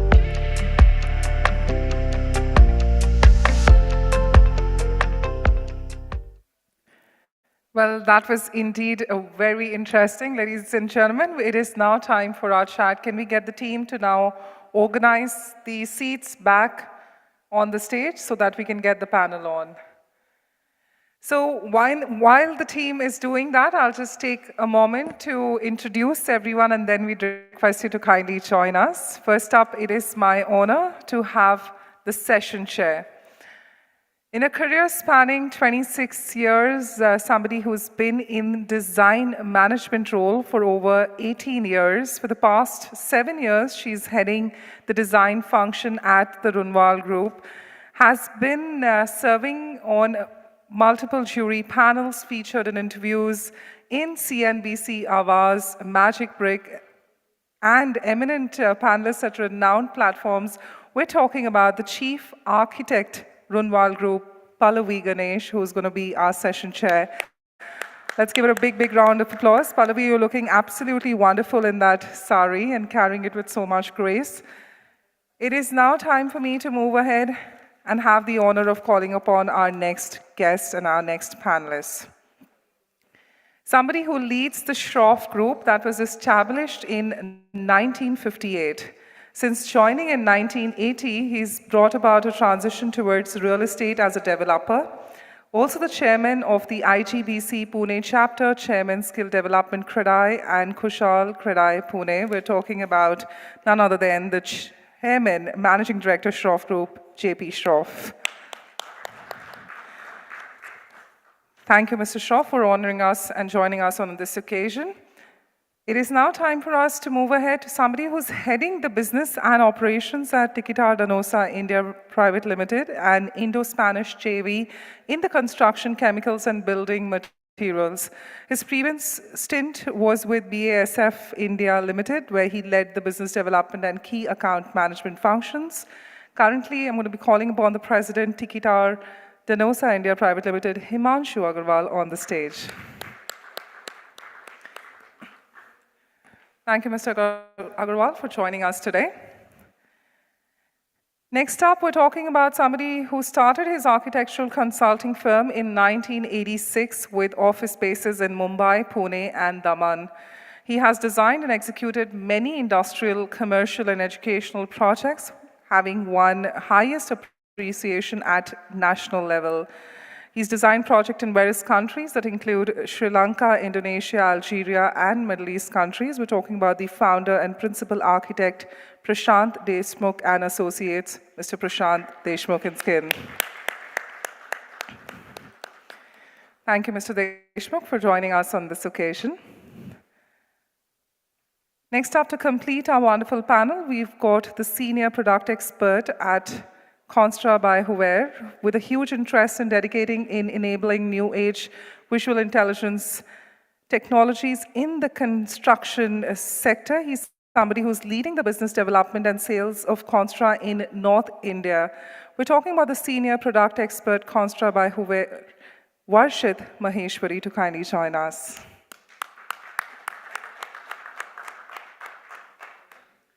Thank you, Varshit. With that, to our session chair, Pallavi, to take it forth. Thank you, Realty Plus Pune, for inviting me and the panelists, which are, kind of cut across the entire industry, right from construction to technology to architect to somebody who's been in the construction development per se. I think the topic today is a very big topic with innovation, technology, design, and processes as the key factor. It's a very, very vast subject, and I'm going to try and moderate this to try and cover at least a broad aspect of the subject. What I would like to kind of say is innovation is a keyword for looking at something and doing it differently. It does not mean just taking the same thing and doing it the same way. If we don't try and modify the way we do things, the construction industry will not really progress. We are also talking about a lot of technology and a lot of intervention in terms of what technology is doing today in the construction industry. I think it is very interesting that we have somebody like Himanshu, who's on the panel, and who has waterproofing as his expertise and also his background with BIS, which helps him to see at the entire construction process in a very different manner. I think I'm going to pose my first question to Himanshu. Himanshu, how do you see innovation and technology kind of coming hand in hand for the construction process in the industry, growing with it. So thank you, Pallavi, of posing the first question to me and starting that. So when we talk of innovation, as Pallavi rightly said, that doing something differently is innovation.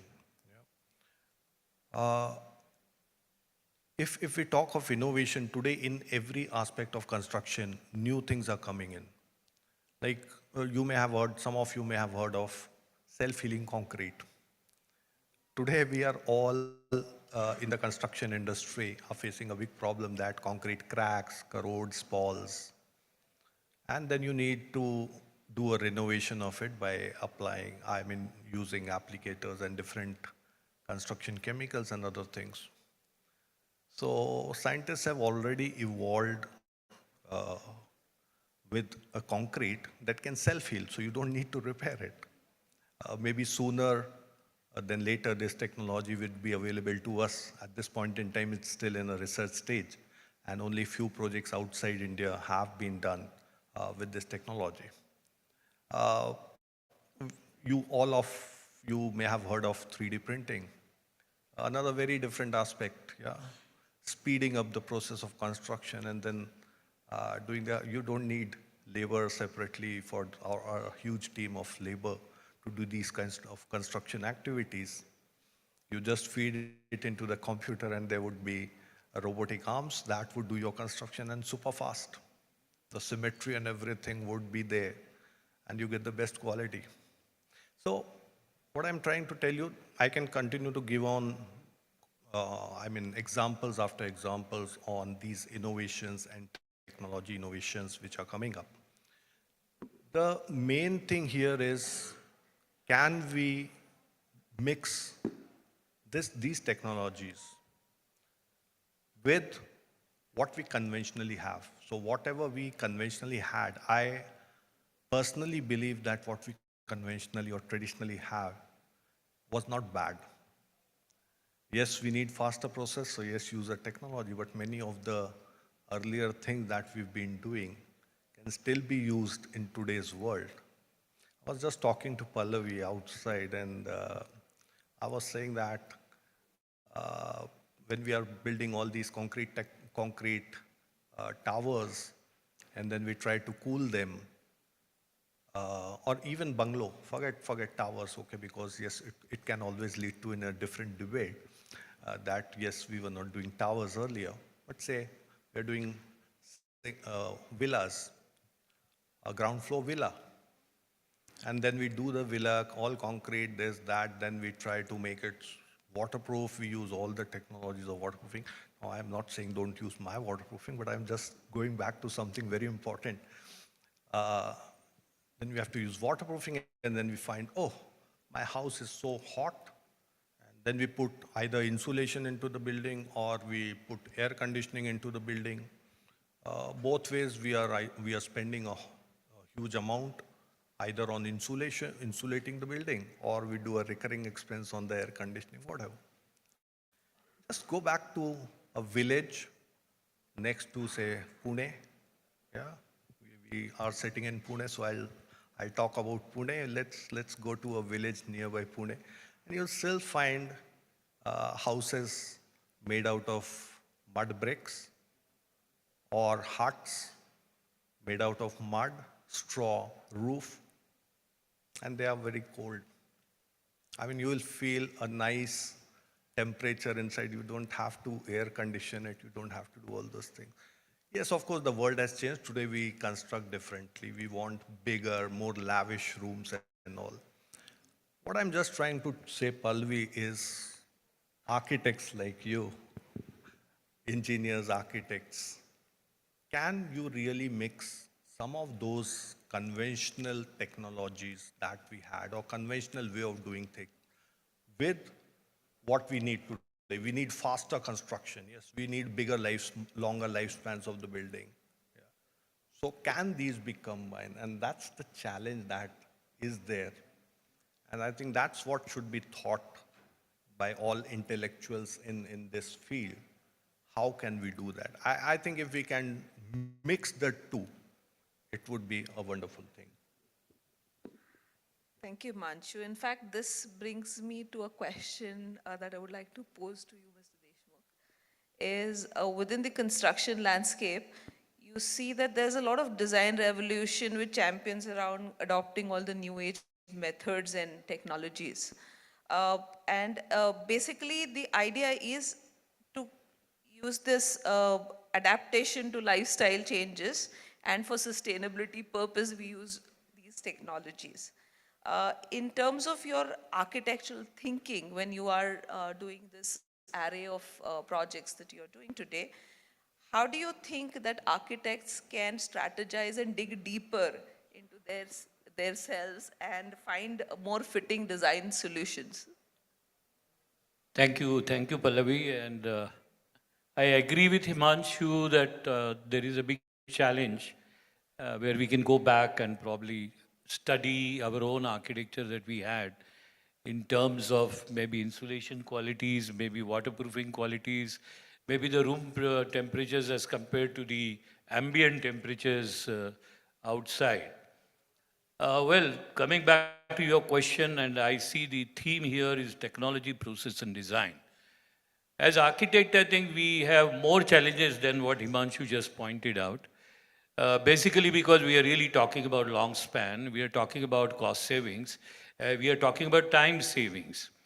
So we are, quality, cost, and time, three big names, three big words to deal with these things. And there is people talk about concrete, and we were, I think, discussing about that concrete, few years ago in a concrete conference, I said that maybe 5 years or 10 years down the line, people will forget about concrete.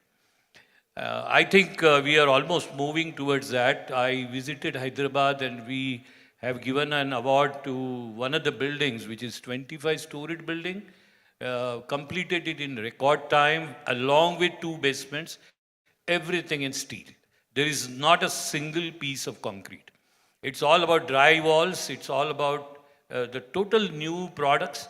And I think the technology, ma'am, always comes with the rider of saving either the cost, saving either the time, or saving in terms of quality aspects, and probably the increasing and improving the life of the structure itself.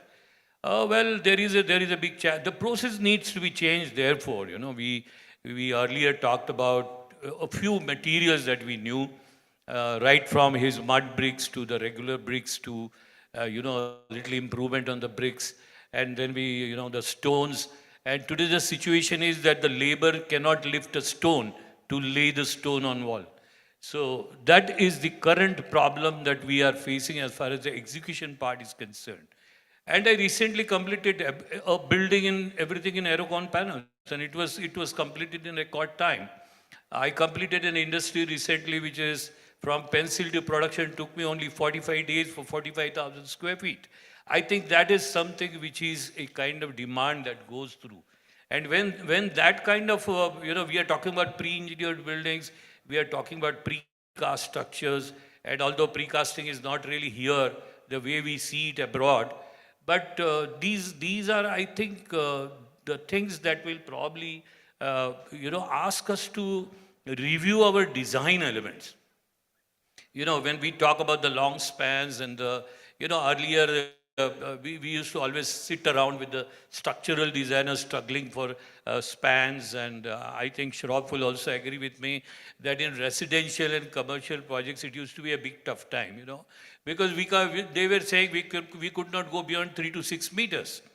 And we are talking about big spans in terms of PT slab now, or you must be seeing the structures that are raised for the trains that we are having now. The total facelift as far as the process itself is concerned. Less number of columns, almost beam free, because the moment you have the beams, you are facing a problem on the headroom. There are restrictions on the height of the buildings. Either the moment you change the high rise to skyscraper or something, we have further regulations. So these are kind of things which actually need to be thought today in the very beginning rather than processing it down the line. It's going to be tough. So you start with a concept wherein you do these kind of things. And coming back to sustainability, the ideal and the most example I think I have is the football stadium that was raised in Doha, Qatar right now. You know, it is totally replaceable. And you can just remove it because the football world match is not going to be there every year. It's going to be there after maybe a decade or so again. And what they do today is totally remove it and the whole space is available. And it's not only the steel or the concrete that is going to be removed, but it's a very fantastic presentation if you've seen it on Google. But it is also they're talking about services and utilities being replaced, being totally used somewhere else. And the whole space is going to be the plain ground that it had in the olden days. I think that's a point I just wanted to clear. So as Constra goes, I understand that Constra dwells in an area where technology and innovation impacts are used to monitor construction and overall progress of the site per se, which actually adds into the customer delight of getting his product on time with great quality and with all materials, etc., being understood by the person who's buying it and actually applying it. So I just wanted to understand how you see the technology that you are associated with helping the construction industry. Right, of course. So beyond brick and mortar, construction tools, softwares, right, have changed the way how construction projects are managed throughout the life cycle of the project, right? A few of the use cases, if we have to mention, right from the using of drones and 360 cameras, when it comes to scouting, figuring out, which land parcels to shortlist, to actually replacing total stations with the drone-based land surveys, right? And remote construction monitoring for interiors with 360 cameras, and finally to the snag management in the final life cycle of the project, right? To highlight, in fact, to what Mr. Himanshu and Mr. Prashant pointed out, in terms of processes and in terms of adoption of technology based on the ROI that we get from that particular tech. So in terms of processes, I believe technology is there to, the innovation is only going to sustain if the technology kind of meets the day-to-day adoption of those tools in the processes. And when I say that, remote construction monitoring that we kind of have in the industry right now is just as effective as physical monitoring as a use case. And in terms of construction leaders, in my experience, whoever we have talked to, right, easy adoption and prioritizing that overwide transformation in the company only happens if the whole team is willing to change, as well as trying to adopt to that tech and integrating that solution into the current process. That's, I think, we can leave to the new age companies. That is what our more, focus is, and that is what we are reluctant to deliver at the end of the day, having that smooth transition from tech to the current processes throughout the industry-wide transformations. That brings me to a question to you, Mr. Shroff, that with the buyers asking for faster deliveries, and also without any compromise on quality of the project, do you think that developers and architects need to rethink their design approaches and their construction approaches? And how do you see tools like Constra helping you in doing so? Thank you, Pallavi. I will begin with looking at what has transpired in the last 5 years or so. Trust me, with the aspirational levels of this really young India that we're seeing, and the complete change in the way of doing business, particularly corporatization of it, where we see the Mahindras, the Tatas, the Godrej's entering into a field where profits were not 30%. Profits meant 10%, time meant the commitment meant everything. The complete attitude and approach of doing business has changed. And you can believe me, it has changed so drastically that there was no option but to look at technology and methods to deliver things that were committed. And a corporate attitude was completely lacking in the 10 years previous to what happened in this country. And, and thanks to regiments what you call legislature like RERA, where what you commit, you give. RERA was what? It was what you commit, you give. Timelines were defined. Your quality was committed. Your whatever amenities were committed. You had to deliver them. So that brought in a complete sea change in doing things. And therefore came the necessity of looking at technology. Therefore came in the necessity of looking at design to make things more attractive, designed to reach up to the aspirations of the young youth, and designs to deliver faster. And that's why I'm very glad that this session talks about how things are going to matter in the near future. I mean, I saw this presentation of Constant, was very impressed. You know, BIM, drones are things of the future, and they have to happen. You are able to control your quality by virtue of a drone. They tell you a column is out by about 2 mm or 3 mm, and that's the kind of reports you can achieve. And thereby you are able to monitor the speed. So the reduction in cost by 20% is a tall order, but I would definitely say that there will be a substantive saving in the cost of construction, and plus more than that, the customer relations, the confidence levels that you will build in by constructing in this fashion. If you are able to give reports daily, you show progress, you have a difference, you have a sea change of attitudes that people will have when they look at you. So it's a very, very important thing that technology, processes and designs have to work hand in hand and take a stage where people are realizing, and typically this is a corporate attitude. I mean, I'm a hardcore senior level developer who really wouldn't have taken to doing these things unless I was forced to. And situations have come thus so far that nobody can do without taking up technology. Nobody can. The architects are forced to design something completely different. I saw a presentation from probably one architect today morning where all the stations from Lonavala to Kamshat were going to look absolutely out of the world. And that's been by Gati Shakti. So Gati Shakti is going to completely change the skyline of the Pune railway stations to something that you would not believe. Go to our airports in Bangalore, go to our airports in Delhi. They are far better than most of the international airports that you will travel to. What has happened? How did this happen? And this was purely because the approach of the attitude to accept technology, to learn and to apply has happened so rapidly in the last 3-4 years.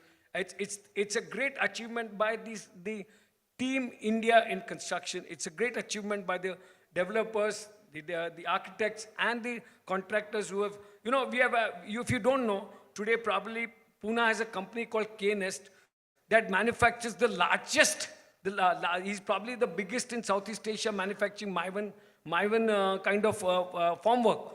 So in a span of 5 years, this gentleman could manufacture Maivan and beat the other companies that were there for the last 10 to 15 years. So that's the demand, that's the requirement.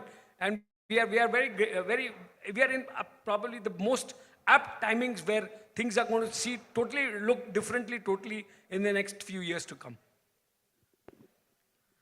Right. So actually, if you look at most of your answers, it just comes out that it's necessary to streamline construction technology for reliability and constructability. And it's necessary to kind of, tie the whole innovation and design process along with the processes that kind of tie them together. I would like to, understand from you what is it that you see as the next steps, because what is happening today is in the construction industry, there are a lot of things we learn, but there's no one repository where something which is happening in, let's say, south of India is learned by somebody in the north of India, and he can use it for his or her use. So I would like each one of you to kind of, tell me what you think is the best way to go about so that all of us help to make the construction industry grow and make it more structured than what it is today. It has changed in its form, but it's still quite unstructured. So I'll start again. So Pallavi, what I think is that these technologies are there, but what needs to be done is India still needs proper codes. Yeah? This is one thing which is still lacking in the construction industry in India. We don't have proper codes for many of the aspects. Say just for waterproofing, for an example, we don't have proper codes. We have some test codes for different products, but what should be the parameters for applying the things? Yeah, we don't have those kind of codes like we have in the like we have abroad, say in Europe and US. One is BIS or somebody has to come out with proper codes for this. You talked of technology. Technology is good, but then where is the training? That's a very important aspect. Skill set development of workers or of people using that technology has to be done. So some kind of training institute for the construction industry has to come up in the different parts, northeast, southwest of India. And the training has to be of the same standard so that at least on the technology front, there is no variance that, okay, north people think differently or the south people think differently. So that's my point of view on this. Mr. Shroff, you wanted to say something? Yeah. Actually, I think something great is happening in this country, and we are going to witness something unique in the sense that we have cross-country developers working all over the country. For example, Mr. Arvind Jain was here. He works in Bangalore. He works in Mumbai. He works in so many other cities. We have Prestige from Bangalore doing construction in Bombay, in Pune, etc., etc. So the whole transition of everybody doing everything across, and therefore, by virtue of these companies being pan-India, for example, we had Mr. Rustamji from Bombay doing so many construction. He spoke in Credai. Now, these are organizations that are allowing members to form these, what you call joint ventures, and thereby, if nothing else, there is definitely a transfer of technology by virtue of accepting what can be done in Hyderabad, or what needs to be done in Pune, or what is suitable in Bombay, is being developed, is being accepted or adopted by these companies to see that they are able to achieve things in optimum cost and in speed. So therefore, transition of technology is happening quite seamlessly. People are learning the best. Obviously, when there is an element of cost, one would want to save it whichever way possible. So this is one thing that is happening. Talking about skills, I am part of an organization called Kushal, and Credai has trained more than 1 lakh people and was very fortunate to have a 2 minutes chat with the Prime Minister on the skilling. And there is an organization called National Skill Development Corporation, in which I am a board on the Construction Sector Skills Council, also on the Painting Sector Skills Council. And we will all be very glad to know that all these technologies, in fact, there is a virtual VI system in which you can do a bricklaying. So you would learn the nuances of bricklaying probably by using an Oculus kind of something on your head, and you would learn how to lay bricks or cut or do tiling, and eventually to get the actual feel, you would then be able to do that on the ground. So probably the process of learning tiling, which probably took you 2 months or 4 months, could be reduced in span by about 1 month, in which you would at least know the methodology of laying tiles. The efficiency, the speed would eventually come by virtue of practice. So a lot of these things are happening. And I'm telling you, as I just began, that another couple of years, you are going to see the best in the construction technology in this country. Trust me. To answer, Prashant? Yeah, I agree with Mr. Shroff. The opportunities are going. I came in Pune in 1990 after my graduation from JJ Bombay, and having worked globally with a Swiss company. Today, I find that for the construction industry experts from India, we have global opportunities. We are doing some projects in US, we are doing some projects in down there in Africa and all that, and we are competing with, believe you me, with the architects and builders, developers, uh, various kinds. I mean, we are right now in Madagascar, we are doing a World Trade Center where we are competing with the architect from France. So because it's a French colony and we have a big competition. But thanks to, this having adopted in the last 5 years, as JP said, that we have adopted to the newer technologies, new way of processing things. And my dear friend also talked about the softwares. Let me tell you, friends, I think the next generation is going to be all talking about doing things in softwares. And they talked about the artificial AI also. So these are something which needs to be picked up by us. There is very little time left because the competition is growing. India is the fastest growing country today, and the whole world is looking at us. I always say that the next 25 years, I see most of the young people here, they are all going to be a tremendous development happening in the Asian region than in any other region of the world. And we are going to be the leaders of that. So that is a kind of challenge if we accept, then there is a very less time left to us. And we need to quickly, rush up with all these software techniques that are coming up. And of course, there are some new methodologies and modernizations are happening. I always say that in my office, at least every single day, 3 new technologies and 5 new materials are landing. And we have strong relations with BSF. They have more than, I think, about 1,000 products, not only for waterproofing, but in various other areas as well. And you take a small example of glass, the way it has expanded themselves into what? I mean, it's miracles. The glass material is the most sustainable material if you're talking about sustainability, and also steel. And there were days when we were not even looking at steel for construction. I mean, it used to be only those standard sections and things like that. Now we are talking about pre-engineered buildings where we can create miracles with plates. And we are also going for high-grade steel. And Tata Structura is coming up with fantastic range of products in steel. So my dear friends, I don't want to elaborate on many other things, but to conclude that very less time is left. Most of the clients that drop in, I think Shroff will also agree with me, when they drop in our offices, they say that, Prashant, we are already late. We wanted these things to happen yesterday. So we are running out of time and it's better we pull up our socks. Thank you. Just to take your cue, we've already ran past our time.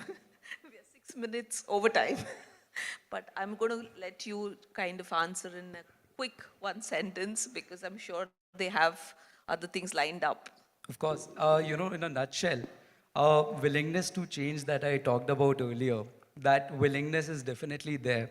And most of the use cases in different sectors that we have had, may it be real estate, may it be solar, mining, any sector, construction leaders prioritize swift execution over a breadth of solution. So once these use cases are figured, right, even if it is, when it comes to either surveying with drones compared to, traditional methods of replacing total stations, or when it comes to effective construction monitoring in corporate offices, or when it comes to comparison of CAD and comparison of the actual buildings with the BIM, that finer details to the leaders matter. And, engineers and architects, everybody being on the same page really takes the whole process in a very smooth way. So I kind of appreciate the kind of mindset that the leaders have, and, that willingness to adopt has led us to where we are today in terms of, Constra being used by more than 100 companies in India right now, and as well as in USA and UAE region as well. So I'm just going to conclude this with a note of thanks to all the speakers for, inciting a lot of thoughts for a lot of us, and to kind of, come here and grace this occasion. Thank you very much. Ma'am, I just want to add that the great architect who's going to design one of the 40 stations is right sitting next to me, so I think he needs an round of applause. You must check up, you must see those beautiful stations. You shall be We shall be part of the Bombay-Pune road, the Kamshet, the Lonavala to Hadapsar. I saw those pictures today and I just felt they were out of the world. So Mr. Prashant Deshmukh just said that he'll be doing that. So we are fortunate that things are happening so fast. Thank you.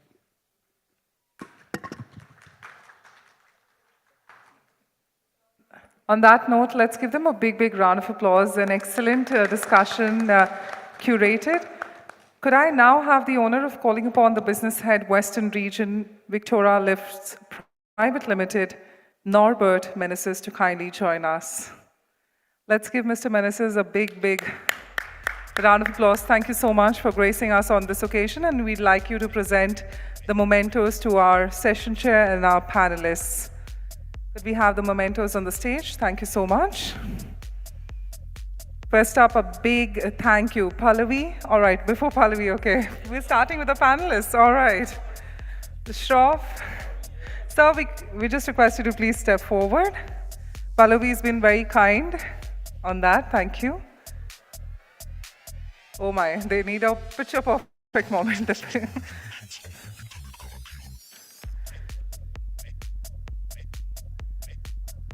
Oh my.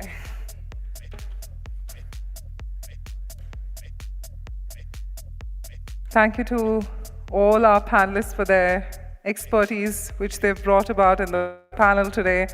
We have Himanshu Agarwal, Prashant Deshmukh, Varshit Maheshwari, Mr. J.P. Shroff, all curating and culminating a great discussion. At the end, of course, Varshit is joining us for the memento, and Pallavi, we would now like you to step forward as well, please. A big, big round of applause. And can we have now the entire panel together, along with Mr. Meneses, to please join us for a group photograph. Yes, this is a moment we'd like to take back with us. Our final discussion for today, let's give them a big, big and a thunderous round of applause.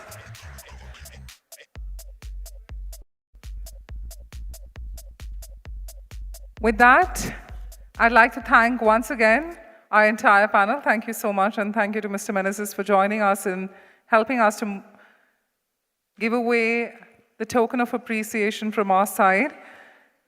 Once again, I'd like to thank all the speakers of the day as well for making this edition of Realty Plus Conclave 2023 Pune so exciting and thought-provoking.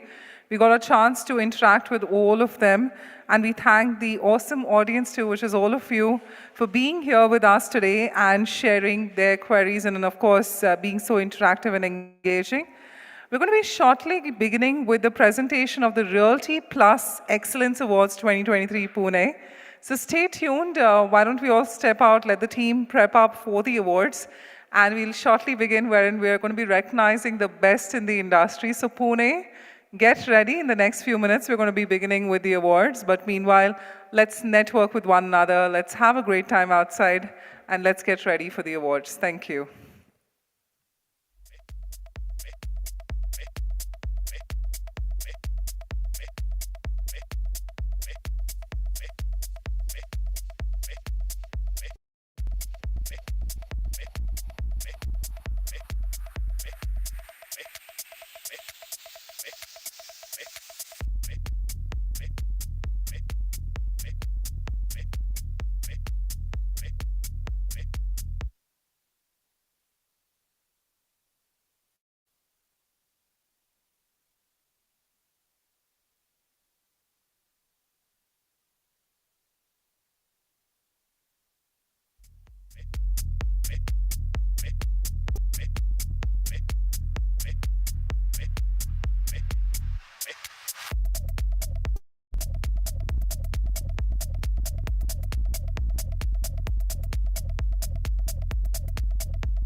Some brands are born to do the same. And during the times of challenge,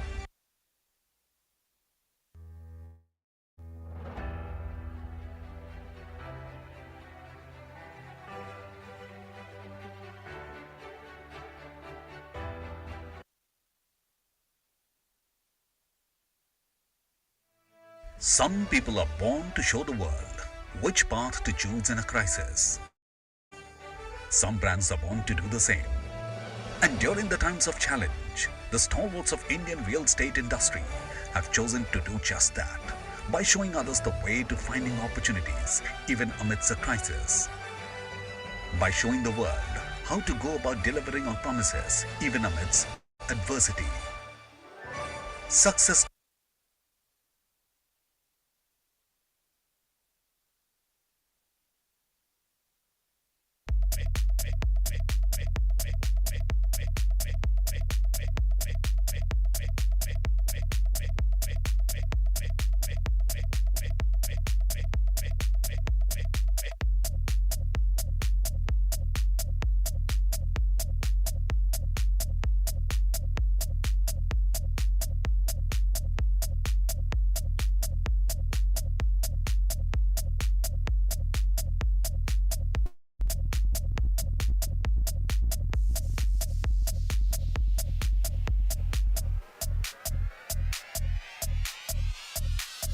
Gesetze sollen den Jugendschutz auch im Internet garantieren.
Strikte Gesetze sollen den Jugendschutz auch im Internet garantieren.